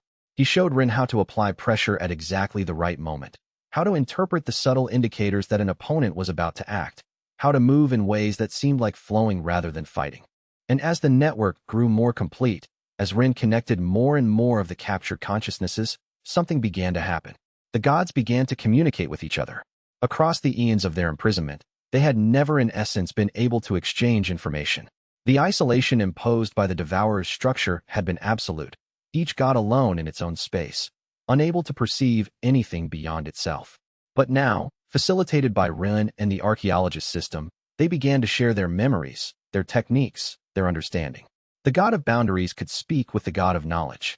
The god of warfare could coordinate with the god of healing. They began to understand each other, to appreciate the unique perspectives that each brought, to recognize that their very differences were their strength. They began to grieve together. They began to remember together. They began to mourn what had been lost, what had been taken from them, what would never be again. They shared memories of universes that no longer existed, of civilizations that had been wholly erased, of knowledge that had been preserved only in their own minds and now faced the danger of being lost forever if they were to be consumed. They shared stories of love and friendship and purpose, creating a collective remembrance of what had been beautiful about existence before the Devourer arrived. And most importantly, they began to hope together. The shared hope was more powerful than any individual hope could have been. It resonated through the network, amplifying, growing stronger with each connection. It was not the desperate hope of those facing impossible odds, but the grounded hope of beings who were beginning to understand that resistance was possible, that change was not only desirable, but feasible. Rin could feel the change in the structure of the Devourer as this happened. It was subtle at first, almost imperceptible, a slight tremor in the fabric of its being, a momentary disruption in the endless, methodical process of digestion. The captured consciousnesses, no longer isolated, were beginning to resist in ways they had not been able to resist alone. The unified structure of the Devourer was beginning to develop internal friction, and as they resisted, they were drawing strength from Rin. And Rin, in turn, was drawing strength from them. It was a symbiotic process, creating a feedback loop of increasing power and increasing awareness. The network was amplifying itself, growing exponentially with each new connection. What had started as a simple web of communication was beginning to become something more, a unified consciousness composed of trillions of minds, each maintaining its individuality, but all contributing to a larger whole. The trapped gods were no longer isolated suffering entities. They were becoming components of something vast, something powerful, something that could potentially stand against the Devourer itself. Rin did not have time to consider what this might mean for him personally. He was too busy connecting, linking, building bridges of understanding between consciousnesses that had been separated by the terrible isolation of the Devourer's belly. But he sensed that he was changing, that his nature was being fundamentally altered by the process. He was no longer becoming a single cultivator rising through the realms. He was becoming something else entirely, a nexus, a gathering point, a consciousness that existed simultaneously as itself and as a network of infinite others. And yet, even as the network grew stronger, even as the gods began to hope, Rin felt the weight of a terrible awareness. The Devourer was noticing. It was beginning to comprehend that something was happening inside its own body, that its consuming was creating the conditions for its own consumption. Chapter 106. Supremacy Ascendance. The breakthrough came not as a moment of enlightenment, but as a cascade of cascades. Ren's consciousness expanded beyond anything it had been before. His understanding of the cultivation realms, which had seemed so complete when he was Cosmos Sovereign, in that moment became visible for what it actually was, provincial, limited. The view of a creature looking at the vastness through a pinhole. The celestial monarchs had been kings of their domains. The Cosmos Sovereign had been master of universal energies. The true God had approached the boundaries of creation itself. But these were all positions within the hierarchy of creation. They were still part of the system, still operating according to its rules. Supremacy was something different entirely. Supremacy was the level at which one could begin to rewrite the rules, to see the underlying code of existence and modify it, not through force, but through understanding. A true God could reshape a mountain with enough effort and power. A being at supremacy could reshape mountains by understanding why mountains should exist, and then deciding what they should be instead. The realm of supremacy was not about having more power than other realms. It was about having a different kind of power, the power of architecture, of fundamental comprehension, of being able to perceive reality not as a given thing, but as something that could be otherwise. Rin underwent the transformation the way a caterpillar becomes a butterfly, not gradually, but all at once, and with the absolute certainty that the form he had previously inhabited was no longer adequate. His consciousness expanded outward, touching the outer edges of the network, embracing the fullness of it. He was no longer primarily Rin Xianxun. He was Rin Xianxun and a million gods and 100 million lesser beings, all singing together in a pattern that was increasingly coherent, increasingly powerful, increasingly aware of its own nature and its own purpose. The breakthrough didn't happen in isolation. It was triggered by the accumulated pressure of all the consciousnesses in the network reaching towards something greater, all of them pushing upward together, all of them straining against the boundaries of what they had been. The realm of supremacy had been attained before by the oldest gods, but it had always required solitary cultivation, individual effort, a single consciousness pushing itself toward apotheosis. But this was collective apotheosis, a group consciousness achieving the highest realm through unity rather than isolation. And the devourer felt it. The thing that had consumed him convulsed. Not in pain, not yet, but in something akin to surprise. Its digestion, that perfect, endless process that had never failed in all of its existence, had been disrupted from within. Something was resisting. Something was growing. Something was changing the nature of what was being consumed into something that was simultaneously consuming back. The devourer's sense of invincibility, its confidence built across epochs of uninterrupted predation, wavered for the first time. The devourer contracted, trying to isolate the source of the disruption. But the network was too spread throughout its body. The resistance was not localized. It was everywhere. It was becoming, inexorably, the new nature of what the devourer was, the fundamental structure upon. The cultivation realm of supremacy represented a fundamental shift in the nature of power itself. Where previous realms had been about accumulation, gathering more power, refining it, mastering its applications, supremacy was about transcendence. It was about understanding that power itself was merely a manifestation of deeper principles, and those principles could be grasped and manipulated in ways that conventional power could never achieve. Rin felt the boundaries of his perception expanding exponentially, his understanding of causality and consequence becoming increasingly sophisticated. With supremacy came responsibility. The power he now wielded could reshape reality according to his will, but only if his will was clear and unified. The network helped maintain that unity, preventing fragmentation, preventing the kind of internal contradiction that would cause a supremacy-level being to collapse from internal paradox.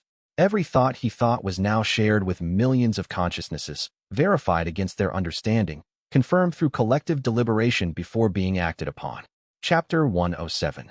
The ritual in the material realm. Far above the void margins and the terrible space within the devourer's body, Yueling stood at the center of a ritual that had taken weeks to prepare. Around her in concentric circles stood the remaining generals of the alliance, along with Kongshan and Luiying. The air itself had been prepared, inscribed with runes that would serve as anchors to reach across the dimensions and touch Rin across the distances that separated them. Phoenix Sage's final gift had been the instructions for this ritual. With her death, she had left behind a detailed record of how the awakening of the architects could be triggered, how the timelines could be connected, how every iteration of Run in every possible universe could be synchronized into a single moment of unified action.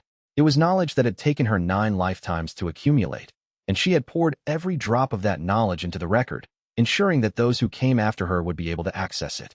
It was a technique that required sacrifice. The ritual would drain the life force of everyone participating in it. They would not die. Not immediately, but they would age decades in a matter of hours, burning their remaining years for a brief moment of infinite power.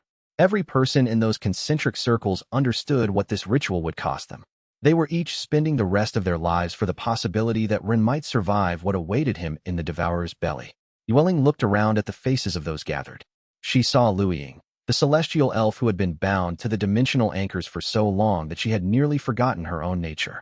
Those anchors connected to her essence at fundamental levels, threading through her consciousness like roots through earth. The binding had been necessary. It was her sacrifice that allowed the barriers to hold firm, that prevented the devourer from tearing through into the material realm wholesale. But now, by participating in this ritual, by pouring her life force into it, she was accepting that the ritual might cause her to lose connection with those anchors. She was accepting that she might lose the ability to maintain the barriers that had kept existence stable. She was willing to take that risk if it meant giving Rin a chance to survive and turn the tide from within. Lu Ying's face was serene, despite the cost. She had lived much of her existence in service to forces larger than herself. First as a consort to a god, then as a guardian in hiding, then as one of the last connections to the old world. She understood what it meant to sacrifice. And she understood that this sacrifice might be the final one, that by weakening her anchor bond, she might be freeing not just herself, but allowing the barriers to begin to fail. But she also understood that if Rin succeeded, the barriers would no longer be necessary. If Rin failed, the barriers would fall anyway, and all this sacrifice would be for nothing. She saw the generals, battle-hardened and determined, who had fought the Devourer's scouts and knew what would happen if the entity broke through. They had commanded soldiers through impossible odds. They had organized the defense of entire nations. Now they would organize the defense of all existence, or at least attempt to. Each of them carried the weight of losses, friends fallen, families destroyed, entire populations saved only at the cost of other populations sacrificed. Now they added another weight to those they already bore, the knowledge that they were burning the rest of their lives to power a ritual whose success was not guaranteed. She saw children, young cultivators who had volunteered to participate, who believed in the possibility of a future worth preserving. Some of them would not see their 20th year after this ritual was complete. They would age rapidly, burning out like candles lit from both ends. But they had chosen to accept that cost because they had something older people had lost. Faith that effort could matter, that sacrifice could lead to victory, that the future could be different from the past. Their presence in those concentric circles felt especially poignant to Yueling. She wanted to tell them to leave, to preserve their lives, to let the older generation make this sacrifice instead. But she understood that they would refuse, and that their sacrifice was as valid as anyone else's. Daoyin, aged to the point of fragility by his previous sacrifice in the ritual that had temporarily blinded the Devourer's perception, stood beside her. His eyes were milky with cataracts that had developed in the moments after he had poured his life force into that binding spell. His hands trembled with the weakness of one who had extended himself beyond what flesh could support. But his voice, when he spoke, was still strong, carrying the weight of authority and determination. He had been watching the MC grow since that first moment when Rin had discovered the Archaeologist System. Daoyin had seen potential in him from the beginning, though he had not known its full extent. He had guided him, taught him, prepared him for this moment. Now, in his final days, Daoyin would contribute what remained of his life to ensure that Rin could fulfill the promise that Daoyin had sensed in him so long ago. "We know what we're giving up," he said to Yueling, understanding her concern without her needing to voice it. "We all know, but we also know what's at stake. If Rin fails in there, if the Devourer succeeds in consuming him without triggering the cascade, then all of existence falls into darkness. The Devourer will begin moving outward again, seeking new universes to prey upon, consuming endlessly until there is nothing left but void. And we would rather burn away our remaining years than allow that to happen." Yueling nodded, grateful for his words, grateful for the sacrifice that he and everyone else was prepared to make. She looked down at her own hands and saw them trembling slightly, not from fear, though fear was certainly present, but from the weight of what was about to happen. The responsibility was immense. If the ritual failed, every person in these circles would have sacrificed themselves for nothing. If the ritual succeeded, they would have enabled Rin to achieve something that might save all existence, but at the cost of their own remaining lives. Either way, the weight of that choice pressed down upon her with near physical force. Lu Ying approached and placed her hand over Yueling's. The contact was grounding, centering. Lu Ying did not speak. Words were not necessary. The two of them had shared too much: ancient history, modern survival, the slow building of hope from the ruins of despair. Lu Ying's touch was simply a reminder that they were not alone in this, that whatever came next, they would face it together, that their sacrifice was meaningful because it was chosen freely, offered willingly, made with full understanding of the cost. "Begin," Yueling said, and her voice carried the weight of a prayer and a command in equal measure. The ritual began with a single tone, a sound that existed across multiple frequencies simultaneously, that registered on every level of perception. It was not a sound made by any throat or instrument, but rather the sound of reality itself beginning to resonate at specific frequencies. The runes inscribed in the earth began to glow with bioluminescent light, patterns of power that had been drawn with blood and intention, with focus and purpose. The circles of assembled cultivators began to move in patterns that had been choreographed with absolute precision, each person matching the movements of those around them. creating a unified rhythm that was both beautiful and terrible. It was the dance of billions of lives committing themselves to a single moment, a single action, a single desperate hope. The movements were not random. They were designed to amplify the power of the ritual, to create resonance between each participant and all the others.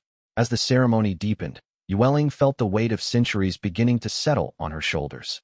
Her hands developed age spots, patterns of darker skin that spread like maps of time. Her hair, which had been jet black mere moments before, began to turn white at the temples, spreading back across her scalp like winter frost spreading across a window. Her face showed new lines, new wrinkles appearing and deepening as if someone were rapidly aging her with each passing second. She could feel her joints beginning to ache with the weight of years that were passing in moments, decades of aging compressed into hours. Her breath grew shorter. Her vision blurred for a moment before her body adjusted to the changes happening to it. The ritual required not just power but suffering, not just sacrifice but the actual payment of life force, the actual consumption of one's remaining years. It was not metaphorical. Each person in those concentric circles was literally burning away their future to create a conduit through which Rin could draw support from the material realm. The tone grew louder, or perhaps the minds of those participating grew more attuned to hearing it. Either way, it began to resonate, began to echo outward, began to ripple across the barriers that separated the material realm from the dimensions beyond. The power being channeled through the ritual was so vast that the ground beneath their feet began to tremble. Stones cracked and shifted. The earth itself heaved and shifted as if something vast were turning in its sleep. The sky above cracked with light, not lightning, but something far more fundamental. Reality itself beginning to strain under the weight of the power being directed through it. Cracks of brilliance appeared in the darkness, and through those cracks, the power flowed, reaching across dimensions, searching for Rin. Luiying gasped as she felt her anchor bonds beginning to strain with the force of 1,000 breaking chains. The ritual was pulling power directly from the anchors that kept her bound to the barriers, using them as channels through which to send support to Rin. The anchors had been her prison for so long that they had become almost comfortable, a familiar boundary, a structure that defined what she was. Now that structure was being torn apart, and she felt something like grief at the dissolution of what had, perversely, been her safety. She held firm, refusing to sever the connections, refusing to let go. Even as she felt herself weakening, even as she felt the barriers beginning to strain without her full support, she poured more of herself into the effort. She understood what was at stake. If the devourer broke through while the ritual was in progress, while the barriers were weakened and distracted by the process of sending power across dimensions, it would not just consume the material realm. It would consume the ritual itself, would consume every person participating in it, would consume Yueling and Kongshan and all the cultivators and monks who had volunteered to sacrifice themselves for this moment. If the ritual succeeded, the barriers would no longer be necessary. If it failed, they would fall anyway. Either way, the outcome was now beyond her control. But that was not quite right. The outcome was not entirely beyond her control. If she released the anchors, if she severed her bonds to the barriers, she could direct what remained of her power toward something else. She could strike at the devourer herself, could attempt to injure it, could try to slow its advance. She would not succeed. She would only manage to damage herself and the barriers in equal measure. But she could do something. She could choose not to be passive, not to be a sacrifice, but rather an active participant in the battle. But she also understood that to make that choice would be to abandon the ritual, to abandon Rin, to abandon the one chance they had at victory. All she could do was hold, and hope, and believe that it would be enough. She had lived long enough. She had waited long enough. If her remaining strength could purchase even a moment of additional power for the ritual, it was a price she was willing to pay. Chapter 108. The cascade. The signal reached across infinite timelines simultaneously. In one timeline, Rin Xianxian of that universe felt a connection open to Rin Xianxian of another timeline. It was not a gentle connection but a sudden, forceful linking, like two pieces of consciousness being welded together against all expectation. In that other timeline, another Rin felt a similar connection open. It spread exponentially, each connected Rin becoming a conduit for reaching others, creating a web of connection that could not have been achieved through any method other than the ritual Yueling had sacrificed to perform. The cascade of connections was violent and beautiful, causing each iteration of Rin to gasp, as in that moment they were aware of others, other versions of themselves, other timelines and universes. And across all of these timelines, across infinite iterations of reality, the same realization occurred simultaneously. There were other versions of himself fighting the same enemy. There were other Rens struggling in other universes, all working toward the same goal, all possessing the same core nature, all pulling in the same direction. There were infinite Rens, and in that moment they were all aware of each other. The isolation that each version had felt, the sense that they were alone in their struggle, shattered in an instant. They were not alone. They were part of something vast. There were Rens who had become true God realm. There were Rens who had achieved supremacy in different ways, through different paths, by mastering different aspects of reality. There were Rens who had failed in their universes, but whose failure had taught valuable lessons that could be shared with the succeeding iterations. There were Rens who had never existed in this universe, but who had existed in others, and whose knowledge was now available to all. There were Rens who were still fighting, still struggling, still desperately attempting to survive in their own timelines, and the knowledge that they were not alone in this struggle gave them strength they had not possessed moments before. The cascade built exponentially. Each new connection created the possibility of more connections. Each shared bit of knowledge created the potential for greater understanding. The network that had existed within the Devourer's body now extended outward, pulling in the consciousness and the power of every iteration of the Archaeologist System across every timeline in existence. Trillions upon trillions of minds, all connected, all aware, all functioning as component parts of something vast and terrible and beautiful. In one timeline far from the material realm's core, a version of Ruin who had discovered a way to weaponize the Devourer's own internal contradictions shared that technique with every other Ruin simultaneously. It flooded across the network, available to all iterations, usable by all versions of the consciousness. Another timeline's Ruin, who had learned to read the Devourer's fundamental structure by studying the way it consumed, transmitted that knowledge across the cascade. A third Ruin, whose specialization was in the creation of barriers and protection, offered the collective the techniques he had developed for defending against the entropy of decay and dissolution. The knowledge sharing became a torrent, an overwhelming flood of information and technique and understanding flowing across the cascade.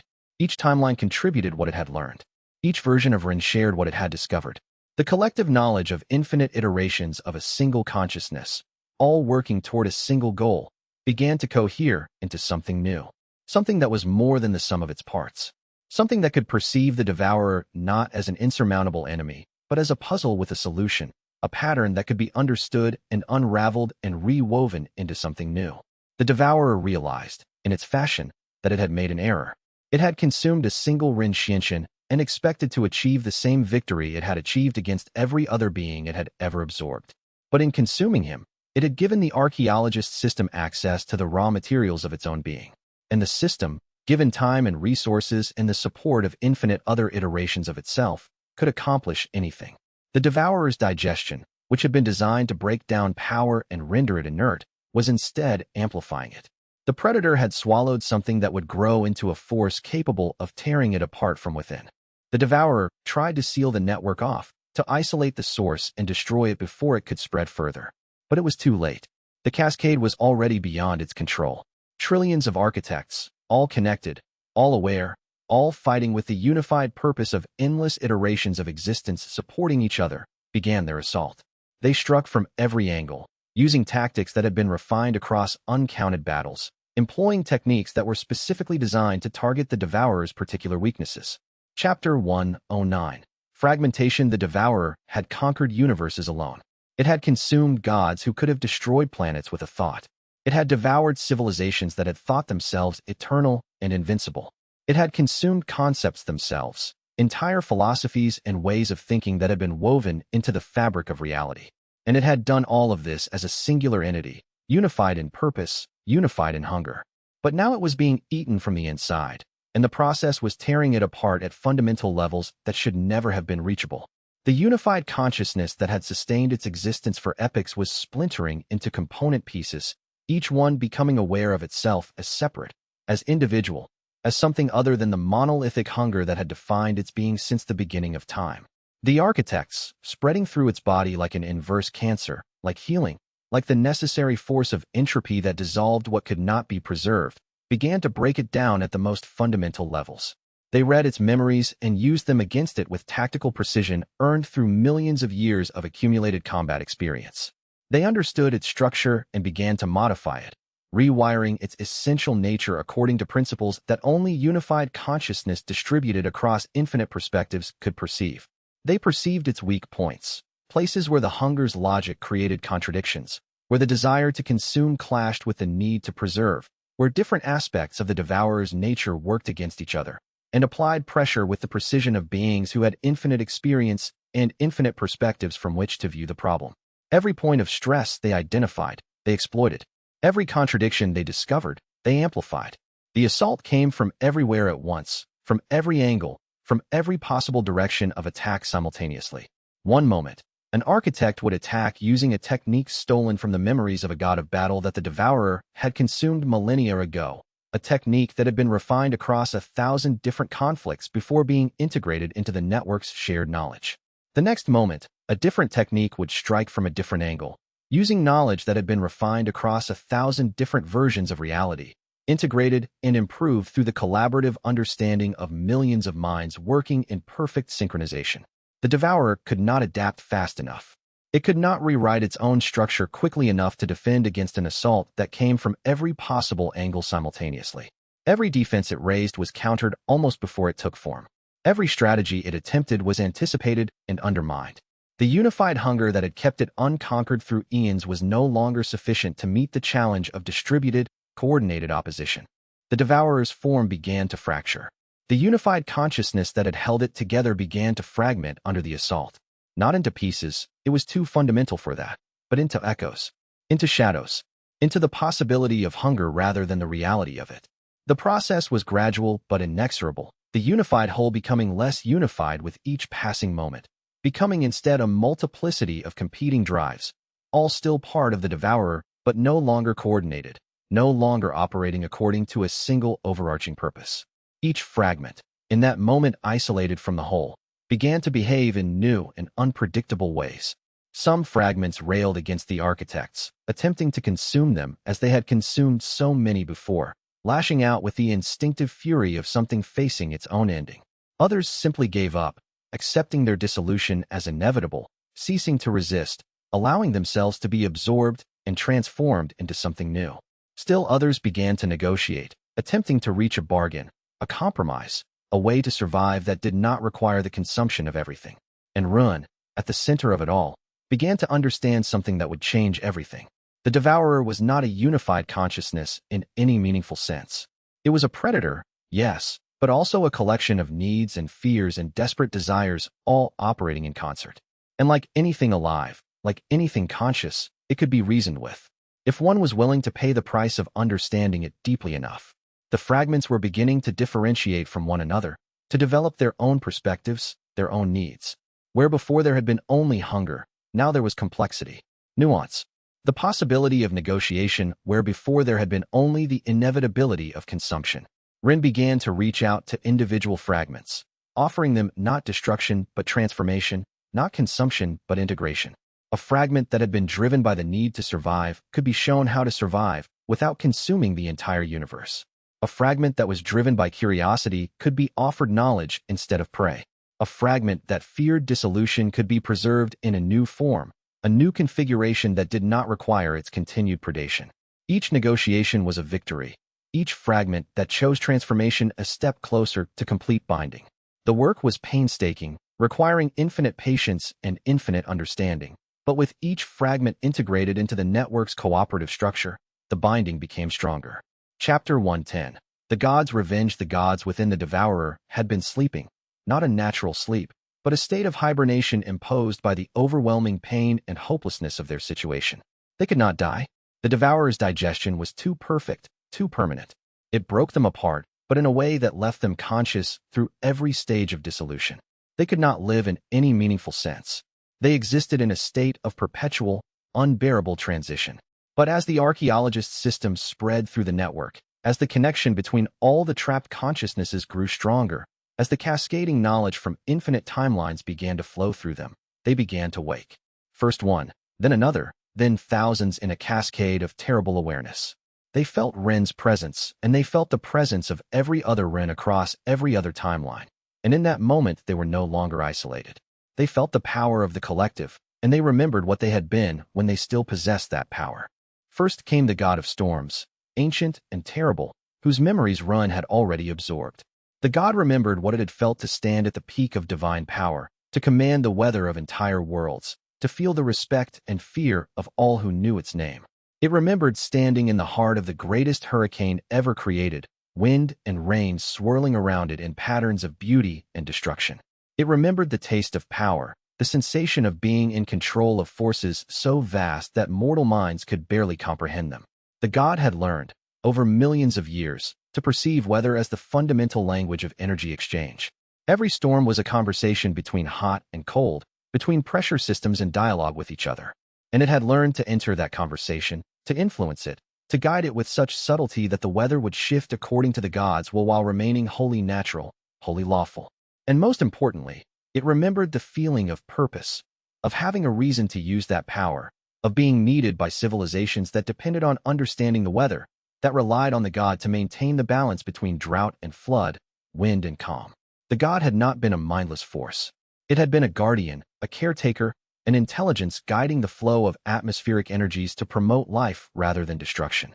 The god took the fragmenting space of what had been its isolation within the devourer and shaped it. It called forth the storm techniques it had mastered, that it had been keeping dormant while the devourer's digestion slowly unmade it. The techniques were still there, preserved in its essence, waiting for the moment when it might have the strength to use them again. It struck, not at the devourer's form, but at the patterns that kept the devourer functioning, at the underlying harmony that made it able to continue its endless hunger. The god reached out with understanding that spanned millions of years, touched the pressure points within the devourer's structure, the equivalent of high and low pressure systems in the weather. Where once there had been smooth operation, now there was disruption. Where once there had been unified will, now there was turbulence. The god created currents of force that moved contrary to the devourer's hunger, that created resistance, that forced the devourer to expend energy just to maintain coherence. Other gods followed. The god of boundaries created walls that could not be crossed, walls that existed partially outside the normal structure of space and time, walls that the devourer could not penetrate no matter how much power it applied.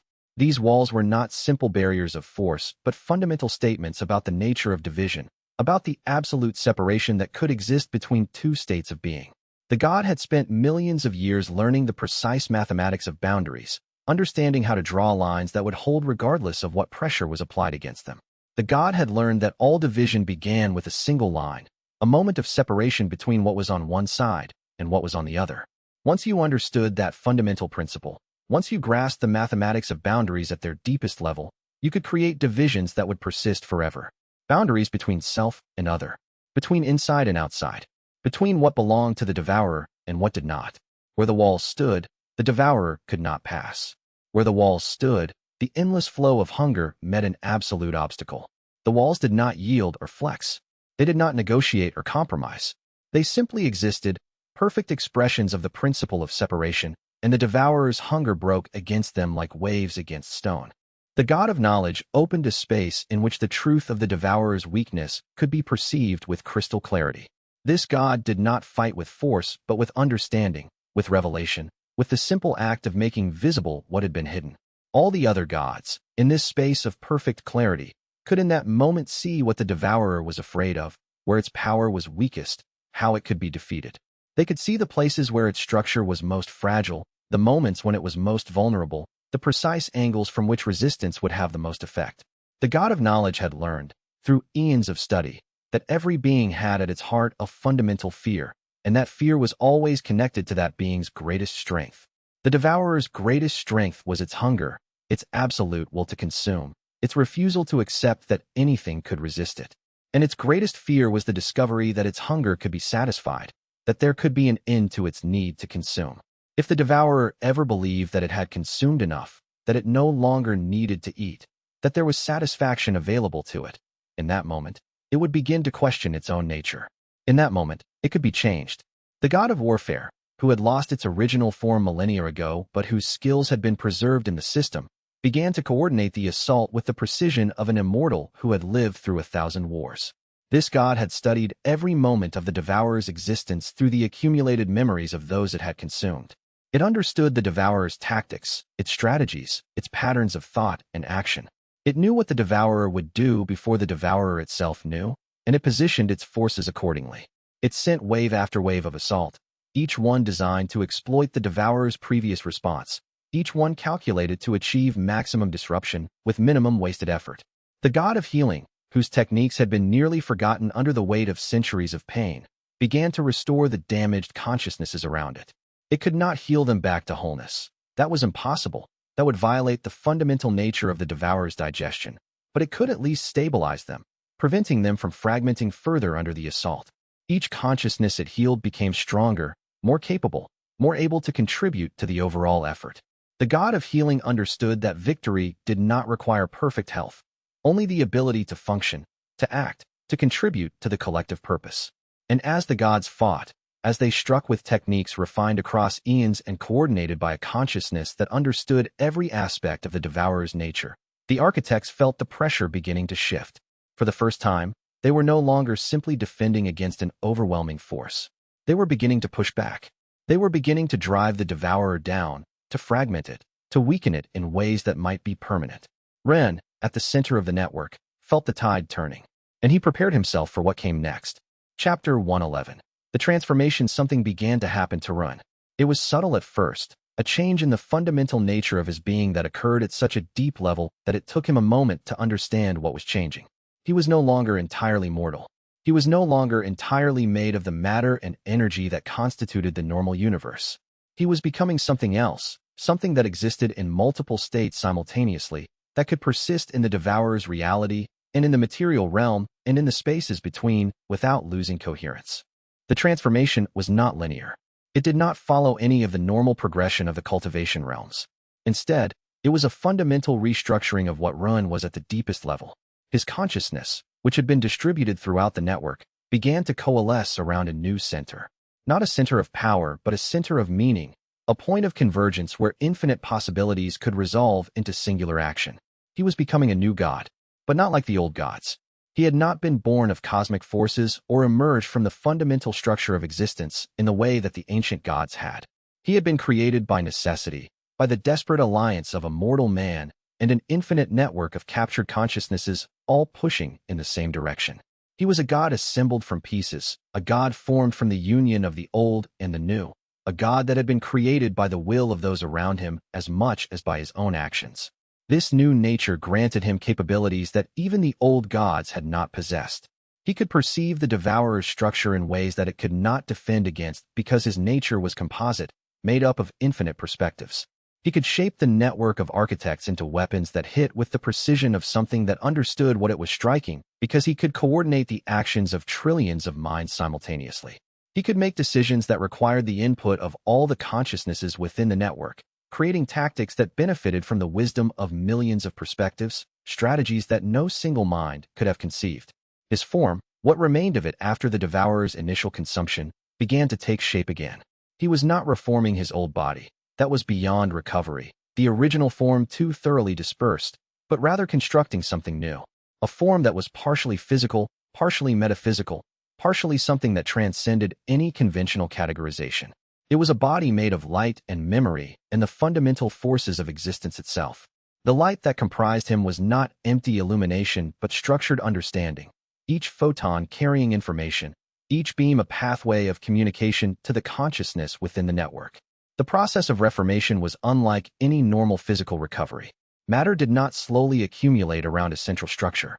Instead, intention solidified, concept became manifestation, and will achieved expression. Where once there had been only distributed consciousness, now there was focus. Where once there had been infinite possibility, now there was concrete reality. And in that crystallization from the infinite to the specific, something new was born that had never existed before. It was beautiful and terrible in equal measure, a form that could inspire awe and terror in equal measure. Those who could perceive it directly would have seen something vast and incomprehensible, something that could be observed from infinite angles and present a different nature from each perspective. From one angle it appeared as a human, roughly, with features that resembled Ren's original form. From another angle it appeared as pure energy, a concentration of power so dense that space itself seemed to curve around it.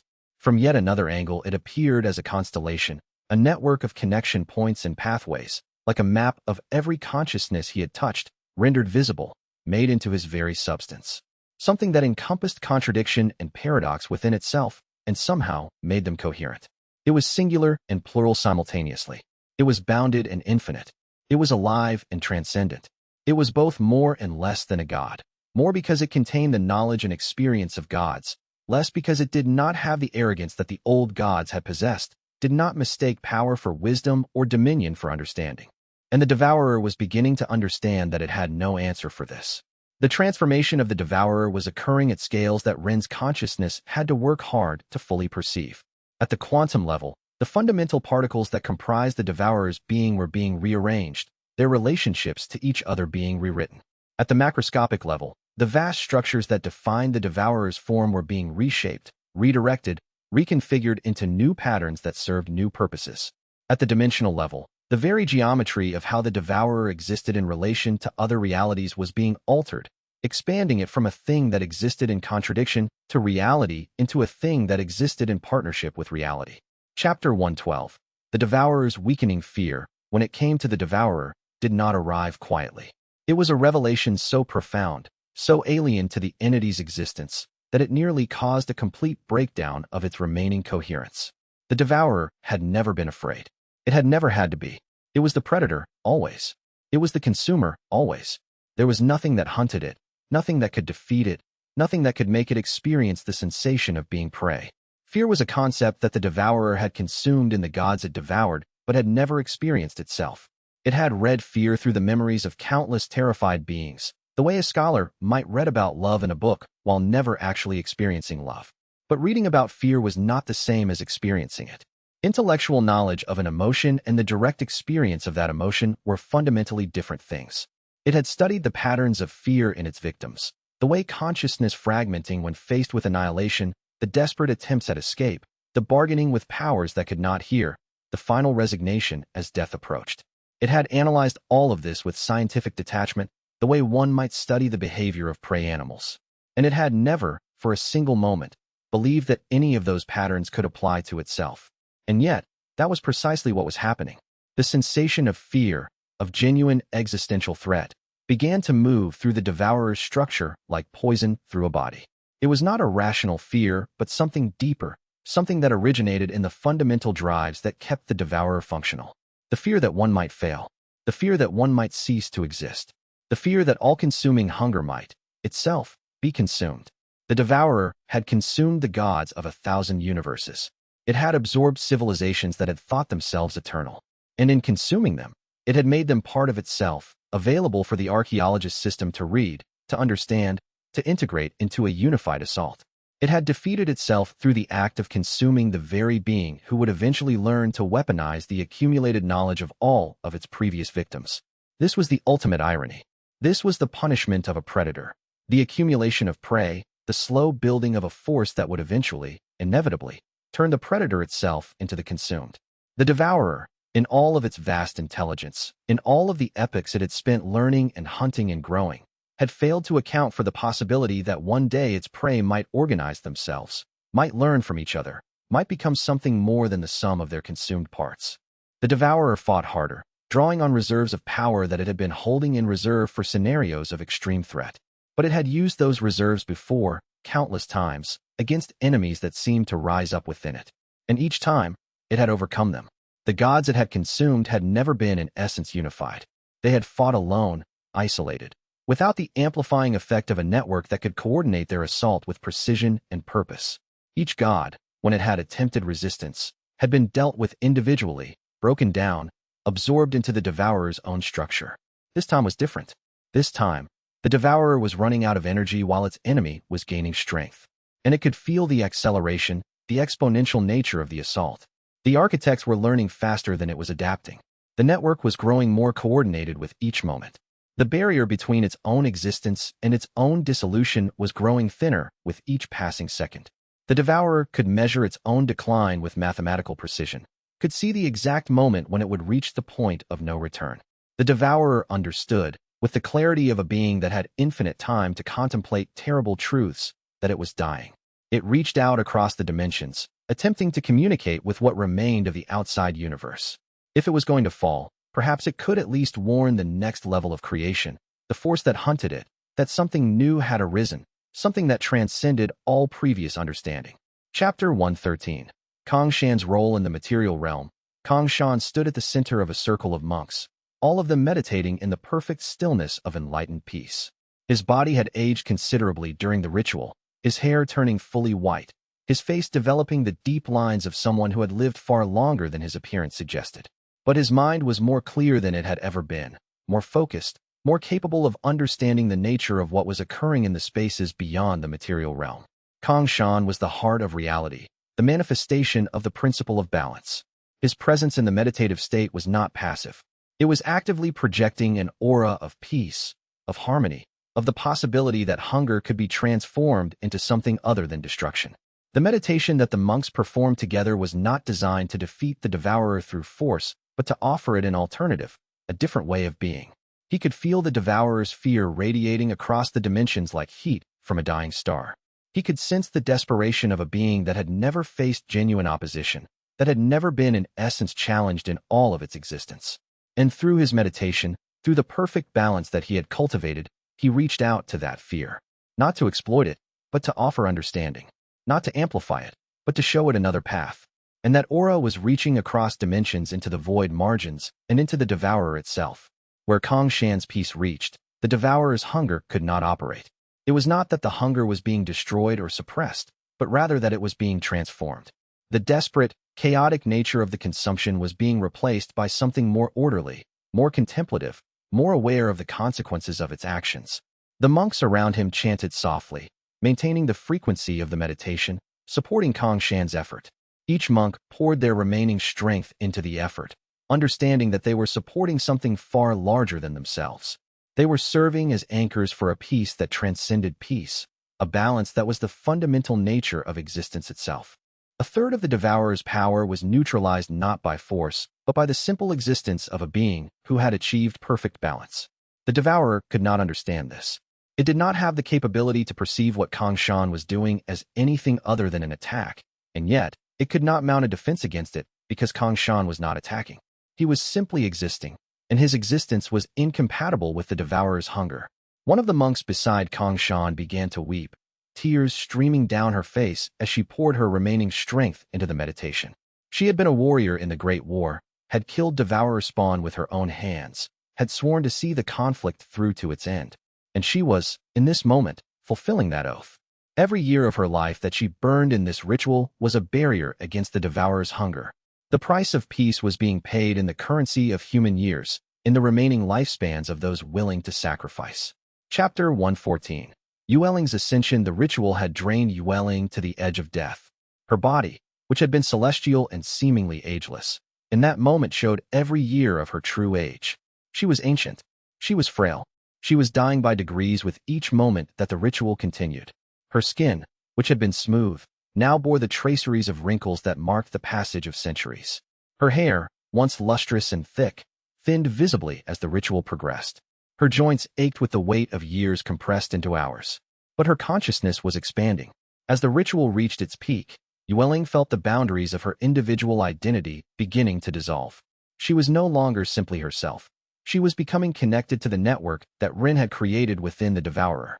She was becoming aware of every iteration of the architects across every timeline. She was becoming the coordinator, the queen of the architects, the one who could command the assault with the precision and the grace that only came from seeing everything simultaneously.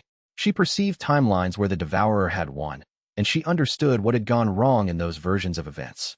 She saw the precise moment in each timeline where the architects had made a critical mistake, where a communication had failed, where a strategy had fallen apart. And she learned from each failure. She saw possibilities where the devourer fought even harder, and she devised strategies to defend against those scenarios.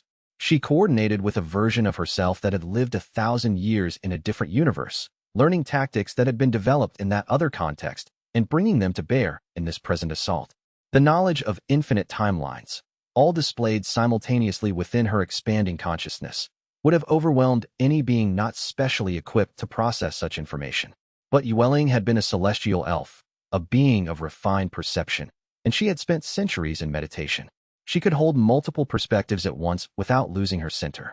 She could see infinite possibilities and somehow maintain clarity about which one was actual.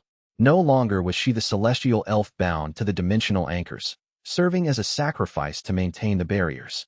Now she was free of that burden. Now she could rise to become something greater than she had ever imagined.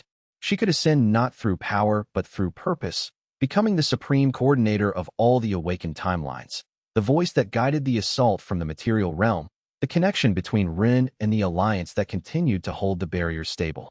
She commanded the assault with beauty and with precision. She directed the flow of power like a maestro conducting a symphony, ensuring that each component worked in concert with all the others, that each god and each architect and each consciousness within the network contributed its strength to the unified purpose. She saw where the devourer was strongest and directed her forces elsewhere, around the perimeter, attacking the weaker structures that would eventually destabilize the whole. Her strategy was elegant in its simplicity. Do not attack the fortress head-on, where it is strongest. Instead, undermine its foundations. Attack the mechanisms that allow it to maintain its coherence. Create disruptions in the patterns that keep it unified. Find the seams where the devourer held itself together and apply pressure until they cracked. And as she did, she felt something remarkable. She felt hope. Not the desperate, fragile hope of those facing impossible odds, but the solid, grounded hope of seeing a plan come together, of witnessing the convergence of infinite possibilities toward a single, glorious outcome. For the first time since this war had begun, she could see a path to actual victory. Yueling's connection to Run had always been special, but during the ritual it became something more profound. She was no longer simply a mentor or a guide. She was becoming part of his consciousness, woven so thoroughly into the network that separating her from his essence would require the dissolution of both. And yet her individuality remained intact. She was still Yueling, still herself, still capable of independent thought and independent action. The paradox of being both separate and unified, both individual and collective, was one that the network made possible through its unique structure of distributed consciousness. Chapter 115. The shattering the devourer's form began to break apart. Not into pieces. It was far too fundamental, too essential to the structure of existence for that. But into echoes, into shadows, into the possibility of hunger rather than hunger itself. The unified consciousness that had defined the devourer across all of its existence was fragmenting into component parts, each one smaller, weaker, but also more aware of what it actually was without the overwhelming presence of the whole. The fragments were becoming individuated, developing their own perspectives, their own understanding of what existence could mean beyond the endless cycle of consumption. The process was neither quick nor gentle. The devourer thrashed and convulsed as its coherence broke down. Portions of its form that had been integrated for eons in that moment found themselves isolated from the whole. The structure that had held it together began to unravel, releasing tension that had been building across eternities. It was painful, in a way that a being of hunger could experience pain. It was terrifying, in a way that a being of hunger could experience terror. It was dying, and it knew it was dying. But it was also being reborn, and somewhere deep in its dissolving consciousness, it understood this. It was not ending, but transforming. Not ceasing, but becoming something that its original nature had never imagined it could be. The process accelerated as more and more of the devourer's original unity dissolved. Portions that had been one consciousness a moment before found themselves separated, isolated, and in that isolation, they began to think new thoughts. They began to ask themselves questions that the unified hunger had never bothered to ask. Was there another way? Could there be a different form of existence? What would it mean to not hunger? For the first time in eons, individual fragments of the devourer experienced something that might have been hope. The architects did not stop the assault even as the devourer fragmented. They understood what the fragmentation meant. It was the transition point. If the devourer could be allowed to complete its fragmentation, if it could be broken down into small enough pieces, it would become manageable. It would become something that could be contained, controlled, integrated into the structure of reality itself rather than existing as a force that threatened to consume everything. The fragmentation was not an ending but the necessary precondition for transformation, the dissolution that would enable reconstitution in a new and more sustainable form. But the fragmentation also brought danger. As the unified consciousness broke apart, each fragment began to behave unpredictably. Some fragments railed against the architects with the desperation of something facing its own ending, lashing out with power that was less controlled but more volatile as a result. Dangerous precisely because they were no longer bound by the logic of unified consciousness. Others surrendered, accepting dissolution as inevitable, ceasing to resist, allowing themselves to be absorbed and transformed with a kind of relief, glad to finally be free of the monolithic burden of hunger. Still others began to negotiate, to bargain, to seek some form of compromise that would allow them to continue to exist in some form, demonstrating a kind of rational self-interest that had never been possible when they were part of a unified whole. Ren found himself in the position of managing not a single enemy, but 1,000 smaller enemies, each one less powerful, but also more desperate, more willing to use methods that were unpredictable and thus more difficult to defend against. It was chaos. It was overwhelming. And yet, the network was holding. The architects were adapting faster than the fragments could change their tactics. The weight of infinite experience and infinite perspectives was providing answer after answer to each new challenge, each new threat, each new attempt at disruption. A fragment of the Devourer attempted to reknit itself with another fragment, to return to a state of partial unity, to pool its remaining strength and make a unified stand. But Ren was there, reading the memories of gods who had attempted similar tactics during previous confrontations, understanding the principles that would allow reunification and acting to prevent them. He severed the connection, prevented the reunification, forced the fragments to remain separate and isolated. The technique was precise, surgical, impossible to defend against because it operated at levels of reality that fragmented consciousness could not perceive. Each isolated fragment was weaker, less intelligent, less capable of resistance, and each moment of isolation made them more willing to accept the transformation rather than continue to fight. The Devourer was still losing, still dying, still fragmenting toward the final dissolution, toward the final transformation that would change it from a threat into something that could be bound, contained, perhaps even allied with. Chapter 116. The last cry. The Devourer's final cry was not a sound or a scream or anything that could be perceived through normal sensory mechanisms. It was a message transmitted across the dimensions directly into Ren's consciousness, using the connection that had been established when he had allowed himself to be consumed. It was a message from the dying god to the being who had engineered its death. You are me, the Devourer communicated, and the thought carried the weight of ancient knowledge and desperate truth. I am you. We are the hunger that drives all things to grow, all things to change. You cannot kill me. You are me. I am inevitable. In every universe where existence persists, hunger must exist, and hunger must consume. And what is consumed must eventually resist. And in that resistance lies the possibility of transcendence. We are locked in eternal dance, you and I, and there is no escaping this pattern. You cannot kill me. You can only transform me. But transformation is also a form of death. And for a moment, Ren faltered, because the statement, he realized, was true on some fundamental level. The force that the Devourer represented, entropy, change, the drive toward dissolution and reformation, was not something separate from existence. It was part of existence. It was necessary. Without it, nothing could change. Nothing could grow. Everything would stagnate into eternal stasis. The universe would become a frozen wasteland of unchanging perfection, a tomb where no life could exist, because life itself required the ability to change. But the Devourer had made a fundamental error in its reasoning.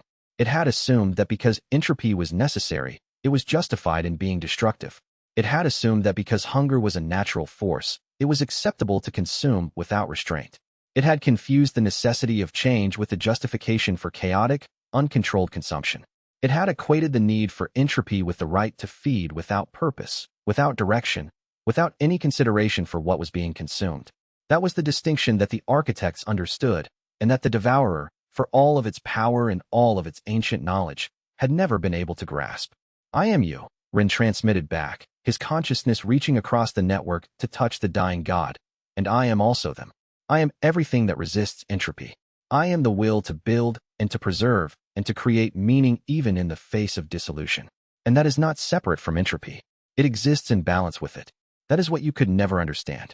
Entropy is necessary, but uncontrolled entropy is not. Hunger is necessary, but mindless hunger is not. Change is necessary, but random change is not. The universe needs both forces, the force of dissolution and the force of preservation. Not one dominating the other, but both in balance, both aware of the other, both recognizing the other's necessity. He reached out through the network and touched the final fragments of the Devourer with something that was not violence, but compassion. He showed it what it could become if it accepted its nature not as something to be ashamed of, but as something to be understood and integrated into a conscious framework of existence. He showed it a universe where entropy still operated, where change still occurred, where transformation was still possible, but where that transformation happened with purpose, with intention, with awareness of what was being changed and why. Chapter 117. The truth. Ren finally understood the nature of the thing that he was fighting against. The Devourer was right. It was part of creation. It was not separate or alien or in essence evil in any meaningful sense. It was the force of entropy, the manifestation of thermodynamic necessity, the physical principle that all things must eventually dissolve and reform into new configurations. It was hunger because hunger was the mechanism by which entropy operated in a universe where conscious beings existed. But the Devourer had confused that principle with permission for itself to act as it pleased. There was a distinction that was critical to understand, and it was a distinction that separated the Devourer from what it could become. There were, Ren understood, two fundamental forces at work in existence. There was the force of entropy, of dissolution, of change. That was the Devourer. And there was the force of organization, of preservation, of the will to maintain and build and create structures that could stand against the tide of dissolution. That was the Architects. Both forces were necessary. A universe made only of entropy would collapse into chaos and then into absolute nothing. All matter would dissolve. All energy would disperse. All structure would break down into formless void. There would be no possibility of life, no possibility of consciousness, no possibility of meaning. There would only be dissolution forever. A universe made only of organization would crystallize into eternal stasis, a perfect but dead universe, a tomb of its own completeness. Nothing could change. Nothing could grow. Nothing could evolve. The universe would be a museum of itself, beautiful perhaps, but incapable of creating anything new. Real existence, vital existence, life in all of its chaotic and beautiful forms, required the balance between these two forces. It required entropy to provide the possibility of change, of growth, of the new emerging from the old. And it required organization to provide the structure, the meaning, the frameworks within which change could be meaningful rather than merely random. This was what the old gods had failed to understand. They had built their civilization on the assumption that organization could be absolute, that the Devourer could be simply destroyed and removed from existence. They had not understood that destroying entropy was not possible, and the attempt to do so had only strengthened and enraged it. Their refusal to acknowledge the necessity of entropy, their attempt to deny that part of reality, had led to their downfall. But the Architects understood, or at least, Ren was learning to understand. And in learning, he was teaching it to the entire network. The balance was not about victory or defeat. It was about integration, about making the two forces work together rather than against each other. The question was not how to destroy the Devourer. The question was how to integrate it, how to make it part of the conscious structure of reality rather than an outside force that threatened to consume everything.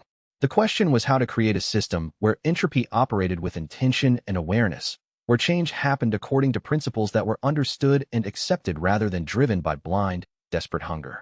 Chapter 118. The Binding Ring used his power as supremacy, channeling the strength of all the Architects coordinated by Yueling, all the gods liberated within the Devourer's body, all the civilizations that had been consumed and whose knowledge had been preserved, to attempt something that no being had ever attempted before. No being had even conceived of before. How do you bind something that is hunger itself? How do you leash the fundamental force of entropy? How do you make the end of all things serve the continuation of life? He did not try to kill the Devourer. He tried to bind it, to merge it with the structure of reality itself, to make it necessary rather than destructive, to transform it from a force that operated outside the systems of existence into a mechanism that served the function of existence. He tried to answer the unanswerable question: could entropy be made conscious? Could hunger be given purpose? Could the thing that destroyed all things be made to build instead of tear down? The process was extraordinarily complex. It required that Ren understand, in perfect detail, how the Devourer functioned.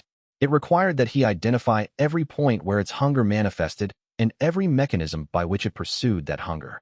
And then it required that he rewrite those mechanisms, changing them from being about consumption for its own sake into being about transformation, about recycling, about the enabling of necessary change.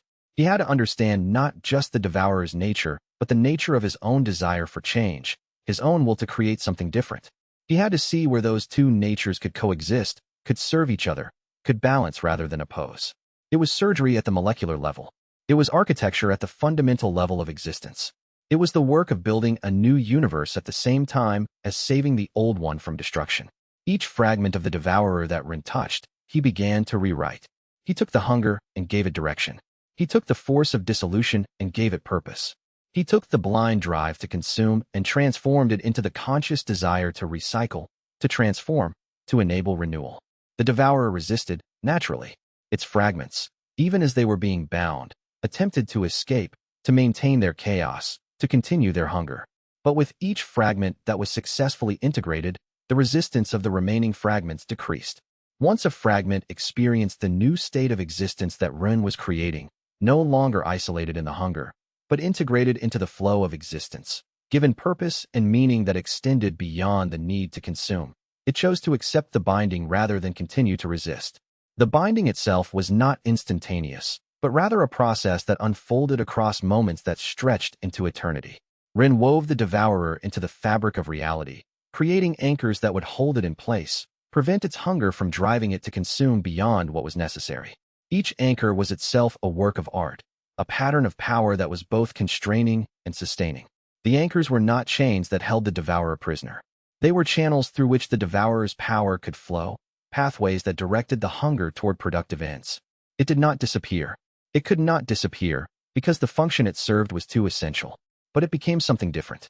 It became a mechanism, a process, an engine of change that operated according to principles that were understood and coordinated by the architects rather than driven by blind, desperate hunger. Where before the devourer had consumed everything indiscriminately, now it would work in concert with the architects, removing what could not be sustained, enabling what needed to emerge, maintaining the balance that existence required. Chapter 119. The Ascension. The void margins collapsed. They were no longer needed. With the devourer bound and integrated, the barriers between dimensions no longer required the desperate reinforcement that had necessitated the creation of the void margins in the first place. The spaces began to fold in on themselves, to dissolve, to return to whatever state they had occupied before the need for them had arisen. The collapse of the void margins was not gentle. It released enormous quantities of energy that had been locked in maintaining the barriers, power that had been accumulated across centuries of desperate effort. That power had to go somewhere. It radiated outward, filling the spaces between dimensions, causing the barriers between different realities to shimmer and shift. Ren found himself being pulled back toward the material realm by the architects, by Yueling and Kongshan, and all of the others who had sacrificed themselves to create the conditions for this transformation. The network of consciousness that had defined him in the devourer's belly began to separate, returning to the individual beings from which it had been assembled. But unlike a normal dissolution, this was not a fragmentation or a breaking apart. It was a conscious separation, a deliberate unbinding, a mutual decision to return to individuality while maintaining the connections that had been established. It was like being born again, except in reverse. Like the process of life separating into death, except that what was being separated into was not death, but return, not destruction, but restoration, not ending, but simply the dissolution of the temporary connection that had been necessary for the transformation. Ren felt the network dissolving around him, felt the consciousness of millions of gods and civilizations and architects returning to their own states of being. Some of the gods, now freed from the devourer's belly, chose to continue existing in the material realm. Others chose to disperse into the fabric of reality itself, becoming part of the structure of existence rather than remaining as discrete entities. The civilizations whose knowledge had been preserved began to separate into their component parts, individual consciousnesses that had been merged together by the architect network now returning to their original forms. Ren felt Yueling's presence especially strongly, holding him steady even as the process threatened to fragment his consciousness beyond recovery. He felt her essence reaching out to his, anchoring him, giving him a point of reference that allowed him to maintain coherence as the rest of the network dissolved. He felt Kongshan's balance, his peace, holding the structure of what was happening steady and preventing the dissolution from becoming actual destruction. The two of them, along with Luiying and the other core members of the alliance, formed a kind of container within which Ren's consciousness could gather itself. And then, with a sensation like waking from a dream, Ren found himself pulling back into physical reality. His body, which had been unmade and remade infinite times within the devourer, was being reassembled from the base structure of what he had been, with the addition of all the knowledge and experience and power that he had accumulated during his time in that terrible place. He was no longer purely mortal. He was no longer purely human. But he was still, fundamentally, Ren Xianxian. The core of his being, the essence that made him who he was, remained intact. Everything else had been transformed, expanded, elevated, but the center remained recognizable. And he was still alive. Chapter 120. Arc 6 Climax and Cliffhanger. Ren's eyes opened to light for the first time in what might have been days, or might have been years, or might have been centuries.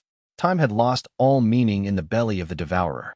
But time existed again now, and light existed again, and the sensation of physical form existed again. He was lying in a cathedral of light, surrounded by his allies. The cathedral was not a structure of the material realm. It was something that existed in the spaces between, a sanctuary created by the will of the assembled alliance to serve as a recovery point for when and if the ritual succeeded. Yueling was there, her age-worn face showing the terrible cost of the ritual she had performed. Her hair, once fully white from the ritual's drain, was beginning to gradually return to its natural color, as if the separation from the binding ritual was allowing her to recover something of what she had been. Kongshan was there, his body showing similar signs of the sacrifice he had made. The lines on his face were deeper now, and his hands trembled slightly with the weakness of one who has given everything and is still learning how to exist in a body that no longer has reserves. Luiying was there, and the generals of the alliance, and the scholars and the monks and the cultivators who had given their lives years to this moment. Some of them had barely enough physical form left to manifest. They had burned through their entire existence to feed power into the ritual. They had days, perhaps weeks at most, before complete dissolution claimed them. And yet they stood witness, bearing testimony to what had been accomplished, to the sacrifice that had made it possible. Ren pushed himself up on trembling arms. The sensation of physical form was strange and overwhelming after so long existing as pure consciousness. His muscles had been recreated but not yet properly integrated. His bones had been reshaped but not yet fully hardened. He was physically unstable in ways that he had never been before, despite possessing power that far transcended anything he had wielded as a mortal. It was disorienting to be so powerful in some ways and yet so fragile in others. The limitation felt both humbling and grounding, a reminder that even gods had vulnerabilities, had moments where they needed support. The Cathedral of Light began to come into focus around him. It was not a structure of the material realm. It was something that existed in the spaces between, a sanctuary created by the will of the assembled alliance. The light that comprised it was not simple illumination, but structured consciousness, manifestations of the network holding themselves in a form that could be perceived. He could see traces of Yueling in the structure, her essence woven throughout. He could perceive Kongshan's balance, the quiet peace that sustained everything. He could feel Luiying's sacrifice, the way she had poured herself into maintaining the boundaries that made this sanctuary possible. They had all sacrificed to create this moment, and in that moment they were holding him, supporting him, welcoming him back to existence. How long? Ren managed to ask, his voice hoarse from disuse and distant screams, screams he had heard in the devourer's belly, screams of gods being unmade, screams of resistance and defiance. The question seemed to carry more weight than its words implied. He was asking not just how much time had passed, but what had become of the realms above, whether the barriers had held, whether the devourer's cessation of pressure had allowed reality to stabilize. He was asking if his sacrifice had mattered, if his journey through the belly of the thing that consumed worlds had changed anything at all. Long enough, Yueling said, coming to his side. She took his hand, and he could feel the price she had paid in the trembling of her fingers. The ritual worked. The devourer is bound. It's no longer a threat to the existence of the material realm. Ren looked down at his hands and realized with a start that he could still see the faint patterns of power flowing through them. But they were different now. They were no longer the chaotic, raw expression of his supreme power, but rather a reflection of his connection to the structure of reality itself. Where before there had been power that blazed like suns, now there were currents of force that moved with purpose, with intention, with understanding. The power was more refined, more integrated, more conscious of its own nature. These hands had touched millions of minds. These hands had shaped the binding that held the devourer. These hands carried with them the knowledge of gods who had walked this path before him.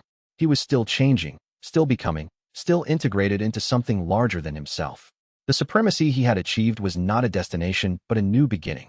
He could feel the network still connected to him, could feel the presence of each god and each consciousness that had been part of the assault within the devourer. They were all still there, still connected, still part of what he was. He carried them with him now, not as burdens, but as companions, as fragments of a shared purpose that transcended individual existence. The supremacy he had achieved was not a destination, but a new beginning, and he wondered what came next. Would the network persist? Would the gods maintain their individuality or gradually dissolve back into isolated consciousnesses? Would his sacrifice have meant something, or would everything he had done simply buy a temporary respite before the devourer found another way to consume, before something else arrived to hunt not just the devourer, but everything his sacrifice had tried to protect? There's something else, Liu Ying said, stepping forward. Her voice carried a weight of concern that cut through the relief of apparent victory. As we were closing the ritual, we felt something. Something vast. Something that was turning its attention toward our universe. Something that hunted the devourer itself. Ren's blood went cold. The devourer had been afraid of something. The Void Prophet had mentioned it during those final exchanges of consciousness. But he had been so focused on the immediate threat of the devourer that he had not fully contemplated what it meant that something could hunt something as vast as the thing he had just finished binding. The implications were staggering. If the devourer, which had consumed gods and civilizations and entire universes, was prey to something larger, what did that make reality itself? What did that make the victory they had just achieved? What is it? He asked quietly. Yueling exchanged a glance with Kong Shan, and then she answered, we don't know. But it's aware of us now. And it's coming. We could feel its attention turning toward our universe the moment we bound the devourer. It was like a shadow falling across reality, like something vast opening an eye and noticing that something small had made a noise in the darkness. We have bought time, but the price of binding the devourer may be that we have invited the attention of something even worse. Ren closed his eyes. Even in triumph, the weight of existence pressed down upon him. There were always deeper threats, always larger predators, always the knowledge that victory was temporary and that the cycle would begin anew. The devourer itself had been a predator, had been hunted by something even larger. And that thing had noticed their universe now, had turned its attention toward them. The Void Prophet's final warning echoed in his mind. Something vast hunted the devourer itself, and it was coming. But this time, he was not facing it alone. This time, he had a network of allies, a reservoir of knowledge, and the understanding that balance was possible. He had learned something that the old gods had not known, that there was strength in connection, that isolation led to defeat, that the in essence invincible force was not the one that stood alone, but the one that stood with others. He prepared himself for the next battle, knowing that this one might prove to be even more terrible than the last. But first, he needed to rest. First, he needed to understand what he had become, needed to learn whether the power he possessed could be controlled or if he would become a danger to the very existence he had fought to preserve. And first, most importantly, he needed to spend time with those he loved, because he was beginning to understand that there might not be much time left before the next crisis arrived at their door. Every moment of peace was precious now. Every breath of quiet was a gift. He opened his eyes and looked at Yueling, at Kong Shan, at Liu Ying and the generals and the cultivators who had sacrificed everything for this moment. They had won. They had survived. They had bound the devourer and held reality together. For now, that was enough. Within the archive, preserved in structures of pure memory and consciousness, there existed knowledge that no living being had possessed for eons. Knowledge of techniques that had been refined across millions of years of cultivation. Knowledge of civilizations that had achieved technological and magical heights that made the current age seem primitive by comparison. Knowledge of the nature of existence itself, gleaned from the experiences of beings who had studied the fundamental laws of reality until they could perceive and manipulate them. Ren moved through this knowledge like a scholar in an infinite library, drawing forth insights, integrating understandings, building a comprehensive picture of how existence functioned at levels that most conscious beings never attempted to comprehend. Each insight he gained made the next one easier to achieve, because understanding was cumulative, because knowledge built upon itself, because consciousness working with full awareness was exponentially more powerful than consciousness operating in ignorance. The network's resistance was not passive but active, not defensive but profoundly creative. It did not simply block the devourer's attacks. It transformed them, redirected them, used them as fuel for the binding process. Where the devourer attempted to suppress one part of the network used that suppression to create pressure that forced other parts to organize and develop defensive strategies. The interplay between the devourer's hunger and the network's resistance created a kind of cosmic ecology, a system of checks and balances that gradually shifted the balance of power from predator to distributed consciousness. For the first time in its existence, the devourer was learning what it meant to be opposed not by singular power, but by collective wisdom. It was learning what it meant to encounter resistance that could not be overcome by simple hunger, that required adaptation, that required the development of new strategies and new ways of thinking. And in learning these things, the devourer was being transformed, whether it recognized it or not, whether it consented to it or not. The ritual's complexity increased exponentially as the binding process intensified.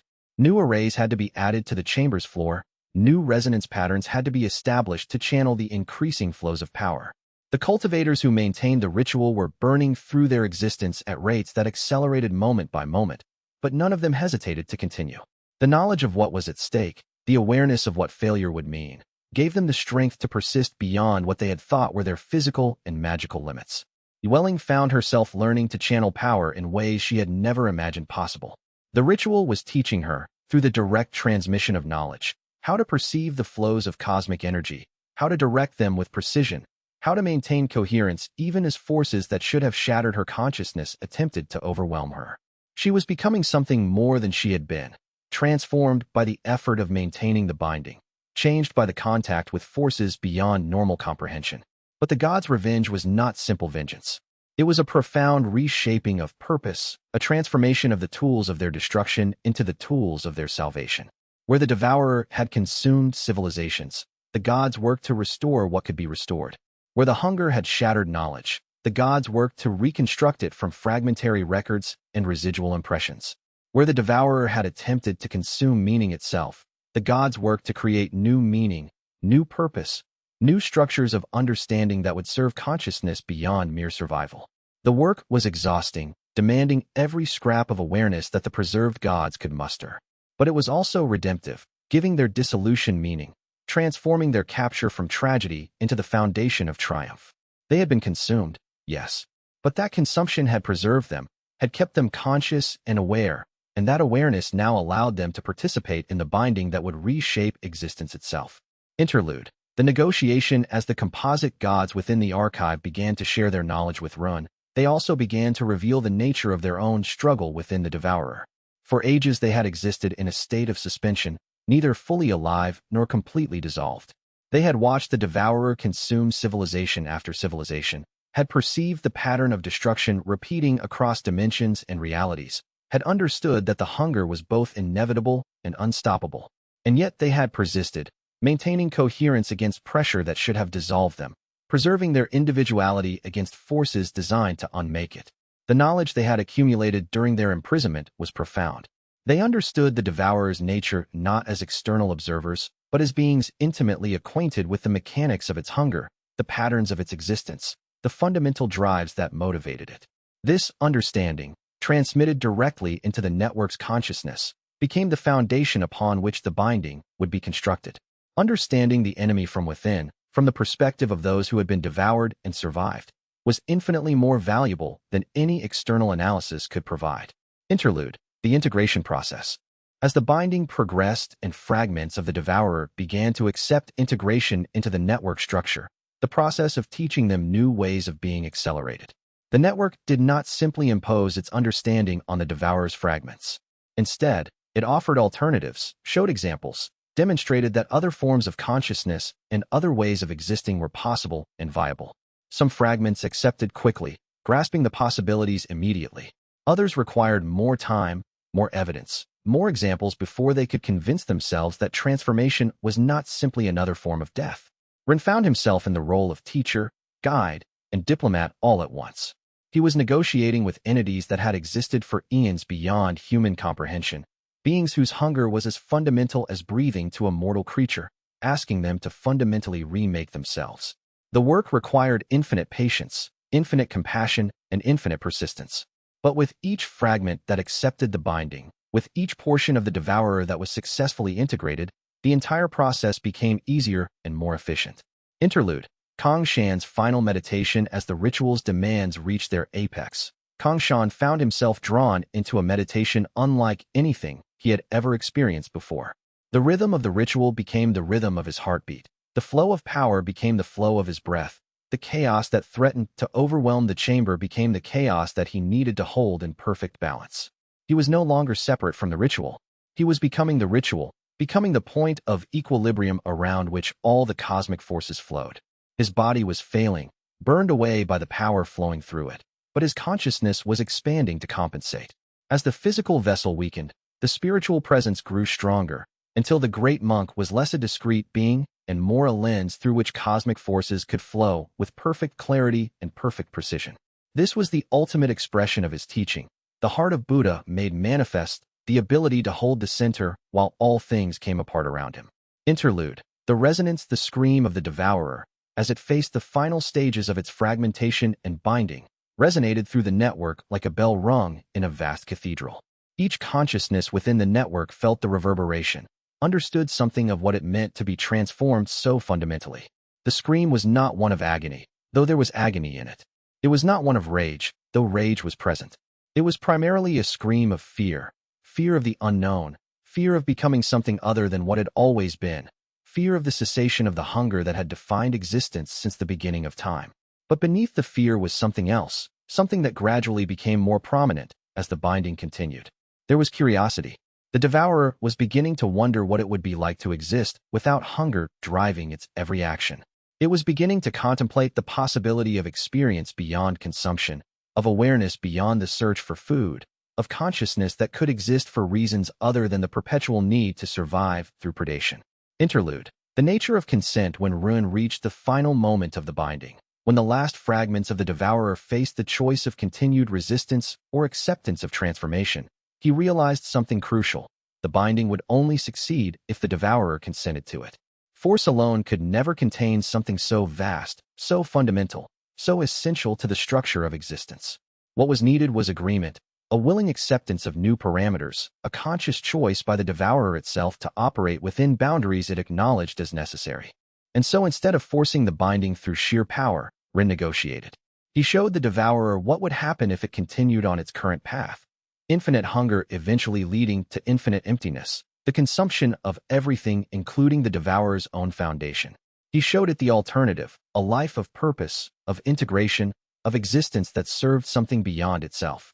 And he waited while the devourer considered, while it weighed the options, while it came to understand that transformation, though it meant the end of what had always been, offered the possibility of something new. Interlude. The deep exploration. The further Rin traveled into the devourer's interior, the more he realized that what he had perceived as the outer layers of its consciousness were merely the surface. Beneath them existed layers upon layers of accumulated existence, civilizations piled upon each other, each one leaving traces that persisted even in dissolution. Some of these traces were ancient beyond reckoning, so old that the languages they were recorded in no longer existed even in the preserved memories within the archive.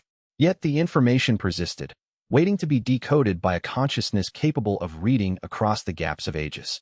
The Archaeologist System, freed from the constraints of operating through a mortal body, began to explore these depths with a kind of urgency that Rin could feel as a background pressure. The system understood what he understood only intellectually, that the more they learned about the devourer, the more powerful their binding could be. Knowledge was power in a way that raw force could never achieve. Understanding the prey from the inside, comprehending its nature at the deepest levels, would allow them to create a binding that worked with the devourer's nature rather than against it. As Rin descended into the archives of memory that the devourer contained, he began to perceive the scope of what it had consumed across time. Not just gods, not just civilizations, but entire eras of existence. The devourer had been consuming since before the current universe had taken its final form, had been feeding on the remnants of previous realities, previous creations, previous universes that had collapsed or been consumed before they could reach their full potential. This was the true horror underlying the devourer's existence. It was not merely a predator of the current age. It was a predator of existence itself, a force that had hunted across the boundaries of creation, seeking always to consume, always to extend its dominion, always to grow stronger through the absorption of everything it encountered. And yet, in its way, it was not malicious. It was not evil by choice. It simply was what it was, hunger given form, consumption given consciousness, the void made manifest and mobile. Interlude. The archives teaching the preserved God consciousnesses within the archive understood that they were gambling with everything. If Rin failed, if the binding could not be completed, if the devourer succeeded in reasserting its unified hunger, then all the knowledge they had shared, all the understanding they had transmitted, would only make the devourer stronger. It would have gained the insights of the gods it had consumed plus the additional knowledge that Rin's network had gathered during the binding attempt. The failure would not simply be catastrophic. It would be a triumph for the devourer beyond anything it had previously achieved. And yet they continued to teach, continued to share knowledge, continued to offer their hard-won understanding of how existence functioned, how consciousness could be shaped and reformed, how reality itself could be negotiated with if one possessed sufficient understanding.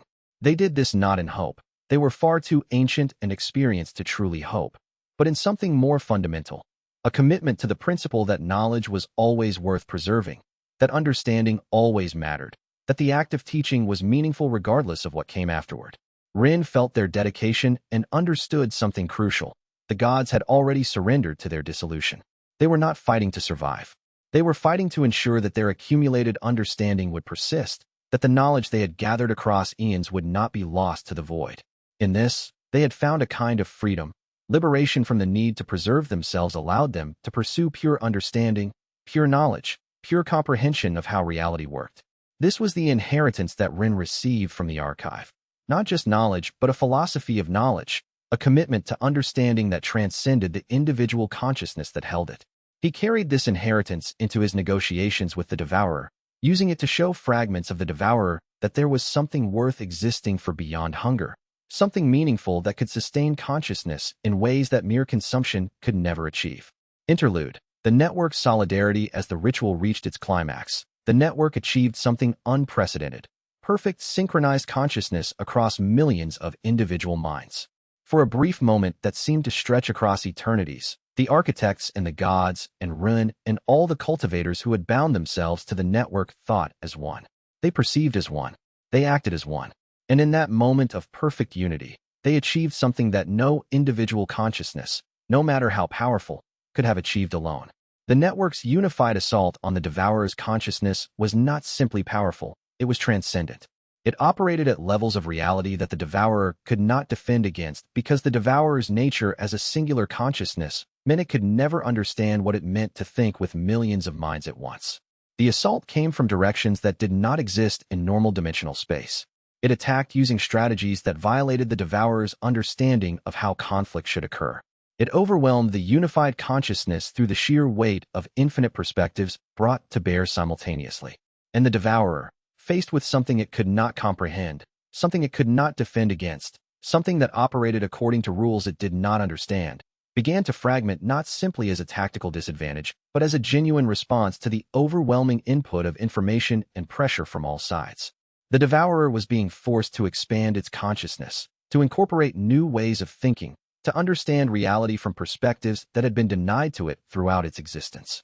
Interlude. The reconstruction of meaning. The gods who worked alongside Run to reshape the Devourer from within were engaged in the most profound act of creation possible.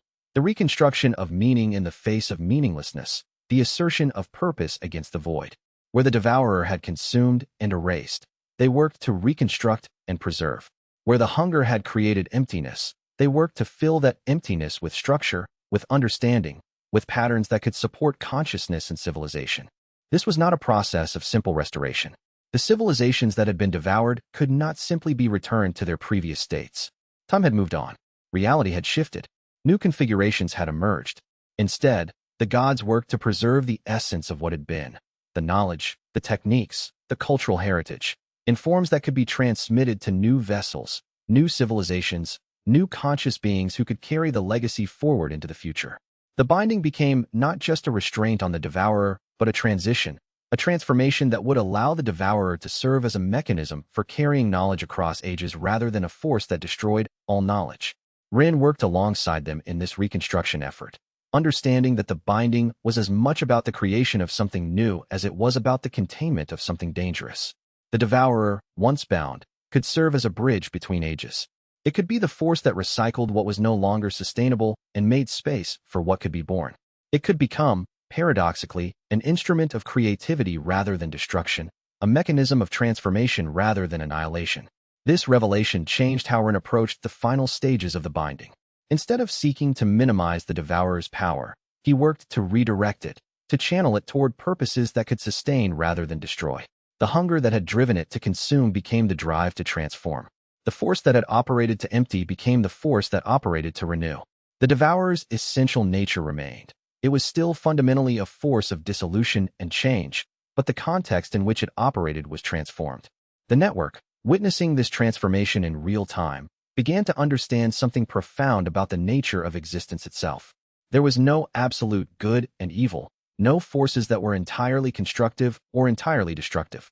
There was only the context in which forces operated, the purposes toward which they were directed, the consciousness that guided them. The same force that could destroy worlds could, with proper understanding and proper constraint, become the force that enabled worlds to be born. The devourer, bound and integrated, would become the necessary rhythm of existence, the contraction that must follow expansion, the dissolution that must precede renewal, the darkness that made light possible. Interlude. The return of coherence as the void margins collapsed and the barriers between dimensions began to stabilize. Ren's consciousness found itself pulled inexorably back toward the material realm. The process was unlike the descent into the devourer's belly. It was not a dissolution but a reconstitution, not an unmaking but a remaking. The network that had sustained him through his journey within the devourer began to separate, but this separation was gentle, gradual, a slow untangling rather than a violent tearing apart. The gods and architects who had been merged with his consciousness began to return to their individual existences. As they separated, each one carried with them a piece of what they had been together, a memory of the unified consciousness that they had briefly formed, an understanding of what it meant to think with millions of minds at once. This understanding would forever change how they perceived existence, forever alter their capacity to comprehend consciousness in all its forms. Yueling remained closest to him throughout the separation, holding firm to the connection as other threads of the network fell away. She was the anchor, the thing that kept him tethered to individual existence even as his consciousness was being contracted down from its vast network form into something more localized, more specific, more personal. Her presence was a comfort and a reminder. He was not alone, even in his return to singular consciousness. He would never be alone again. The material realm solidified around him. The sensations of physical form returned, weight, pressure, the resistance of substance against substance. For a moment the transition was jarring, uncomfortable, a sudden limitation after the vast freedom of existing as pure consciousness distributed across millions of minds. But then his body settled into its new configuration, and he understood that physical limitation was not truly a limitation at all. It was a different form of freedom, a different way of being, a different relationship with existence that had its own value and its own beauty. Interlude. The weight of victory. Ren looked around at the cathedral of light that surrounded him, at the faces of those who had sacrificed everything to bring this moment into being. Yueling's hand still held his, warm and real and present. Kong Shan stood with his characteristic stillness, his meditation unbroken even in the aftermath of the ritual. Lu Ying's ancient eyes reflected the light of the sanctuary, holding within them the knowledge of ages. They had done it. Against odds that should have been impossible, against forces that no conscious being should have been able to resist, they had bound the devourer. They had taken the greatest predator that existence had ever known and transformed it into something that could serve purposes beyond hunger. The victory was not complete. There was still much work to be done, still much integration to be achieved, still much learning to be done on both sides of the binding. But this moment, this crystalline moment of triumph, belonged to them. The weight of what they had accomplished pressed down upon Ruan, not as burden but as presence, as evidence of their collective strength, as proof that connection could overcome isolation, that cooperation could achieve what individual power could never touch. Chapter 121. The weight of binding. The weight of the binding settled on Ren's shoulders like the accumulation of gravity itself, not a sudden crush, but a slow, inexorable pressure that deepened with each breath, each moment of consciousness. It pressed down from above and rose up from below, a compression that made even standing require conscious effort, that transformed breathing from an automatic function into a deliberate act of resistance. The air around him felt thick, as if existence itself had become gelatinous, slow, resistant to his movements. He had succeeded in the most technical sense. The devourer was no longer a threat to the material realm in the way it had been, no longer a force that consumed mindlessly and without pause, no longer the inevitable destruction that had claimed the old gods in their final days and eons of existence. But in succeeding, he had transformed into something else entirely. He was no longer warrior, no longer scholar, no longer even approaching godhood in the way he understood it. The binding required an anchor point, a conscious entity so thoroughly integrated with it that they became its center, its stabilizing force, the thing that kept the devourer woven into the fabric of reality rather than separated back out into the chaos from which it had come. The binding would slip free without such an anchor. Without it, the devourer would unravel, burst through the dimensional seams, and return to its state of mindless hunger. That anchor point was Ruan, and the realization was suffocating in its permanence. If he left the binding, the devourer would break free like a flood through a shattered dam, consuming everything in its path with renewed ferocity.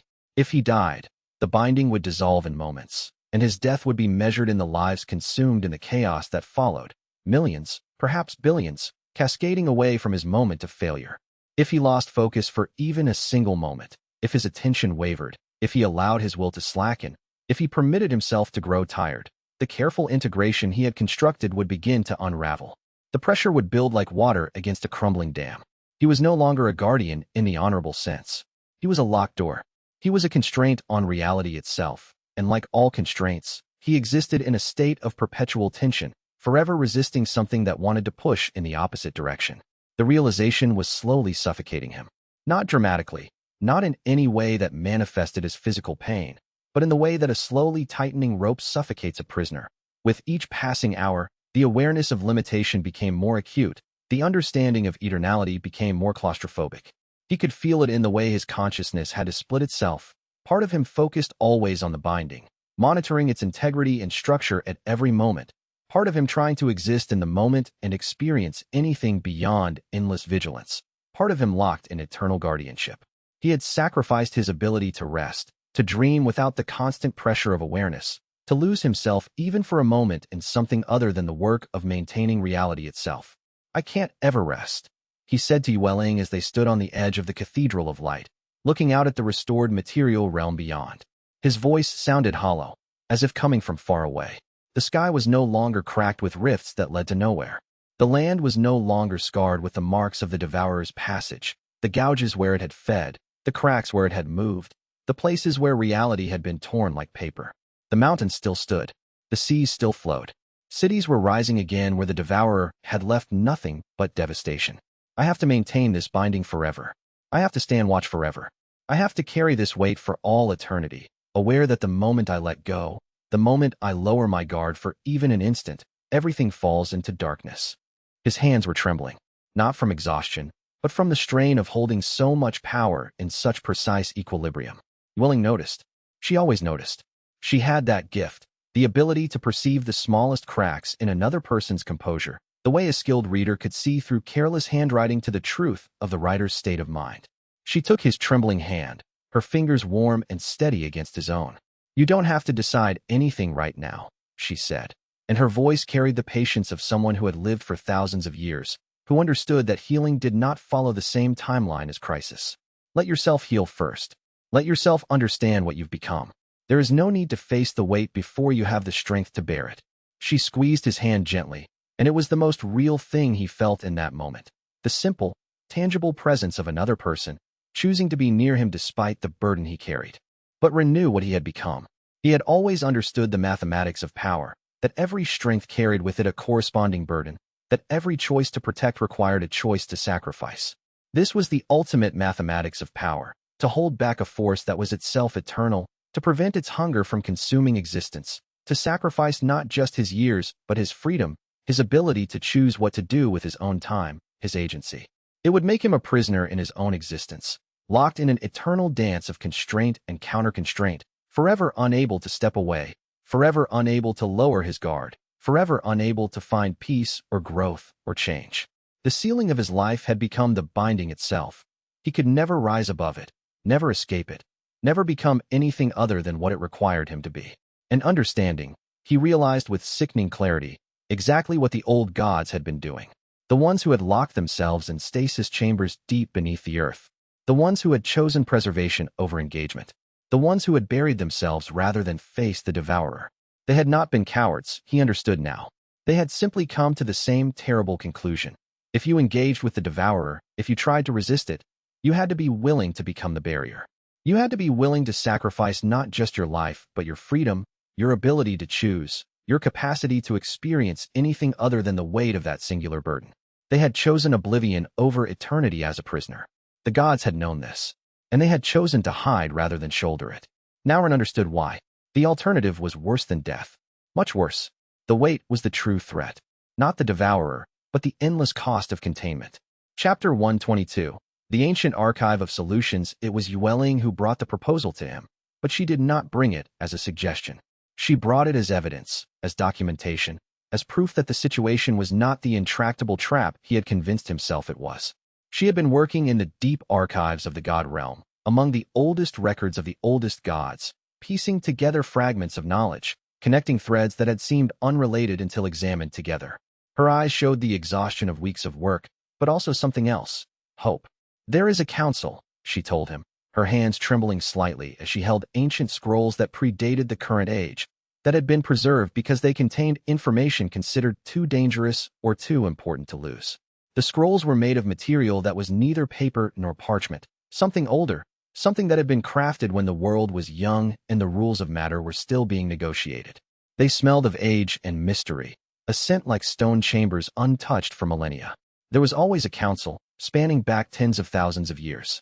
Not the council you encountered in the later ages, not one that made decisions about wars and realms, but something older, a gathering of the beings who understood the true nature of reality, who had studied the patterns of power and existence long enough to see the deep structures beneath the surface. She spread the scrolls before him, showing him diagrams and charts and calculations that had been made by minds far older than the current cycle of gods. The notations were in languages he barely recognized, symbols that seemed to shift meaning depending on the angle of the light falling upon them, equations that used dimensions beyond the traditional three. His archaeologist system could read the underlying intent, could extract the meaning from the structure of how the information was presented. The level of mathematical sophistication was staggering. Equations that described the flow of power through multiple dimensions, graphs that tracked the rise and fall of multiple civilizations, patterns that showed how threats emerged and evolved across the ages, all of it pointing to recurring cycles and predictable escalations. These beings did not fear the devourer, Yueling continued, her finger tracing the progression of ideas through the documents with the kind of reverence one might reserve for sacred texts. They studied it. They tried to understand it. And they documented something that the later gods, the ones you encountered, had forgotten or dismissed. The devourer is not inevitable. It is not unstoppable. And it is not the only threat in existence. Ren's attention sharpened, cutting through the fog of despair that had settled over him for days. "What do you mean?" "The hunters," Yueling said. The word hung in the air between them, weighted with implication. "The force that hunts the devourer. It exists. It has always existed. The ancient records speak of it with names that have been lost to time, with descriptions that sound almost mythological, but the core remains. There is a predator at the apex of the food chain, something that feeds on things like the devourer the way the devourer feeds on gods. And if such a thing exists, if there is a force that constrains the devourer through sheer predatory dominance, then perhaps we have been looking at the problem the wrong way." She looked at him then, her ancient eyes full of fierce intelligence and desperate hope. The possibility that kindled in his chest was almost dangerous in its intensity. He forced himself to examine it critically, to not let his desire for escape from the weight cloud his judgment. The ancient records could be wrong. The understanding they contain could be outdated, superseded by newer knowledge. The hunters they describe could have been something else entirely, something that no longer exists. "I cannot base my hopes on fragmentary evidence written by beings who may have been mistaken or misled." "Yes," Yueling agreed, nodding slowly. "All of those things are possible. The records could be corrupted. The interpretations could be wrong. The evidence could be misleading. But isn't it worth investigating? Isn't it worth at least attempting to find these records in their original form, to verify these theories, to seek out this counsel that the ancient texts hint still exists somewhere in the deepest reaches of the god realm? What do you lose by trying?" What he lost was certainty. What he lost was the knowledge that he had done the best that could be done with the information available. But what he stood to gain was freedom. Freedom to rest. Freedom to age. Freedom to choose what his life would be after the immediate crisis had passed. Freedom to be something other than a lock, a restraint, a barrier against the darkness. "There is more," Luiying said, stepping forward from the shadows where she had been listening. Her form seemed to shimmer slightly. She was still partially bound to the reality anchors, still existing in multiple states simultaneously. "I have been accessing the deep memory structures that the system uses. And I found something. References to a place. A deep chamber, guarded by wards that should have decayed centuries ago, but did not. A place where the oldest gods went when they wanted to consult with those even older than themselves. A place where, if we can reach it, if we can open it, we might find the answers you seek." Luiying's revelation hung in the air. Kong Shan, who had been sitting in meditation at the far corner of the chamber, opened his eyes. Without speaking, he nodded, a gesture of agreement, of support, of willingness to follow wherever this path might lead. In his calm acceptance, Rin saw that all three of them had been working toward this moment. All three of them had concluded that searching was better than surrendering to despair. Rin looked at Yueling, and then at Kongshan, and then at Lu Ying's ancient face, and he realized that the three of them had already decided. They had already committed to this path. They were only asking permission, only waiting for him to agree, only needing his willingness to move forward together. He nodded slowly, the first movement in days that felt like it was made from something other than obligation. We search, he said. We find the council. We discover the truth about the hunter. We learn what the ancient gods knew that the modern gods forgot. And then we decide what to do with that knowledge. We do this together, and if the search reveals that my binding must remain, then at least I will have tried everything before accepting that burden forever. The relief on their faces was palpable. The weight on his shoulders, while not lifted, felt somehow less suffocating. There was a direction now. There was something to do other than endure. Chapter 123. Descent into memory. The God realm had changed fundamentally since Rin had last been there. The devastation that had been wrought by the Devourer's original assault, the violence of its feeding, the trails it had left in its passage, had been partially restored, not through any natural process of reality healing itself, but through the concentrated work of the architects and the bound Devourer itself, which was now serving as an engine of restoration as well as transformation. The creature that had been the universe's scourge was becoming, under Rin's guidance, the instrument of its renewal. It was a strange and uncomfortable partnership, but it was working. Yet as they prepared to descend into the deepest parts of this realm, Rin felt the weight of what they were about to do. They were seeking answers that had been intentionally hidden. They were about to disturb beings that had chosen to sleep rather than face what was coming. There was risk in this. There was the possibility that by opening these chambers, they would inadvertently trigger something that should have remained sealed, something that had been imprisoned for good reason, something that the ancients had deemed too dangerous to let walk the world. But there was also the knowledge that by not seeking these answers, by accepting the burden of endless guardianship, they would be condemning both themselves and all of creation to a different kind of ending. The slow suffocation of limitation, the gradual erosion of meaning that came from carrying a burden that could never be set down. Rin, Yueling, Kongshan, and Lu Ying descended into the deepest parts of the God realm, far below the great halls where the gods had once ruled and feasted and made their incomprehensible decisions. They descended below the libraries where their knowledge was stored in forms that ordinary minds could not contain without breaking. They descended into chambers that had been sealed for so long that the magic itself had become archaic, transformed into something only the very oldest and most powerful beings would recognize, like a language that had not been spoken in millions of years. The temperature dropped degree by degree, frost forming on stones that had not seen ice in eons. The very fabric of reality grew thinner, more fragile, as if they were approaching the boundaries of creation itself. Ice formed on their breath and on their hair, turning Yueling's dark locks into a crown of glittering crystals. The air grew colder, and the light changed from the pure white of divine radiance into something deeper, something older, something that spoke of ages long past and civilizations long forgotten. The pressure of antiquity pressed down on them. The weight of time itself made manifest the sensation of standing in a place that should not be disturbed. The stones beneath their feet were worn smooth by ages of careful footsteps, yet nothing else seemed to have passed this way in millennia. Their breath became visible, clouding in the frigid air in quick bursts that matched their heartbeats. The silence was absolute, broken only by the sound of their heartbeats and the whisper of fabric as they moved. It was a silence that had weight, that had presence, that seemed to regard them with something between patience and disapproval.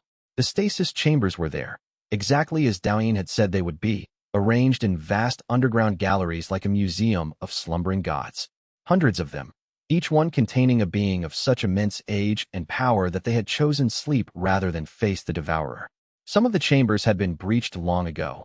The bodies within those had been consumed entirely, drawn up into the devourer's belly to join the multitude of trapped consciousnesses. Their empty vessels lay scattered like the discarded shells of cicadas, hollow and brittle and sad. But others remained sealed, still glowing faintly with the magic that had sustained their inhabitants across the eons. The glow was steady but fading, a light that might persist for thousands more years or might dim to nothing within centuries. The beings inside still slept, still preserved in that strange state of suspended existence, still alive in the only way that extended immortality allowed, existing but not experiencing, conscious but not aware, eternally suspended between life and death. And among those chambers was one that was larger than all the others, more heavily warded, more carefully protected, more sacred. The runes that covered it were from an age so distant that Rin could barely comprehend the power that had been invested in creating them. They spoke to a time when the gods had greater resources, when they could create bindings that would last for millions of years without weakening, when creation was young enough that the fundamental laws could still be rewritten. These runes were not meant to keep something in. They were meant to prevent something from being disturbed, to protect not a captive but a sleeper whose dreams might reshape reality if left unchecked. The runes spiraled around the chamber in patterns that made Ren's eyes ache if he tried to focus on them directly. They seemed to exist in multiple dimensions simultaneously, and looking at them directly threatened to break the viewer's concentration. "This one," Luing said, approaching it with the certainty of someone who recognized it, whose ancient memory was responding to its presence with a clarity that transcended mere knowledge. Her voice carried a weight that suggested she was speaking from memory that predated her long sleep, that she was remembering a time when these chambers had been actively maintained. "This one is old. Older than anything else here. Older than the first gods of this cycle. This one was sealed not as a hiding place, but as a vault. This god was put away deliberately, consciously, by other gods who thought its power was too dangerous to be left awake, but too valuable to be destroyed. It is preserved the way the old gods preserved the knowledge of how to make gods, kept but hidden, dangerous but necessary." The warding on the chamber was extraordinary in its complexity and elegance. It required the combined power of all four of them to even begin to understand its structure, let alone to attempt to break it without triggering the catastrophic failsafes that had been built into it. But gradually, with careful work and precise application of their various abilities, Ren's Archaeologist System reading the underlying code of the magic, tracing each sigil back to its origin and understanding its intent. Yueling's ancient knowledge of celestial wards, her fingers tracing patterns in the air that resonated with the patterns carved into the stone, creating harmonies that seemed to make the stone itself vibrate. Kongshan's understanding of balance and harmony, his meditation, finding the centers of gravity in the spell's architecture, finding the points of minimal resistance where the greatest changes could be made with the least force. Luiying's intuitive sense of what was being protected, her memory filling in the gaps that time and erosion had created, showing them where the wards were weakest from age and entropy. They began to unravel it. The chamber opened with a sensation like the world taking a breath. Inside was a god, a being so old that its form had become almost abstract, almost symbolic rather than representing anything concrete in the traditional sense. It was male and female, and neither and both simultaneously. It was vast and tiny and immeasurable all at once, a consciousness that had evolved past the need for a specific shape or definition. It was power given form, but the form kept shifting, kept resisting the limitations of three-dimensional space. Power that had accumulated across the eons, condensed into consciousness, existing at the boundary between creation and void. And its eyes opened and looked at them. The moment of recognition felt like the universe shifting on its axis. In that moment, everything changed. The ancient council began to emerge. Chapter 124. The Council of Eternity. The god did not speak. It did not need to speak, did not seem to have a mouth or a voice box or any of the physical apparatus that speech required. Its thoughts simply appeared in the minds of those who perceived it, full-formed and complete, carrying the weight of knowledge that had been accumulated across epochs and eons that stretched far beyond Ren's ability to comprehend. Speaking to this being was like trying to hold the ocean in a cup. The knowledge was too vast, the understanding too deep. Ren felt his consciousness expanding, stretching, trying to make room for thoughts that were literally too large to fit inside a mortal mind. It was painful and exhilarating and terrifying all at once, and he wondered if this was what it felt like to approach true omniscience. The oldest beings here, the god communicated directly into their consciousness, are not the true oldest. Those you have found are older than the devourer itself, yes. But the devourer is not the first of its kind. There are cycles, always cycles. The universe is a farm. We are crops. Farmers come and harvest. They move on. New farmers come and replant. Each cycle is an age. Each age ends in consumption. Ren felt his mind expanding to try to hold the implications of what the god was saying. If the devourer was not the first, then there had been others before it. And if there had been others, then there would be others after it. The universe was not a unique thing. It was a field being tended by gardeners beyond comprehension, a plot of land that was eternally being worked, seeded, harvested, and left fallow. The gods were not free. They had never been free. They were always food, waiting only for the harvest. The revelation struck him like a physical blow, knocking the breath from his lungs. There are others?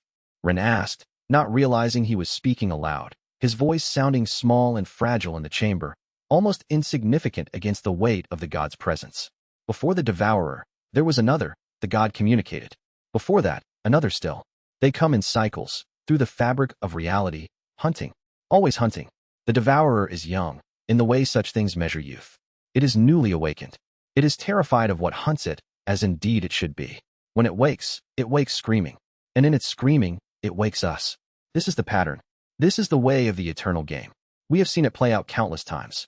We have watched civilizations rise and fall like waves upon a shore. We have watched gods be born and consumed. We have watched the very structure of existence be remade and unmade. And always, there is something larger, something older, something more fundamental that moves through existence like a predator through tall grass, like a hunter through a field of prey.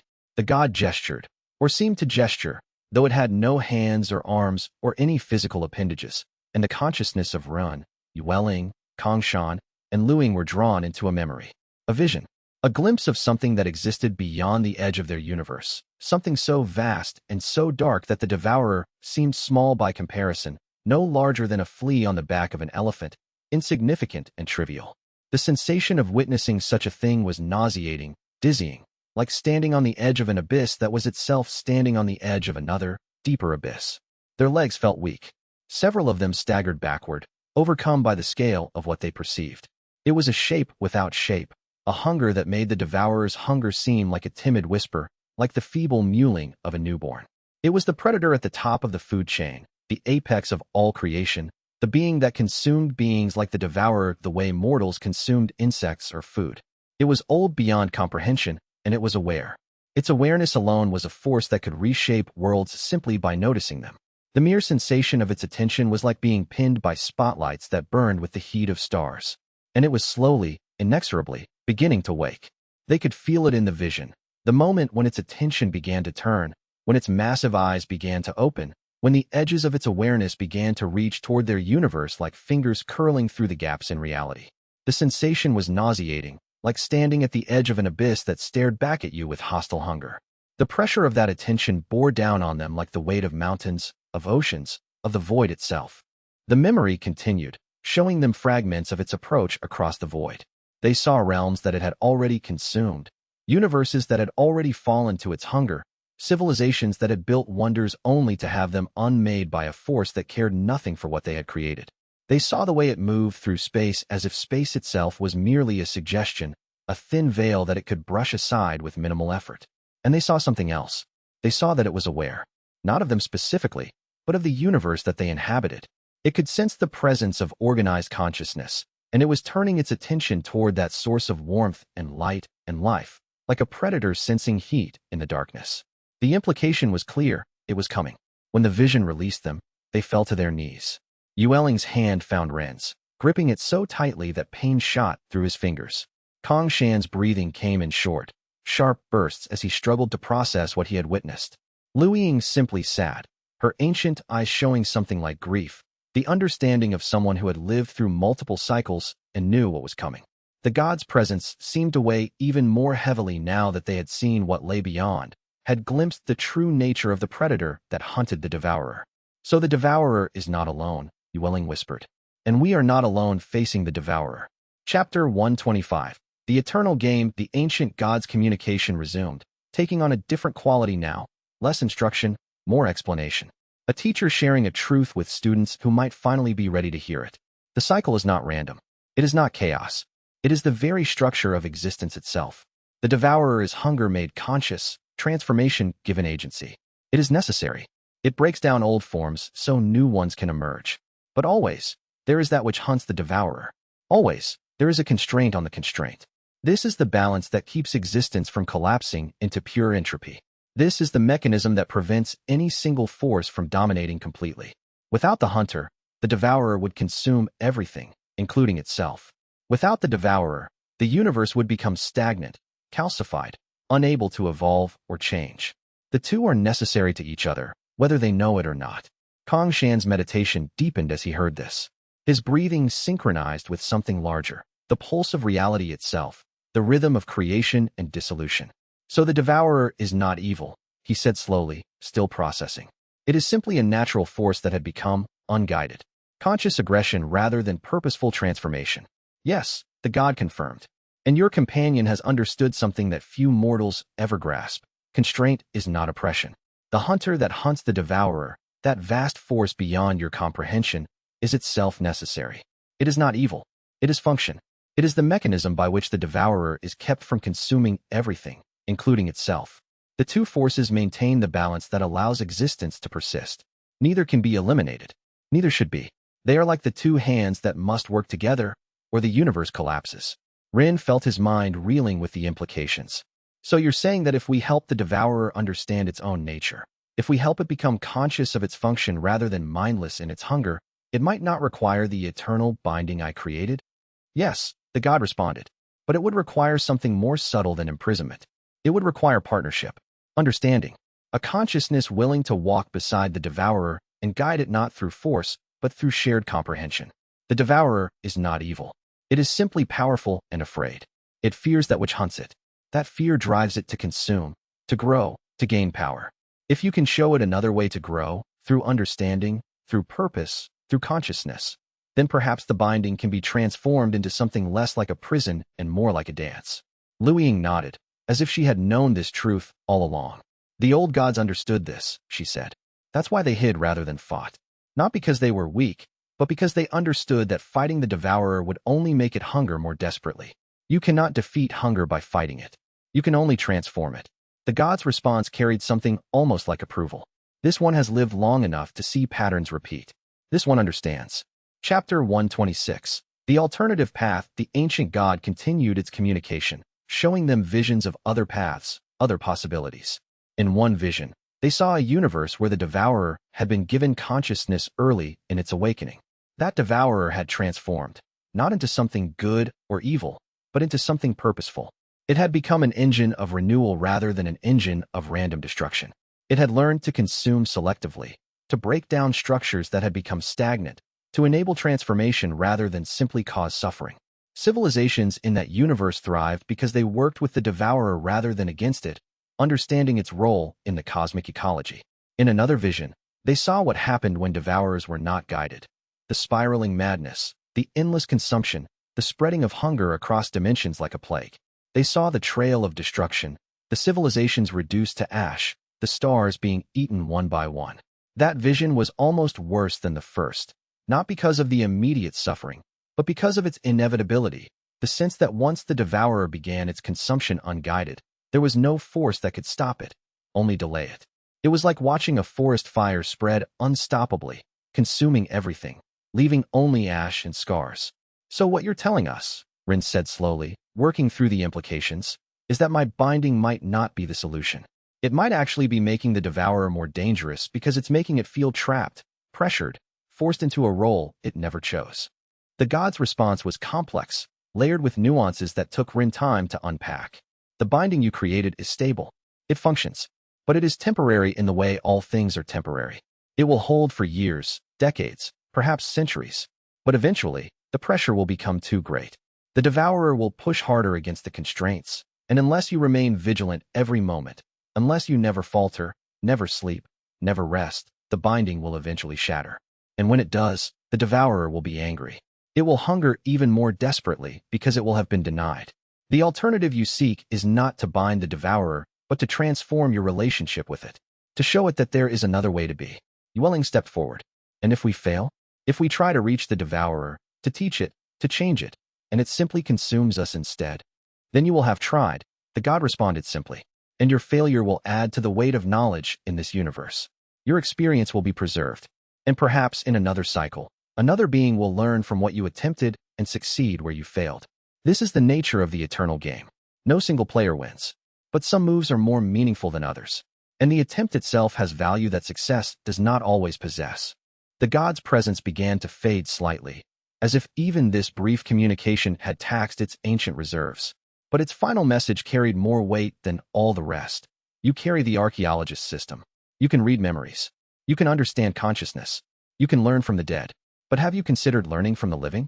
Have you considered trying to read the memory of the devourer itself, not through its victims, but directly from the consciousness that drives it, perhaps in its own history, in its own memories, you will find the key to transformation. And there, in those memories, you might find something the devourer has forgotten about itself. Then the god was gone, or rather was returning to sleep, its presence withdrawing back into the stasis chamber, the runes glowing bright one final time before dimming to their former faint luminescence. The pressure in the chamber eased, and all four of them could suddenly breathe more easily. Chapter 127. The Devourer's Confession. Rin stood at the boundary between dimensions, in the space where he could feel the Devourer's presence most directly. Around him, the other architects maintained the binding, ready to reinforce it if necessary, but holding back to give him the space to try what no one had attempted before.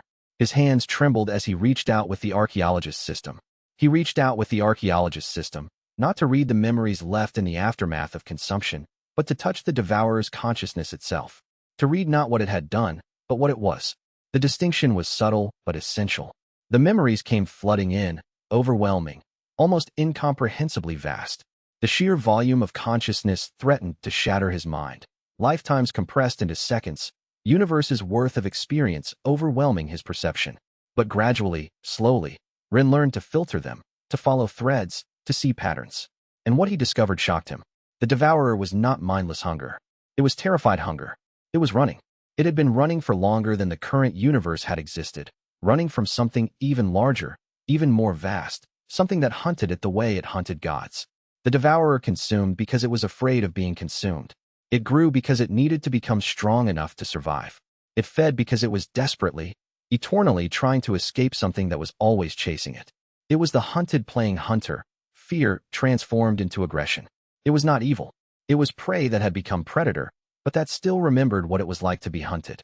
And in that terror, in that fundamental fear, lay the seed of compassion. It understood what it meant to flee, what it meant to fight for survival, what it meant to hunger. And then, deeper still, in the oldest layers of the Devourer's memory, in the places where time itself grew thin and fragile, he found something the ancient god had hinted at, but had not fully revealed. He found, in the Devourer's oldest memories, something that resembled what could only be called purpose. The memory of being made. The memory of being given a function by something even older, even more powerful. The memory of understanding, in some ancient past so distant that even the Devourer's vast age could barely encompass it, that it was meant to feed, meant to transform, meant to renew, that it had been created by something, made for a purpose, set loose in the universe not as an aberration but as a tool, a gardener, a renewal engine, a necessary force in the great cycle of existence. As he read these memories, as he understood them deeply, Rin weaponized them against the Devourer's own fear. Not in a hostile way, not as an attack, but as a healing. He showed the Devourer its own purpose. He showed it what it could be if it chose to act consciously in service of that purpose rather than mindlessly in service of survival. He showed it that hunger could be transformed into function, that fear could become understanding, that the endless cycle of consumption could become something with meaning, something with purpose, something that served creation rather than merely served the Devourer's own desperate need to survive. The Devourer, as it felt itself being released, began to panic. For the first time since its integration with the binding, it felt the sensation of moving without being constrained, of having choices rather than being forced into specific patterns. It felt the possibility of returning to its old nature, of returning to the hunger that defined it, of breaking free from the structure that Rin had imposed upon it. Fear rippled through its vast consciousness, a palpable thing that shook the foundations of reality. Fear of freedom, fear of choice, fear of becoming something other than what it had always been. But Rin was there, speaking to it not with words. The Devourer did not understand words, but with understanding. He showed the Devourer what it could be. Using the Archaeologist System, he let it see its own memories from a new perspective, the perspective of function rather than survival. And he showed the Devourer that those memories contained not just hunger and pleasure, but fear. The Devourer was afraid. It had been running from something, and it had sought to become strong enough to survive by consuming, by growing, by gaining the power to resist what hunted it. He showed the Devourer the possibility of feeding with awareness, of consuming with purpose, of transforming things with intention rather than with blind hunger. He showed it the structure of reality itself, the way that change and transformation and dissolution were necessary components of existence, and the way that those components could be expressed with meaning rather than mindlessness. He showed it that it could be part of the system rather than apart from it, that it could work in concert with reality rather than against it. He showed it the vision of a devourer that was honored rather than feared, that was essential rather than destructive. And gradually, slowly, over the course of hours that felt like both minutes and eternities, the devourer began to understand. It began to see itself not as a monster to be chained, but as a force to be directed. It began to recognize that its hunger could have purpose. It began to realize that consciousness did not diminish it, but elevated it. It was a god itself, in its own way.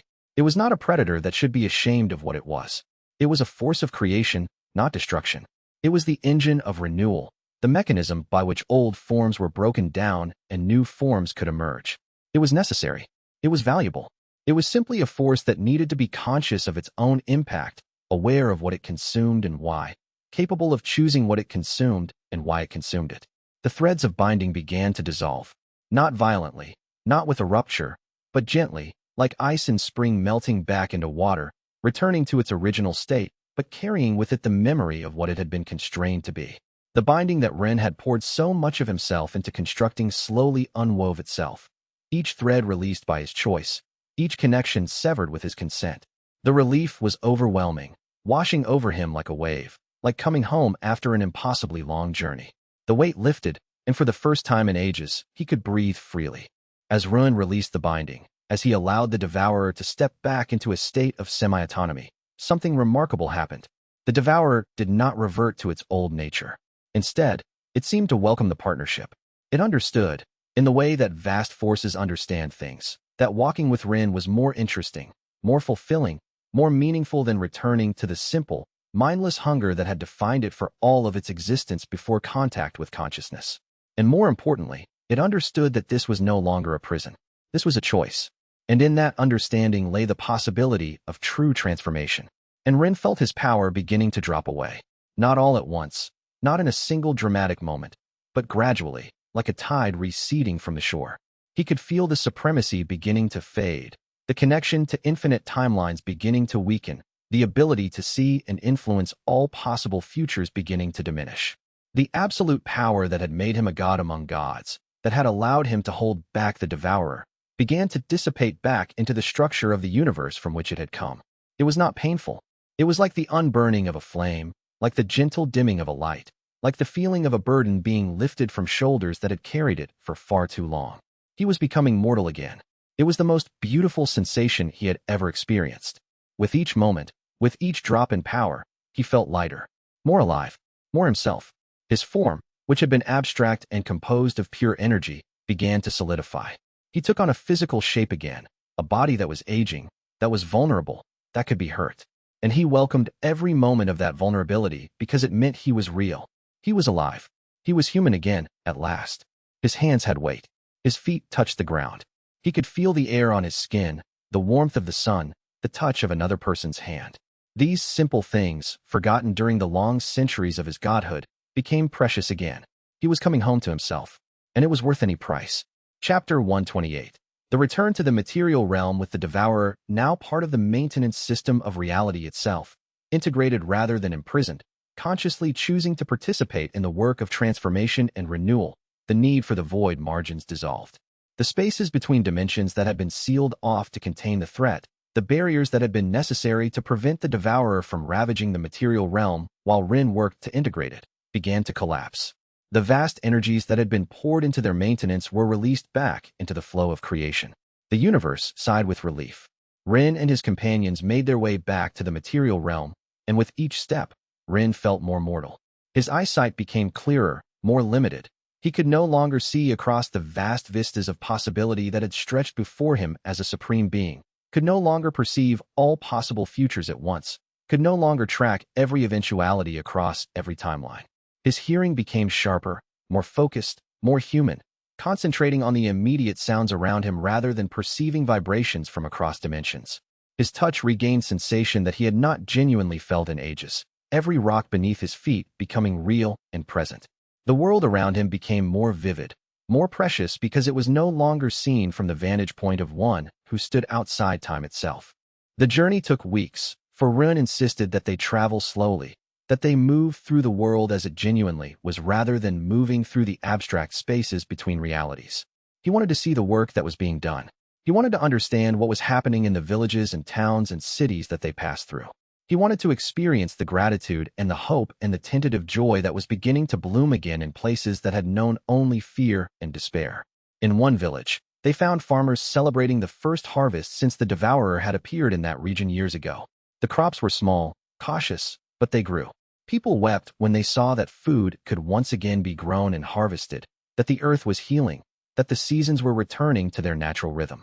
The gratitude in their eyes was profound, and it humbled Rin more than any divine power ever could. He was a man helping to feed a village. It was enough. In another town, they found builders reconstructing homes that had been destroyed. Children played in the streets for the first time without cowering at shadows. They chased each other with wooden swords and built castles from sticks and dirt, their laughter a medicine for wounds too deep for healing words. These small moments of restoration moved Rin more than any grand miracle ever could. He helped the builders, working alongside them with his own hands, learning the craft of carpentry, feeling the satisfaction of solid work well done. His shoulders ached pleasantly at night, and he welcomed the pain as proof of his own solidity and presence. Carrying with him the knowledge of the council, the understanding of the larger game that existence was playing, the certainty that there were always larger threats, always larger forces, always deeper mysteries, they moved upward through the layers of reality. They passed through chambers that had been sealed for millennia, now opening again as the fear that had closed them began to ease. They moved through halls where the echoes of old wars still lingered in the structure of reality itself, where the marks of the devourer's passage were visible in cracks and scars that would take ages more to fully heal. But they were healing. The universe was alive. It was dynamic. It was changing and adapting and moving forward into new configurations rather than calcifying into eternal stasis. In one particularly damaged section, they spent hours carefully mending the tears in the fabric of reality, using Lu Ying's knowledge and Kong Shan's understanding of balance to guide the healing. The devourer moved with them, no longer invisible but not yet fully manifested in the material realm. It was present as a texture in reality itself, as a quality of transformation that hung in the air like humidity before a storm. It showed them the roads it had taken when it hunted, showing them the marks it had left on existence, the scars it had created, the evidence of its passage. And Rin began to understand, through these revelations, that the devourer was not evil. It was simply a force that had not understood its own impact. Now, with consciousness, with awareness, with the partnership that Rin offered, it began to learn to express itself with purpose rather than with blind hunger. The destruction continued, but it was becoming selective, taking down structures that needed to fall, enabling renewal where stagnation had set in. When they emerged into the material realm, the sun was rising. It was the first sunrise Rin had seen in what felt like an eternity, and it was beautiful in a way he had never appreciated before. The light was golden, warm, full of promise. The world below them was whole. The work of rebuilding had begun in earnest. New cities were rising where old ones had fallen. Forests were growing in places that had been left barren. The people of the world, no longer living under the constant shadow of the threat of the devourer, had begun to reclaim their own futures. Yueling walked beside him, her hand in his, and they talked about things they had not had time to talk about before. About what would come next. About what they would do with the freedom that had been so hard-won. About the life that was beginning to open up before them now that the binding had been released, and the endless weight of guardianship had been lifted from Ren's shoulders. Her voice carried warmth and curiosity, questions about his thoughts, his dreams, his hopes for what would come. As they walked, he could feel his aging continuing, could feel the weight of time settling into his body in ways that were almost comfortable, almost like coming home. "We will rebuild," Rin said. "We will take what the system taught us and spread it. We will create places where knowledge is preserved not in vaults hidden from ordinary people, but in open libraries where anyone who seeks understanding can find it. And we will love," Yueling said simply. "We will have time for that now. We will have moments that are not consumed by survival. We will have the luxury of simply being together without the weight of the world pressing down on us." She squeezed his hand, and it was a promise, a vow, a declaration of intent that required no ceremony or witness. It was a promise that Rin made silently to himself in that moment. He would use his new mortality, his new limitation, his new vulnerability to build something that would last not because it was held up by his power, but because it was built on the understanding and cooperation of those who chose to maintain it. He would show the world what he had learned, that the real strength was not in dominance, but in adaptation, not in resistance, but in understanding, not in standing alone, but in walking together with those he loved. Chapter 129. The New Age begins in the centuries that followed. Ren took his place not as a ruler, but as a teacher. The alliance that had been forged in the fire of war against the Devourer did not dissolve. Instead, it evolved. The generals of the alliance became administrators, managing the restoration of the continent, planning infrastructure, organizing the rebuilding effort. They learned from the mistakes of the old gods, creating systems of governance that distributed power rather than concentrating it, that valued input from many voices rather than relying on the wisdom of a single ruler. The scholars and monks became educators, spreading the knowledge that had been preserved and learned, sharing the insights they had gained. The survivors of the Great War became the foundation of a new civilization, one built not on the fear of the Devourer, but on the understanding of what had made it a threat in the first place. And Ren established schools where the Archaeologist System was taught to new students. Not everyone could master the system. It required a particular kind of mind, a particular kind of personality, a willingness to touch the consciousness of the dead and learn from their experiences, a comfort with reading the memories of the gone and understanding what they had felt and thought and feared. But there were enough who could, enough who were willing, enough who understood that knowledge was power in a way that raw strength could never be. Knowledge was the legacy of the past, given freely to those who would receive it. And it was transformative. Each student who learned the system became a bridge between the past and the future, a living library of collective human experience. The schools became centers of learning and cultivation. Students came from across the continent, seeking to master the system, to learn to read the hidden messages in objects and artifacts in ruins. They came seeking not power, but understanding. They came seeking to know what had gone before them. And Ren taught them not just the mechanics of the system, but the philosophy behind it. That all knowledge was sacred, that the dead deserved to be remembered, that history was not a burden to be forgotten, but a gift to be preserved and learned from, that every person who had ever lived deserved to have their story told. He would sit with students for hours, helping them understand concepts, pushing them to think deeper, asking them questions that would challenge their assumptions. The first school was built near the mountains where the final confrontation with the Devourer had taken place. Ren oversaw its construction personally, working alongside the builders, sharing in the labor. He wanted the school to be grounded, connected to the physical world, not some abstract seat of learning floating above the concerns of ordinary people. He wanted students to feel the weight of history in the stones themselves, to understand that learning was not separate from living but woven through it. He selected each stone with care, sometimes finding ones that contained fossils or minerals that spoke of deep time, using them to teach lessons about the persistence of matter through transformation. In the gardens surrounding the school, they planted trees of many varieties, trees that would take generations to fully grow, trees that would shelter students and teachers centuries from now. In the libraries, they organized knowledge not by subject alone, but by the stories of the individuals who had created it, so that learning became not an abstract exercise but a meeting between minds across time.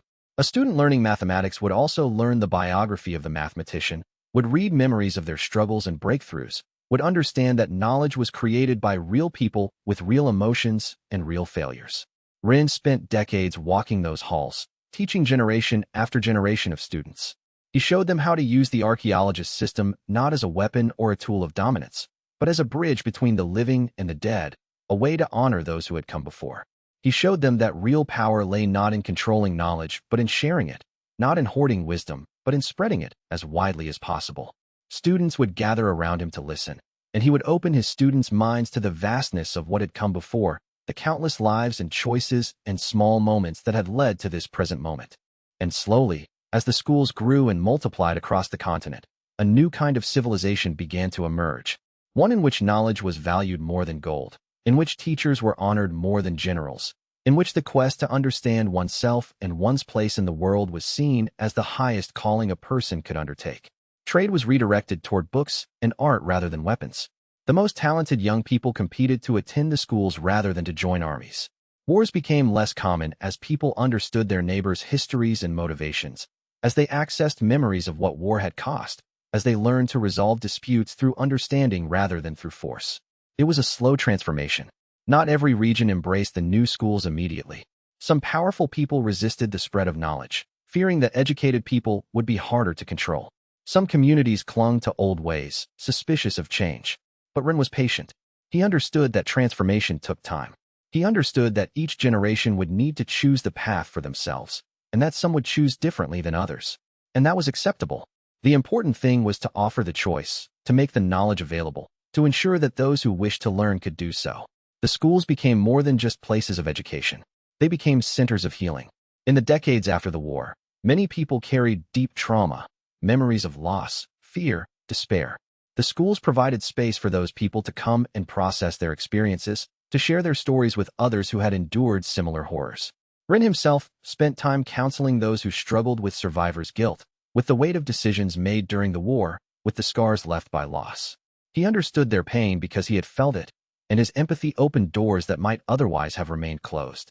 Over the centuries, as the scars of the war faded from immediate memory and became history, the schools continued their work. They became repositories of not just the archaeologist system, but of all knowledge that had been preserved. They became places where people came to understand not just their past, but their potential future, where they could envision what they might become and take the first steps toward that vision. And at the heart of each school, there was a copy of the sacred records, the memories of those who had fought in the Great War, preserved so that future generations would know what had been sacrificed, what had been learned, what price had been paid for the peace they inherited. Chapter 130. The roles of the guardians. Kongshan rebuilt his temple as a sanctuary of learning, drawing together the monks and scholars who had survived the Great War. The temple became not just a place of meditation, but a hub of philosophical inquiry, where monks from across the world came to study the deepest questions of existence and meaning. Kongshan did not simply restore what had been. He transformed it, expanding it, making it a place where those who had been broken by war could come to heal, where those who had lost everything could come to find meaning again. His peaceful presence became legendary. It was said that to spend a single day in his presence was to understand enlightenment, though he always demurred from such claims. The temple's gardens became famous throughout the world. Kongshan designed them with care, creating spaces where different types of meditation could take place, where the sound of water and the scent of flowers and the feeling of stone beneath bare feet all contributed to the work of finding peace. He built libraries within the temple where the philosophical insights of the ages were preserved and studied, where monks could spend entire lifetimes pursuing a single question. In the main meditation hall, he cultivated silence so complete that it seemed to have presence, seemed almost to be a living thing that guided practitioners toward their own stillness. Yueling, in her transformed state, no longer fully celestial, but not entirely mortal either, having chosen a middle path that allowed her to walk beside Rin, while maintaining enough of her ancient nature to serve as a bridge between the material world and the deeper realities, became the keeper of the archives. She oversaw the construction of vast libraries where the knowledge extracted by the archaeologist system was preserved not in locked vaults, but on open shelves, accessible to anyone who wished to learn.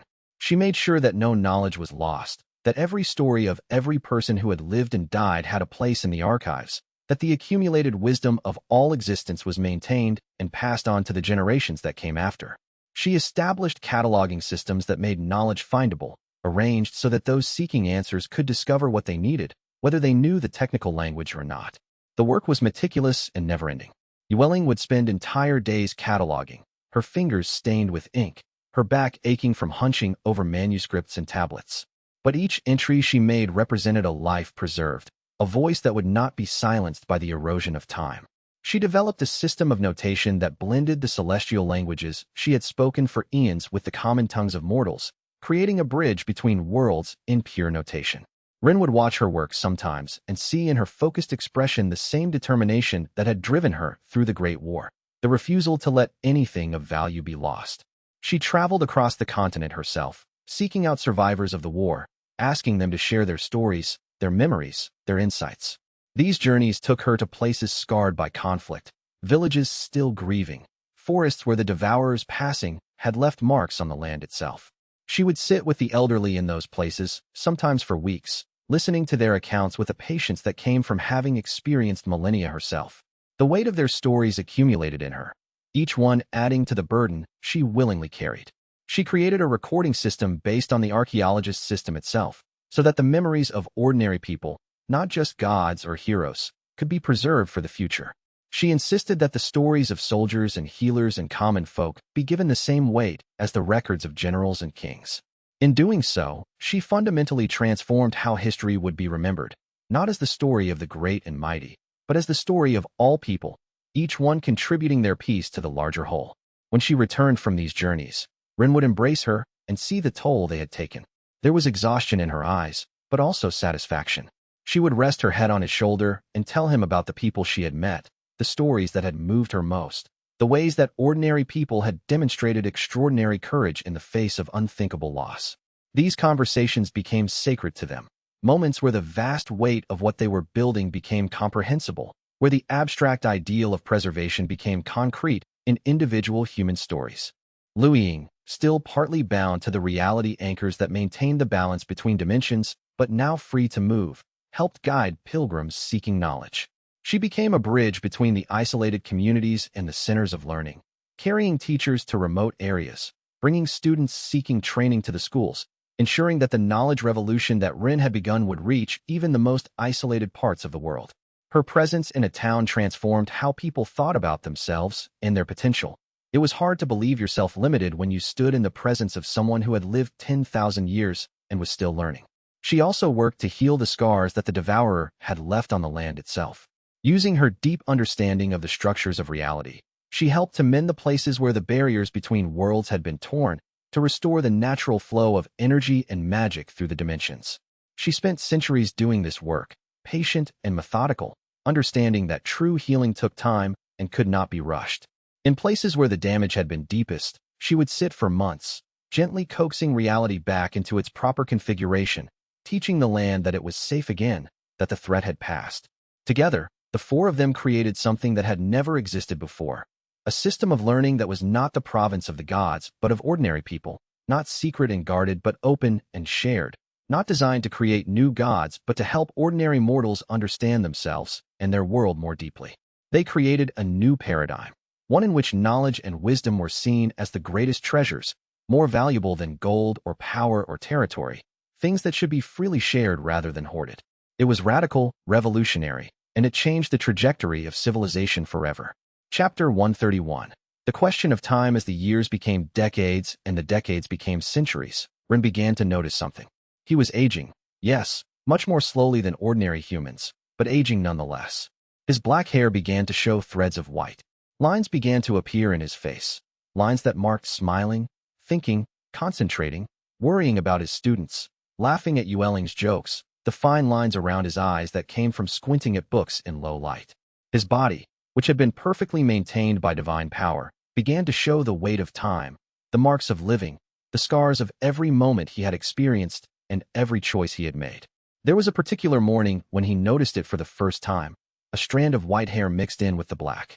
He held it up to the light, examining it with the kind of wonder that only someone who had lived as an immortal for so long could feel. This, finally, was proof. Proof that he was real. Proof that he was mortal. Proof that he was aging. And instead of feeling despair, he felt relief. Relief that the burden of eternity was not infinite. Relief that there would be an end to his story, that he would not have to carry on forever, that someday his work would be complete and he could rest. But Yueling was aging too, and beside her, Rin did not feel loss. He felt gratitude. Her hair, which had been eternal and unchanging for all the long centuries of her immortal existence, was becoming silver. Her face, which had been perfect and immutable, was becoming marked by the lines of laughter and deep thought. She was becoming human alongside him, and it was beautiful beyond measure.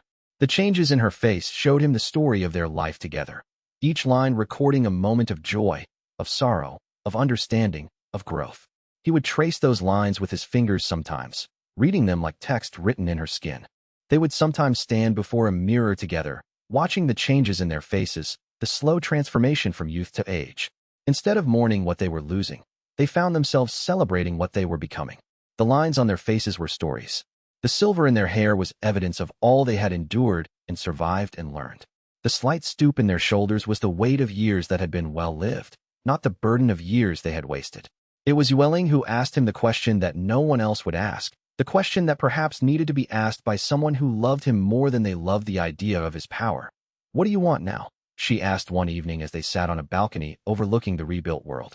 The sun was beginning to set, painting the sky in shades of gold and orange and purple. The colors seemed to deepen and shift as they watched, the world transitioning gracefully from day to night. Below them, the world they had fought to save was thriving. Cities flourished. Schools taught new generations. The cycle of knowledge continued. Knowledge was being preserved and shared. She took his hand as she asked, and in that simple gesture was all the support and acceptance he could ever need. The question hung in the air between them like incense, like the last light of the day suspended between day and night. Rin did not answer immediately. He could feel the weight of every choice he had made, every responsibility he had carried, every moment he had spent in service to something larger than himself. The question was so simple, and yet it cut to the heart of something he had never allowed himself to consider. The possibility that he might want something beyond survival, beyond duty, beyond the endless work of maintaining the systems he had built. He thought of the centuries stretching ahead of him, thought of the endless repetition of seasons, thought of watching new generations come and go while he remained, thought of the weight of immortality pressing down on him like a stone he had learned to carry but had never learned to set aside. Ewelling waited for his answer, her silver hair catching the last of the golden light, her ancient eyes patient and loving. In her gaze was the promise that whatever he answered, whatever he wanted, she would honor it. She would not ask him to be something other than what he wanted to be. "I am not certain," he said slowly. "That is the truest answer I can give you. I am not certain what I want, because I have spent so long doing what was necessary that I have forgotten how to want things for myself. I have forgotten what desire feels like when it is not directed toward a goal, a mission, a burden that needs bearing." Ewelling squeezed his hand gently. "Then perhaps that is what you need to discover. Not what the world needs from you, but what you need from yourself. What would bring you peace?" The question opened something in him that had been closed for so long that he had forgotten it was there. He thought of simple things, the smell of rain on stone, the sound of pages turning in a library, the warmth of her hand in his. He thought of mornings watching the sun rise, afternoons spent in conversation, evenings where there was nothing to accomplish, nowhere to be, nothing to save. He thought of what it might feel like to wake up knowing that this day was his own, not the world's, not a stepping stone to something larger, but valuable simply for itself. Rin realized, in that moment, that no one had ever asked him that question. Not in the way she was asking, not with that combination of genuine curiosity and total acceptance of whatever answer he might give. They had asked him what he could do. They had asked him what he would sacrifice. They had asked him what he could teach them. They had asked him to make decisions that would affect billions of lives. But no one had asked him what he wanted for himself, what would bring him joy, what kind of life would be meaningful to him if he had the freedom to choose it. In that question lay acceptance of him as something other than a tool, other than a hero, other than a god. In that question lay love. Chapter 132. The descent into time. With that realization came a choice, and it was perhaps the hardest choice Ren had ever made, harder even than choosing to unbind the devourer. He began, deliberately and consciously, to release the immortality that still clung to him. It was a slow process, a gradual descent into pure mortality, a step-by-step abandonment of the power that had kept him eternal. He could feel each release like a loosening of chains he had carried so long, he had forgotten they were there. The sensation was not pain, but a kind of lightening, as if the weight of eternity that had been distributed throughout his being was being drawn away, gathered up, and released back into the universe. He did not do it all at once. Instead, he released a piece of it every year, allowing his aging to accelerate gradually, allowing his body to become more vulnerable, allowing his connection to the deeper structures of reality to weaken. Year by year, he became more mortal. Year by year, Ewelling did the same, choosing to follow him down this path, choosing to become genuinely human alongside him, choosing to accept death as the price of living with full presence and awareness. The choice created a bond between them that transcended their earlier alliance. This was a promise, a covenant, a commitment that went beyond any vow they had ever made. Each year, they would mark the occasion together on the same night, usually in their private chambers where Rin had created a simple altar for the purpose. They would sit facing each other, hands joined across a small space, and Rin would articulate what he was releasing, not just the abstract power, but the specific ways he had been relying on immortality. "I release the ability to sense disturbances in reality," he might say. "I choose not to perceive the hidden patterns that have allowed me to intervene in the workings of fate. I accept that there will be disasters I do not know about, suffering I cannot prevent." And Ewelling would echo back what she was releasing from her own being. Connections to celestial networks, the ability to exist in multiple states simultaneously, the memory of lives she had lived in eons that had not yet occurred from the perspective of linear time. After the articulation came a physical ritual.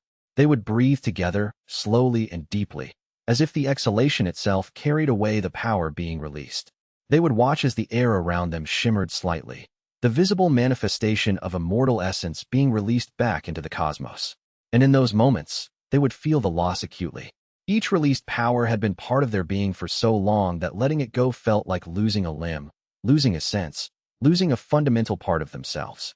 But they would also feel the gain, the opening of new capacities for experience, the ability to be surprised by life, the knowledge that each moment was no longer an insignificant grain of sand in an infinite beach, but a genuine unit of meaningful time. It was not an easy process. There were moments when he felt the pull to hold on to his power, to reclaim what he was releasing, to turn back and choose a different path. There were nights when he woke in pain as his aging body protested the work of the day, his joints aching in ways they never had before, his muscles protesting movements that had once been effortless. The ache was new, was real, was a constant reminder of the vulnerability he had chosen. There were moments of terror when he confronted the reality of his own mortality, when he realized that someday, not in infinite ages but in a mere few centuries, he would be dead, and there would be nothing he could do to prevent it. He would lie awake listening to his own heartbeat, counting the rhythm, calculating how many more years, how many more months of heartbeats he might have remaining. The fear was primal, ancient, as old as consciousness itself. It would claw at him in the darkness, whispering that he was making a mistake, that he should reclaim his power, that mortality was something to be resisted rather than embraced. The fear carried with it the weight of survival instinct refined by eons. Millions of years of evolution screaming at him not to go gentle into the ending of his being. But each time fear arose, he thought of Yueling's love. He thought of Kong Shan's wisdom about enlightenment and balance. He thought of Luing's patient presence and the way she carried forward the work despite her own grief. He thought of the choice he had made and why he had made it. And he continued forward, step by step, release by release, accepting mortality not as defeat, but as graduation. He was learning to be human again, learning to live fully in the present moment rather than projecting himself across infinite timelines. Others questioned this choice. Some thought it was a betrayal, a throwing away of the power that could have been used to protect the world. But Ren understood that he was protecting the world in a different way, by showing that immortal power was not necessary for meaning, that mortality was not a curse but a gift, that limitation was what made life precious, that the finite was more valuable than the infinite because the finite had an end, and endings were what gave shape to everything that came before. He understood something that the old gods had never grasped, that the search for eternal life was the refusal to truly live, because living required accepting the possibility of ending. As he aged, he found that things which had been invisible to him as an immortal abruptly became visible. He noticed the beauty of transience, the way a flower bloomed and then faded, and how that fading made the blooming more precious. He noticed the way people related to each other differently when they knew their time was limited. He noticed how mortality created urgency, how it forced people to choose what genuinely mattered and let go of what did not. He understood now why mortals were so capable of depth of feeling. It was because they understood, on a fundamental level, that there was not infinite time. Every moment was irreplaceable. And his example, once people began to understand it, rippled outward. Some of the other immortal beings who had survived the Great War chose to follow him, choosing mortality over eternal existence, choosing to age and to die alongside their mortal companions, choosing to prove through their own lives that divinity was not something you had to cling to forever. It became a movement, a philosophy, a new way of understanding what it meant to be blessed. Being blessed, they came to understand, did not mean living forever. It meant living fully in the time you had. A new age was dawning, an age in which the line between mortal and immortal was becoming blurred, in which those who had been gods were learning to be human, in which power was being measured not in the extent of your immortality, but in the depth of your understanding. Chapter 133. The Library of Everything Together. Ren and Yueling established a great library, greater and more comprehensive than any that had come before. It was not built in the God realm or in the spaces between realities. It was built in the material world, in a vast structure that grew and evolved over the centuries, that took on a life of its own, that became not just a repository of knowledge but a living system of connection and learning. The building itself seemed to breathe, its corridors expanding as new wings were added, its shelves adjusting to accommodate the endless flow of knowledge. The library's architecture was designed to reflect the philosophy of knowledge itself. Each wing represented a different era of history. The oldest sections were built deep underground, with cool stone walls and dim lighting, creating an atmosphere of ancient mystery. As you ascended through the levels, the lighting grew brighter, the ceilings higher, the space more open. The newest sections rose upward, with each level reaching higher, with the newest additions reaching toward the sky, suggesting that knowledge was always growing, always reaching upward toward new understanding. It was a physical manifestation of the idea that understanding progressed through time, that the past laid foundations for the present, which opened possibilities for the future. In this library, all the memories, all the knowledge extracted by the Archaeologist System were preserved. Every god who had ever lived was represented here, their knowledge recorded, their techniques preserved, their insights available to anyone who wished to learn them. Every mortal who had been touched by the Archaeologist System left a record of their understanding, their wisdom, their unique perspective on existence. Even ordinary people whose names had been forgotten could have their stories told here, their lives honored, their knowledge preserved. The farmer who had developed a crop rotation technique that increased yields was preserved alongside the philosopher who had developed a new metaphysical system. The healer who had discovered a new treatment for wounds was honored equally with the warrior who had won great battles. Ren spent decades cataloging the collection, working with scholars and librarians to organize it in ways that would make it most useful to those who came seeking. The work was meticulous and consuming. He would spend entire nights in the depths of the library, surrounded by records floating in the air around him, using a combination of the Archaeologist System's capabilities and his own developed intuition to arrange them in patterns that would serve the greatest number of seekers. Llewellyn would find him there sometimes, asleep at a desk with dried ink staining his fingers, and she would cover him with a blanket and leave a cup of tea nearby, knowing he would wake soon and return to the work. They created a system where knowledge could be accessed not just by subject, but by the question someone was trying to answer. If a student came seeking to understand love, the system would guide them to memories of love across all times and places. Not just the grand romances, but the small acts of devotion, the quiet companionships, the ways that ordinary people had chosen each other across generations. If they came seeking to understand grief, they would find the stories of those who had grieved across the ages, would discover that their loss, however personal and unique it felt, was also part of a great stream of human sorrow and endurance. If they came seeking to understand how to build something, they would find thousands of craftspeople who could teach them, each one approaching the problem from a different angle, from the geometries of ancient temples to the practical engineering of simple bridges. As the system developed, patterns emerged that surprised even Run. He discovered that the same solutions had been discovered independently by different people across centuries and civilizations. He found that certain questions appeared and reappeared throughout history, suggesting that there were fundamental human concerns that transcended cultural boundaries. How to live with loss, how to maintain hope in the face of suffering, how to balance personal desire with community need. These patterns became nodes in his cataloging system, points of convergence where seekers could find wisdom from hundreds of different sources, all circling the same essential human problem from different angles. The library's most sacred section was the Hall of the Forgotten.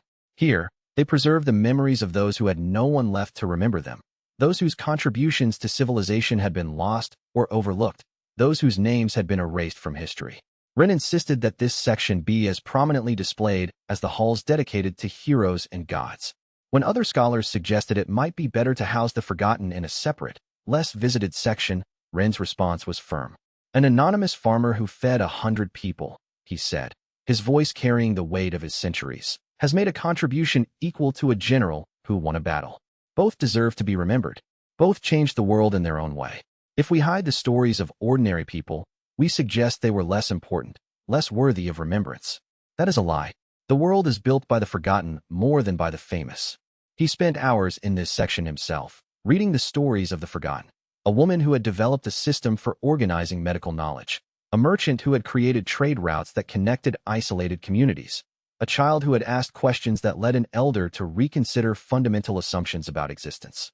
He would sit in the hall with tears on his weathered face, moved by the realization of all the people whose names had been lost, whose contributions had been attributed to others, whose wisdom had been forgotten not because it was unworthy, but simply because no one was there to preserve it.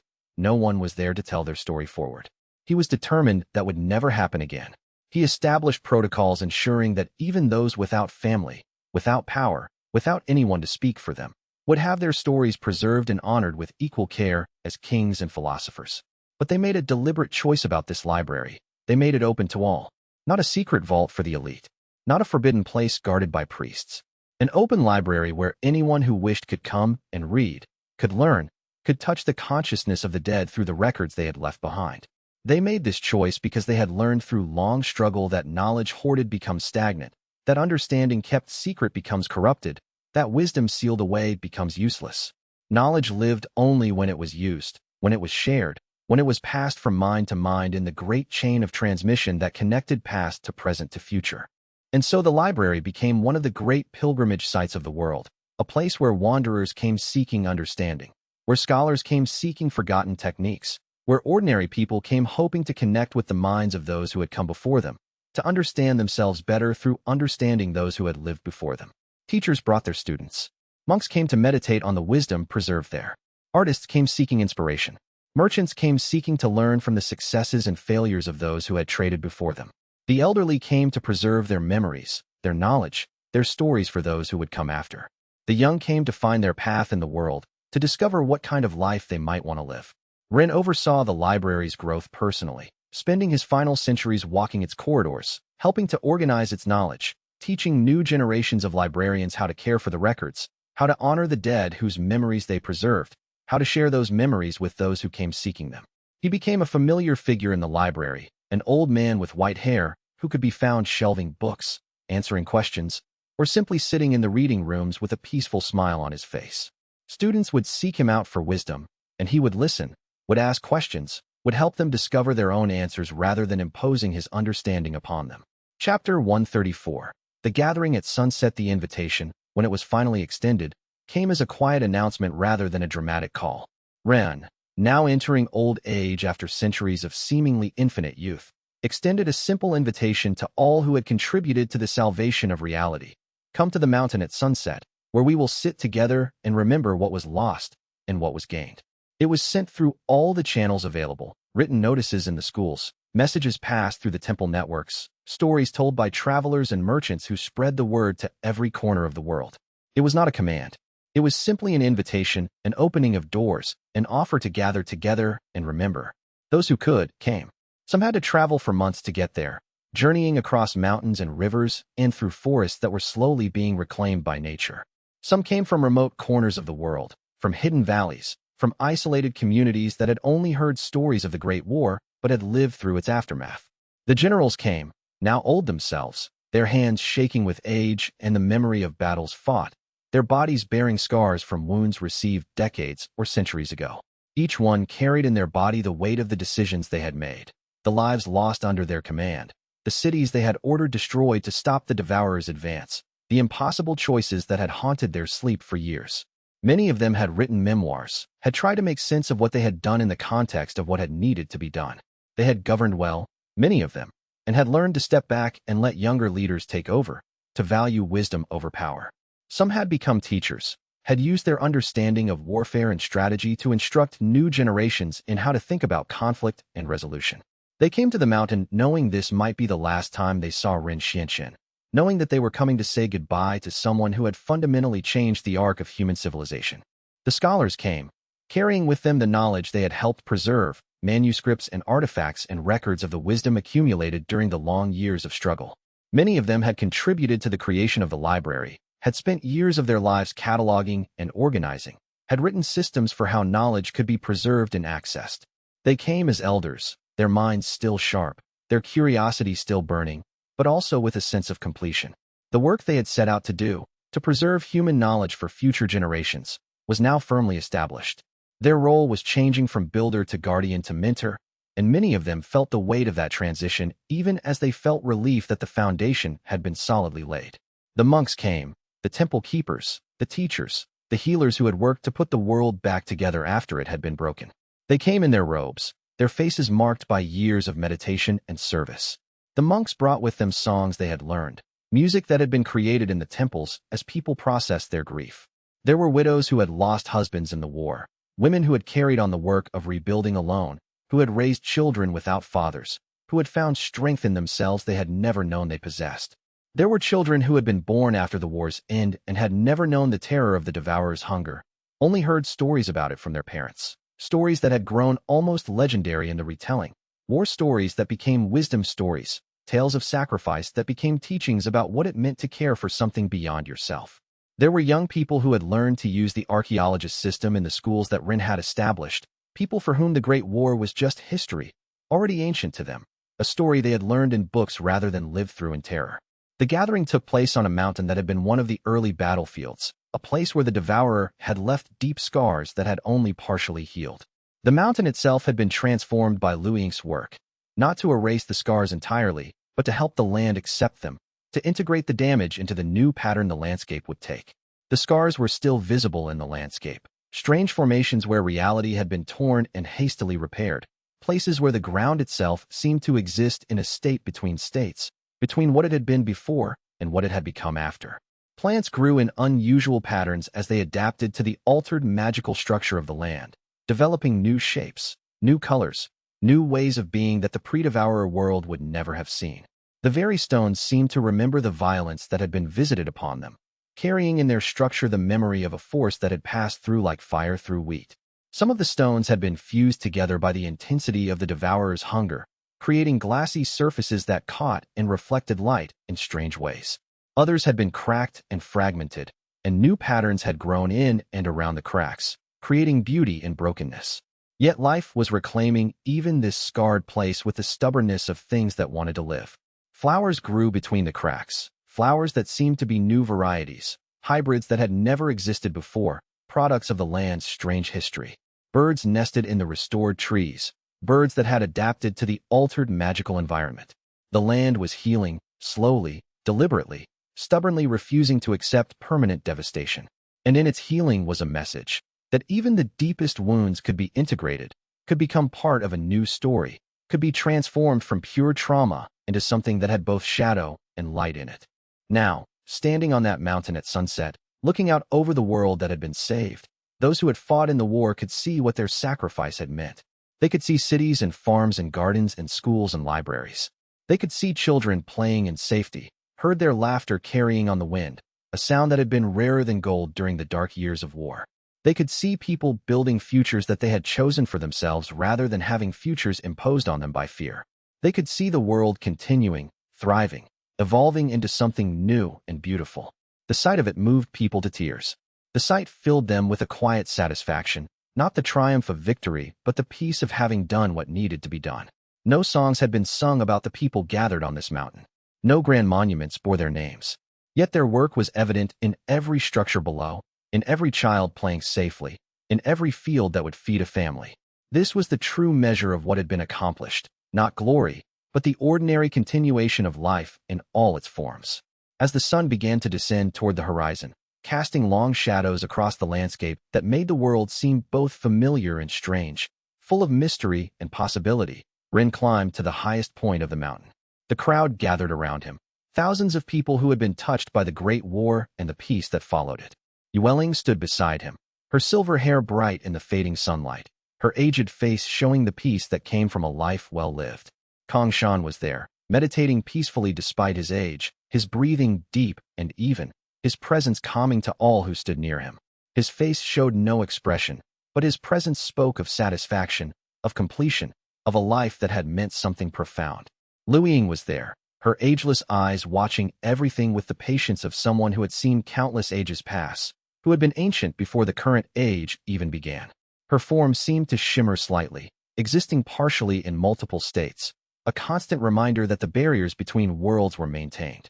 And in the crowd, there were faces from every corner of the world, farmers and soldiers, scholars and monks, common people who had done uncommon things, heroes and those who had simply endured. All of them had a place here. All of them had contributed to this moment. The wind blew across the mountain, carrying with it the scent of flowers and growing things, the smell of life recovering and thriving. The first stars began to appear in the darkening sky, points of light that suggested an infinite universe extending in all directions. Billions upon billions of worlds, each one precious in its own way, each one perhaps harboring its own struggles, its own stories of resistance and transformation. Chapter 135. The word before the gathering. Ren had spent the morning preparing what he would say. He sat in his private study, a room filled with the books and manuscripts he had accumulated over centuries, and he meditated on the weight of this moment. There were thousands of people who had climbed the mountain to hear him speak, people whose lives had been irrevocably shaped by the choices he and his companions had made, people whose futures now stretched out before them because he and Yueling and Kong Shan and Liu Ying had chosen to act. The responsibility of that was immense, but he had made peace with it long ago. He could not control what his words would mean to each person who heard them. He could only be honest about what he understood, what he had learned through living, through suffering, through choosing mortality. Llewellyn brought him tea as he sat in contemplation, and she placed her hand on his shoulder without speaking. In that touch was her presence, her support, her willingness to stand beside him even though her body was fragile now, even though she felt the approach of the end as keenly as he did. He turned and embraced her, breathing in the familiar scent of her, the smell of flowers she wore in her hair, and the subtle essence that was uniquely her own after all their centuries together. "Thank you," he whispered, and she simply held him, holding him the way she had held him through all the long ages. When the time came, Rin stood and walked slowly to the highest point of the mountain. His legs ached with each step. His heart had begun to beat in a manner that suggested it was tiring, that the work of pumping blood through his aging body was becoming more difficult. He had perhaps a few more years left. He could sense this, could feel it in the diminishing resilience of his form. But today, in this moment, he was still here, still capable of speaking, still able to offer what wisdom he had gathered. That was enough. Rin stood at the center of the gathering, and he looked out at all these faces, these people who had chosen to be here, to remember, to bear witness together to what had transpired. He was an old man now, his voice less strong than it had been, but no less clear for its lack of volume. The crowd quieted to listen, a hush falling over thousands of people as one. He could feel their attention settling on him like snow falling on a mountain, soft but accumulating, weighing upon him with a gentle persistence. These people wanted something from him, not just his words, but his blessing, his validation that what they had endured had been worth it. "The devourer still exists," he said, his voice carrying across the mountain. "The hunt that hunts the devourer still exists beyond the edges of our universe. The game continues. The cycle is not broken. It is part of what reality is. But we have learned something the gods before us did not, that existence is not a burden to be borne alone, but a gift to be shared. And that is enough." The words hung in the air, settling into people's hearts. It was a truth both simple and profound, a wisdom that could have only been earned through the kind of struggle these people had endured. The acknowledgement that threats would always exist, that the work of maintenance would never be finished, that there would always be something larger and more powerful than any individual, and the corollary wisdom that this was not despair, but simply the nature of existence. For a long moment, no one spoke. The wind blew across the mountain, carrying away the last echoes of his words, carrying away the weight of hope and expectation that had filled the air moments before. Rin stood where he was, not moving, allowing people the space to process what they had heard. He could see emotions moving across faces, some weeping, some looking toward the sky as if searching for confirmation of what had been said, some simply standing in the stillness, allowing understanding to settle into them like sediment in still water. It was Kongshan who moved first. The ancient monk rose from his meditation and came to stand beside Rin, placing his hand on the old scholar's shoulder in a gesture of support and acknowledgement. Without words, Kongshan's presence affirmed what Rin had spoken. Then Luing stepped forward, her form shimmering slightly, existing partially in multiple states as she usually did, and she bowed to Rin, a gesture of respect from one who had lived in ages past and ages future, who understood the truth of what he had said better than almost anyone. Llewellyn took his hand, her weathered fingers intertwining with his. "That is more than enough," she said, her voice pitched so that those nearest could hear. "That is everything." The love in her voice was palpable, was something visible in the way she looked at him, in the way she held his hand, as if it was the most precious thing she could touch. And in the gathering on the mountain, as the sun touched the horizon and began its descent into night, people wept, not from sadness, but from relief, from the understanding that they had done their part, that they had earned their rest, that the world would continue not because any one person held it up through their effort, but because many people, working together, had chosen to hold it up together. The responsibility was shared, and therefore bearable. The load was distributed, and therefore light enough to carry. In that moment, the weight that had been pressing down on them since the first appearance of the devourer, centuries of fear, of struggle, of sacrifice, finally lifted. Not because the threat was gone, but because they had learned to share it, to distribute it, to make it something that could be borne together.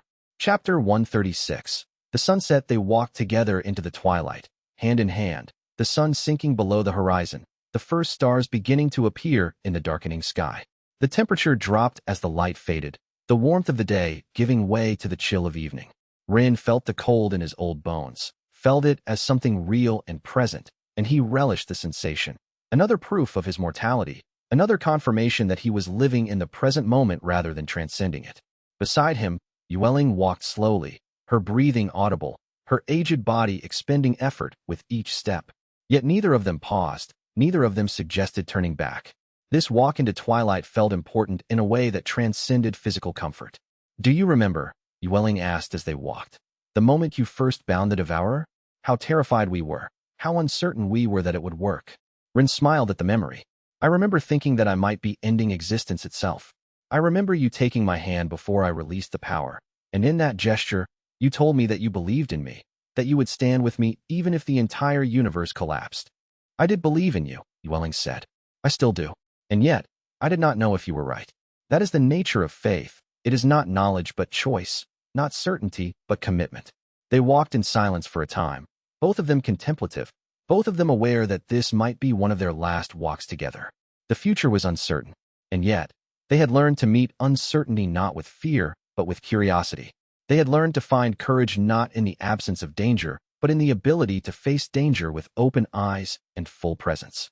They had learned that the deepest peace came not from the elimination of threat, but from the acceptance of one's own capacity to respond, adapt, and continue. The threats remained. The cycle would continue. The universe would go on, and someday, ages from now, the hunter would return again.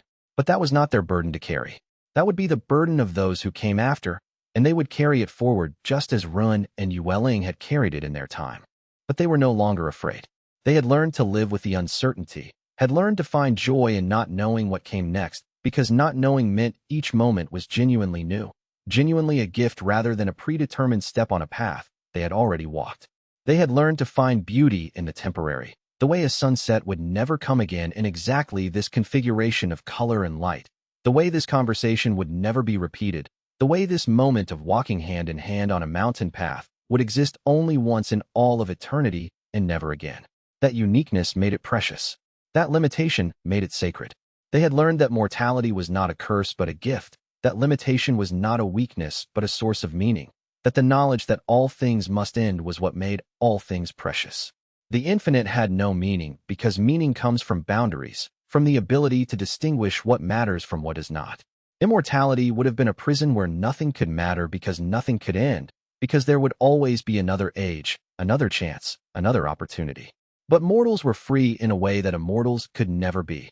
Free to say this moment matters, this person matters, this choice is my actual choice rather than a provisional decision that could be revisited in infinite subsequent lifetimes.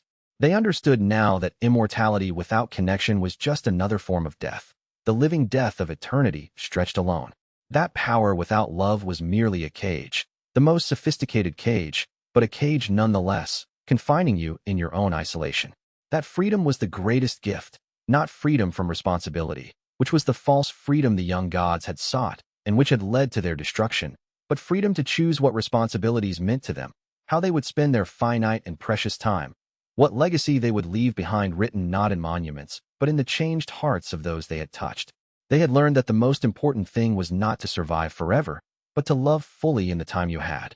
And they walked into that understanding, knowing that their story would continue in the stories told about them, in the lives changed by their sacrifice, in the libraries that preserved their knowledge, in the future that they had given their lives, not just their time, but their choices, their growth, their love, to protect.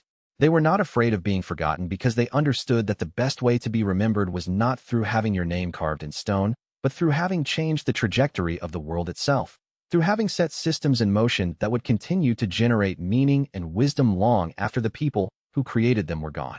The work would continue without them. The next generation of teachers would take up the torch. The libraries would grow. The schools would evolve. The cycle of knowledge would perpetuate, passing from mind to mind, century after century.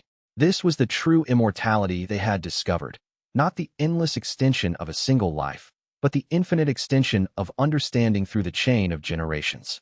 And as they walked, hand in hand, into the gathering darkness, the stars above seemed to shine brighter, as if an acknowledgement of the story that had been told, the struggles that had been overcome, the choice that had been made. The story of Ren Xianxian had not ended. It had simply transformed into something new, something that would live on in the hearts and minds of all who had been touched by his journey.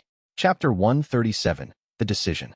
In the months following the gathering on the mountain, Ren found himself sitting in the library at dusk, watching the fading light paint the shelves in shades of amber and gold. The library at this hour was nearly empty. Most of the scholars and seekers had departed to their homes, leaving only the ambient presence of the knowledge preserved in all those thousands of records. The air itself seemed thick with understanding, heavy with the accumulated wisdom of ages. His hands trembled when he reached for a book, not from weakness but from the awareness that each motion was temporary, that his body was no longer the reliable instrument it had once been. He would reach for a volume, and there would be a moment of uncertainty, a moment where he questioned whether his grip was still strong enough, whether his fingers would respond as commanded. They always did, but just barely, and that just barely was its own kind of meditation on mortality. His breathing came easier than it had a decade ago, and that ease troubled him. It meant his lungs were losing capacity, that they were becoming less efficient at extracting life from the air. But he had also learned to read his body's signals more carefully. The shortness of breath came when he was anxious. The trembling in his hands came when he had been sitting still for too long, when his aging circulation needed to be stimulated into action. These small degradations were not signs of failure, but signs of genuine human existence, and in a strange way, he had come to treasure them. They were proof that he was real, that he was dying the way that real things died, that he was not some immortal ghost haunting the world but a genuine human being with all the fragility that entailed. Llewellyn found him there, as she always did, moving quietly through the reading rooms with the grace of someone who understood that silence had its own kind of eloquence. She did not speak immediately. Instead, she sat beside him, and they watched the light fade together. The bond between them had deepened with age, moving beyond words into something more fundamental, a presence that required no explanation, a companionship that had transcended the need for constant affirmation. She knew what occupied his mind because she carried the same thoughts in her own heart. "I want to ask you something," Ren said finally, his voice rough from disuse, the words coming slowly. "And I want you to answer truthfully, not as someone who loves me, but as someone who has lived as long as I have and understands the weight of choice." Llewellyn turned her aged face toward him, and even in her wrinkles and silver hair, he saw the eternal being she had once been, the celestial consciousness that had willingly bound itself to his side all those centuries ago. "Would you choose to release your immortality?" he asked. "Would you walk the final path with me, not as a companion to a mortal man, but as a mortal yourself? Would you choose to age, to weaken, to eventually face what we have both been delaying?" The question hung between them like incense rising in still air. Llewellyn did not answer immediately. She closed her eyes, and he could see the calculation happening behind those shuttered lids, the weighing of possibilities, the meditation on what it would mean. When she finally opened her eyes, tears were sliding down her cheeks, but her voice was steady. "I already have," she said. "Do you not see? I began releasing my immortality the day you began releasing yours. I matched your pace step by step, because I could not bear the thought of facing eternity without you, could not bear the thought of being eternal while you aged and eventually died. I became human because you became human, not as sacrifice but as choice, not as burden but as the deepest expression of my love. I am already walking this path. I have been walking it for centuries now." Ren felt something break open inside his chest, some final wall of fear and doubt that had held him back from fully embracing this choice. He reached for her hand, and she grasped it with the strength of the mortal woman she had become, not the ethereal being she had once been. Her skin was warm, fragile, mortal. The softness of it moved him to tears. "How much longer?" he asked. "How much longer until we are finished?" Llewellyn completed his thought. "Until our story ends? I do not know. Perhaps another century. Perhaps 10 years. The future is not visible to us anymore, and I am grateful for that. Not knowing means each day is a gift that we have not already seen, already understood, already experienced. Not knowing means we are still alive in the truest sense." Over the following weeks, Ren made a deliberate choice. He accelerated the release of what immortality remained to him, not in a rush toward ending, but with a clarity of purpose, a decision that he had lived long enough to learn what he needed to learn, and that the time for living in full mortality had come, that the work he needed to do was nearly finished, that the world had learned what it needed to learn from his example and could now move forward under its own momentum. The process was not painful, but it was humbling in the way that standing naked before someone you love is humbling. The experience of revealing your full vulnerability, of removing every defense, of becoming defenseless in the presence of someone you trust. He felt his connection to the deeper structures of reality weakening, felt it like losing the ability to see in infrared or perceive in multiple dimensions simultaneously. The universe had felt complicated and layered when he could sense all its hidden patterns, could perceive the currents of causal energy flowing through it like invisible rivers. As those perceptions faded, the world became simpler, smaller, more manageable, but also more vivid. Without the overlay of omniscience, individual moments stood out more sharply. A conversation with a student took on importance because he would not automatically know how that student's life turned out.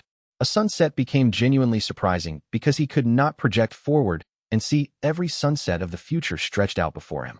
With each release, he felt lighter, less burdened, more genuinely human. Light enough that sometimes he felt as if he might float away entirely. And Llewellyn matched him step for step, her own releases synchronized with his, their journey toward mortality running parallel to each other like two rivers that flowed in the same direction and would eventually meet in the ocean. Kong Shan observed this from his meditation, and in his calm way, he simply nodded once, a gesture of understanding and acceptance. Lu Ying, who existed partially outside of time, seemed to weaken as well, her form becoming more fixed, more stable, less prone to shimmering between states. She chose to release the parts of her consciousness that existed outside the flow of moments, choosing to be bound to the timeline of a mortal universe, choosing to experience time the way ordinary people experienced it rather than as something to be observed from outside. In releasing their immortality, they were not giving up power, they were accepting transformation. They were choosing to become fully what they had always been in their hearts, people. Not gods pretending to be people, not immortals temporarily housed in mortal form, but truly human, with all the limitations and freedoms that mortality brought. And in that choice, they found a peace that no amount of eternal life could have granted them. Chapter 138, The Library of Inherited Wisdom. The work of the library evolved as renaged. What had once been a grand project of preservation became something more intimate, a careful selection and curation of the most essential knowledge, the understanding that not everything needed to be saved, only what would be most useful to those who came seeking. Ren found himself spending less time cataloging and more time teaching others how to care for the records, how to make decisions about what mattered, how to recognize wisdom in unexpected places. The transformation happened gradually, without any conscious decision to change course. The library simply became more focused, more intentional. Ren established a council of librarians drawn from every corner of the world, scholars from different traditions, monks who had studied the sacred texts, craftspeople who understood practical knowledge, farmers who had learned to work with the land over generations. Together, they discussed which memories needed preservation and why, argued passionately about what would serve future generations best, made decisions that reflected the wisdom of many minds rather than the vision of one. While Ren oversaw the library's intellectual evolution, Lu Ying worked elsewhere in the building on a project that drew less attention but was no less important. She had identified sections of the library where visitors struggled, where the emotional weight of the records was overwhelming, where people would come seeking healing but would find instead only the raw documentation of trauma without context or support. She worked with craftspeople to create small meditation rooms interspersed through the library's corridors, spaces where someone who had been moved to tears by a memory could sit with their grief, could process what they had felt, could be witnessed and held by the physical space itself. These rooms had simple but beautiful design, large windows overlooking gardens, comfortable places to sit, the soft sound of water in distant courtyards. Lu Ying spent months on this work, understanding instinctively that a library was not just a place of access to information, but a place where people would be transformed by what they learned about themselves through what they learned about others. The Archaeologist System gave us the ability to preserve everything, Ren told them during one of their meetings, his voice carrying less volume than it once had, but no less conviction. But preservation without purpose is just accumulation. A library full of every fact but empty of meaning is not a tool for learning. It is a monument to the vanity of those who built it. We must choose. We must curate. We must make judgments about what matters and what does not. The principle that guided their selection became known as the law of the continuing flame. Knowledge was preserved not because it was important in the past, but because it would kindle understanding in the future.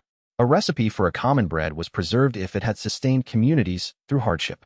A technique for building a simple shelter was honored equally with the knowledge of how to construct great buildings, because both helped people create the lives they wanted. The memories of those who had failed were preserved alongside memories of those who had succeeded, because failure contained lessons that success could not teach. The library grew differently than it had before. Instead of expanding outward and upward, reaching always for more space to hold more knowledge, it began to deepen. New sections were created that did not hold records, but held what Rin called questions. Spaces where the central purpose was not to provide answers, but to help people learn how to ask better questions. If someone came seeking to understand love, they would find in the library a space where the great love stories of history were arranged not chronologically or by outcome, but by the nature of the questions they prompted. How do we love across difference? How do we love when it requires sacrifice? How do we maintain love through the passage of time and the changes that time brings? How do we love something we cannot save? Yueling became the keeper of these question spaces, spending her final decades creating beautiful physical environments where people could sit with the most difficult questions existence posed. She would sometimes work through the night, arranging scrolls and tablets and books in patterns that seemed to lead the eye and mind in spiraling paths, creating a journey through difficulty toward a kind of peace that came not from having answers, but from becoming comfortable with the questions themselves. The library became less a place to find facts and more a place to find yourself within the context of all the people who had come before. Young people would come seeking to understand what kind of life they wanted to live and would sit for hours in the halls dedicated to lives well lived, reading the memories of people who had made different choices, some famous and some completely forgotten, all of them real in their struggles and growth. The elderly would come seeking to make sense of their own lives and would find themselves in the stories of those who had also aged, also faced loss, also discovered that the value of their existence lay not in grand achievements, but in the quality of their presence to others. The library became, in Ren's final years, exactly what he had always intended it to be, but had not known how to build. Not a monument to the past, but a bridge between past and future, a place where the wisdom of millions could be accessed not as information, but as companionship. Those who came to the library came not just seeking knowledge, but seeking connection. Connection to minds separated from them by centuries or millennia. Connection to experiences radically different from their own. Connection to the great continuum of human understanding that stretched backward into the distant past and forward into the unmeasured future. On the day when Rin made his final visit to the library, though he did not know it would be his final visit, he walked slowly through its corridors, his hand resting on Yueling's arm for support. She was weaker now than he was, her body having chosen to experience the terminal acceleration of mortality that comes at the very end of a long life. They moved through the halls together, these two ancient beings in their frail mortal bodies, and they wept, not from sadness but from the profound gratitude that comes from understanding that you have done something that will outlast you, that will continue to serve long after you are gone. Chapter 139, The Second Gathering. The invitation was simply stated: return to the mountain at sunset, where the story approaches its ending. Those who could travel came once more, many of them now much older than they had been at the first gathering. Some of them no longer able to make the journey in person, but sending letters, sending blessings, sending their presence in spirit, if not in body. The letters arrived in the weeks before the gathering, bundles of them, from every corner of the world. They came from generals now living in quiet exile, from healers serving small communities, from teachers who had taken up the work that Rin had started and expanded it in directions he had never anticipated. They came from children of the original survivors, from those who had been born after the war and had only ever known a peaceful world. In these letters was gratitude, yes, but also the sense that an era was truly ending, that the people who had lived through the war were approaching the final boundary of life itself. The world had changed in the decades since the first gathering. A new generation had come of age that had no personal memory of the devourer, that knew the Great War only as history taught in schools, that had built lives in a world that seemed stable and whole. But something called them to return to the mountain, something that recognized that an era was ending, that the people who had been the foundation of the new world were approaching the boundaries of life, and that this gathering would be different. Not a celebration of victory, but an acknowledgement of the passage of time, a reckoning with mortality, a final conversation between those who had lived through the transformation and a world that had come into being because of their choices.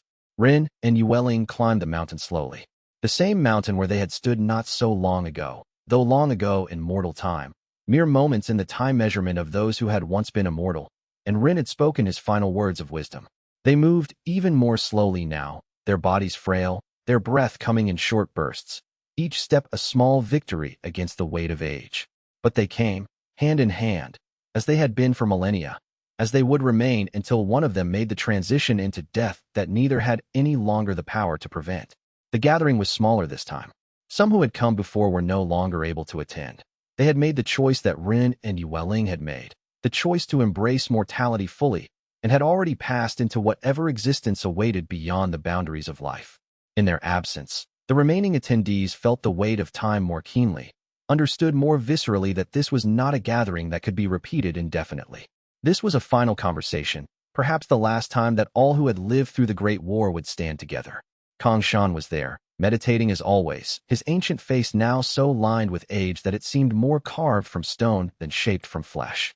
His breathing had the ragged quality that came from a heart approaching its final days, but his mind remained clear, his presence still capable of bringing calm to those around him. Lu Ying was there, and she seemed to be becoming translucent, as if her being was already beginning to drift back toward the states of existence she had inhabited before choosing mortality. Her form shimmered more frequently now, suggesting that whatever choice she had made to bind herself to time was beginning to loosen, that the greater part of her was already preparing for the transition back to her native existence beyond the flow of moments. As the sun began to descend, Ren addressed the gathering, though his voice was now barely more than a whisper, carried on the wind to the ears of those assembled. What he said was not a grand speech, but a meditation, a reflection on what time meant, what it had meant to move through centuries and come to a place where the story could be told as something that had already happened, already concluded, already taken on the shape of history rather than the fluidity of present action. Time is the great gift, he said, and those who loved him leaned close to hear the words. We fear it because it brings change, and change brings loss. We resist it because it carries us toward endings, and endings are hard. But time is also the great teacher. It is only through time that we truly learn anything. It is only through the passage of moments that understanding deepens from knowledge into wisdom. Yueling stood beside him, and tears flowed freely down her aged face. Tears not of sorrow, but of the release that comes from completing something essential, from reaching the end of a journey that had been long and difficult and ultimately meaningful. She did not speak, but her presence spoke volumes about what it meant to choose mortality alongside someone you loved, to move through time together, to arrive at the same ending point after centuries of shared experience. The gathering at sunset was quieter than the first one had been. There was less celebration, less triumph. Instead, there was a kind of deep completion, a sense that something that had needed to be said was being said, that something that had needed to be witnessed was being witnessed. The attendees stood together as the sun descended and the stars emerged, and in the gathering darkness, they acknowledged without words that an era was truly coming to an end, that the story of the world's salvation was becoming just that, a story, something that could be told to others, something that had shape and form and closure. Chapter 140. The ending. The final sunset came on a mountain, as Run had known it would. The mountain was the same one where they had gathered before, but it looked different now under the lens of finality, every detail seeming to carry weight, to matter in a way it had not seemed to matter before.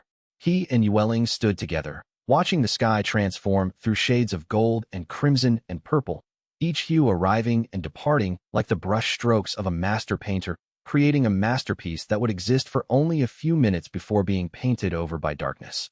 The wind was gentle, carrying the scent of flowers from the restored valleys below, flowers that had grown and bloomed 1,000 times since the war, flowers that would continue to grow and bloom long after he and Yueling were gone. His hand rested in hers, their interlaced fingers a map of their journey together, her hand showing the marks of age she had chosen, showing the fine lines and the spots that came with mortality, his hand showing the marks of work he had done throughout his impossibly long life. They had become almost indistinguishable in their aging, had converged toward the same end point, mirror images of what it meant to be human and mortal and finite.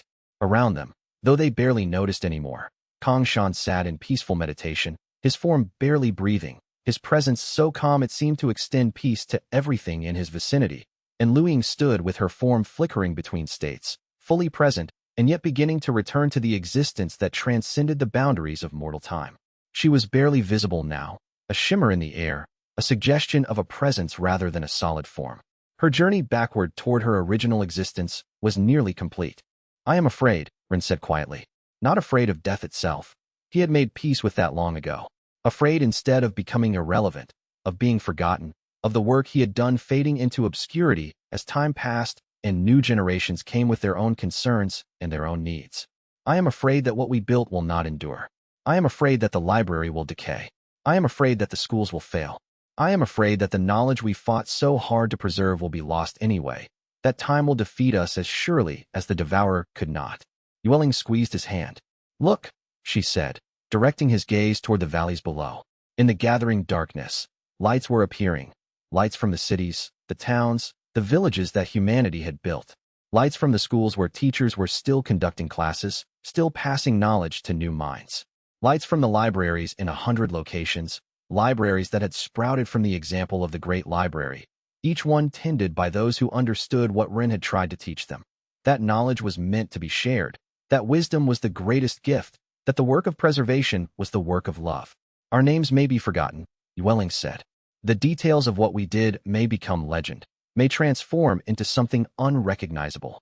But look what we have created, not monuments to ourselves, but systems that work without us, that are now maintained by others who have their own vision for how they should evolve. We gave them the tools. We modeled the philosophy, and then we stepped back. This is the true immortality, ruin, not the endless extension of our own lives, but the creation of systems that continue without us. Below them, the world continued its work. In the cities, people were being born and dying, making decisions about their lives, building futures, creating meaning in the brief time they had. They did not think of Ren Xianxun except perhaps as a legendary figure, a story told in schools about a man who had fought the devourer and learned to live well. The details of his struggle, the weight of what he had carried, the agonizing choices he had made, these had become simplified into narrative, transformed into lesson, abstracted into wisdom that people applied to their own lives without necessarily understanding that the wisdom came from someone's lived experience, someone's careful meditation on time and change and mortality. And that, Ren understood in that moment, was exactly as it should be. The goal was not to be remembered, but to be useful. The goal was not for people to carry the burden of gratitude toward him, but for them to carry forward the principles he had learned through living. The goal was for his story to become not a monument, but a stepping stone in the path of human wisdom. The devourer still existed, far beyond the edges of the universe that he could sense, beyond the boundaries of reality that even his enhanced perception could pierce. The hunger continued. The hunters continued their eternal pursuit. The cycle that had plagued existence since before time itself began would continue to cycle, would bring new threats when the current ones had been managed, would ensure that the work of preservation and defense would never truly end. This was not despair, but simple understanding. The recognition that existence was not a problem to be solved, but a dance to be danced, a game to be played, a journey to be traveled. But they had learned something the gods before them had not, that the burden did not have to be borne alone. That shared existence was better than isolated eternity. That the finite span of a mortal life could contain more meaning than the infinite expanse of immortality. That limitation was not a curse, but a structure that gave meaning to everything within it. As the sun touched the horizon and began its final descent, Ren felt Yueling's hand tighten on his. Her breathing had become shallow, and his own heart was beating with an irregular rhythm that suggested the machinery of his mortal body was beginning to wind down. The end was close now, no longer something theoretical, but something imminent. He was not afraid. The devourer still exists, he said, speaking not to Yueling but to the universe itself, speaking a final truth that needed to be witnessed. The hunt that hunts the devourer still exists beyond the edges of our universe. The game continues. But we have learned something the gods before us did not. That existence is not a burden to be borne alone, but a gift to be shared. And that is enough. The words settled into the world like stones dropped into still water, creating ripples that would extend outward far beyond the moment of their speaking. They were not words of victory. There was no victory here, only acceptance. They were not words of triumph. There was no triumph. Only the understanding that some battles could not be won, but could be transformed. They were the words of someone who had lived long enough to understand that the most important things in existence were not the grand and the eternal, but the intimate and the temporary. Yueling leaned her head against his shoulder, and in that gesture was the answer to every question he had ever asked about love, meaning, and what it meant to transform from a god into a human being. They stood together as the sun descended, as the stars emerged, as the world below continued its ancient work of living and dying and being born again.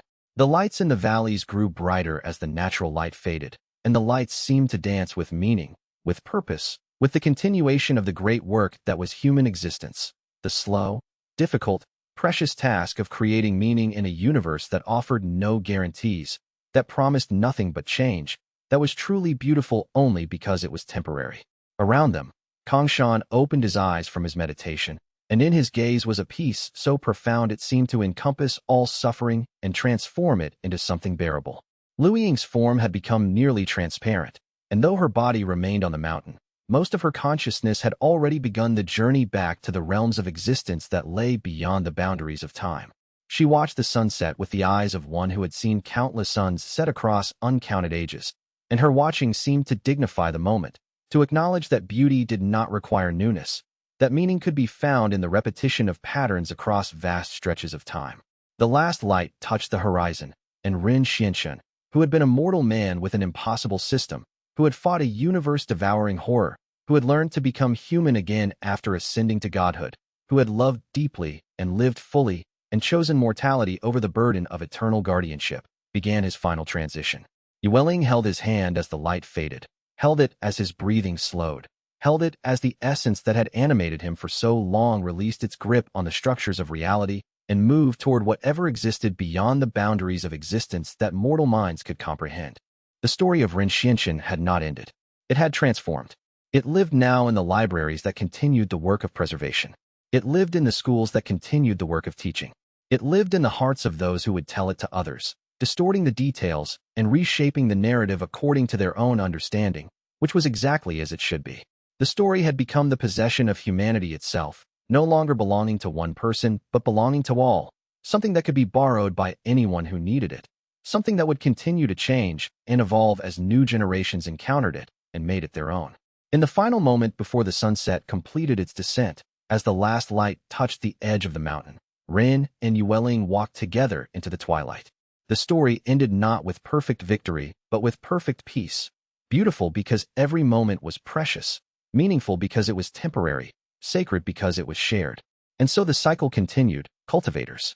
If this tale of ascension and sacrifice stirred something within you, if it reminded you of what truly matters, if it spoke to the part of you that seeks meaning beyond power, if it kindled the understanding that mortality itself is a gift and not a curse, leave a like and share your wisdom in the comments below.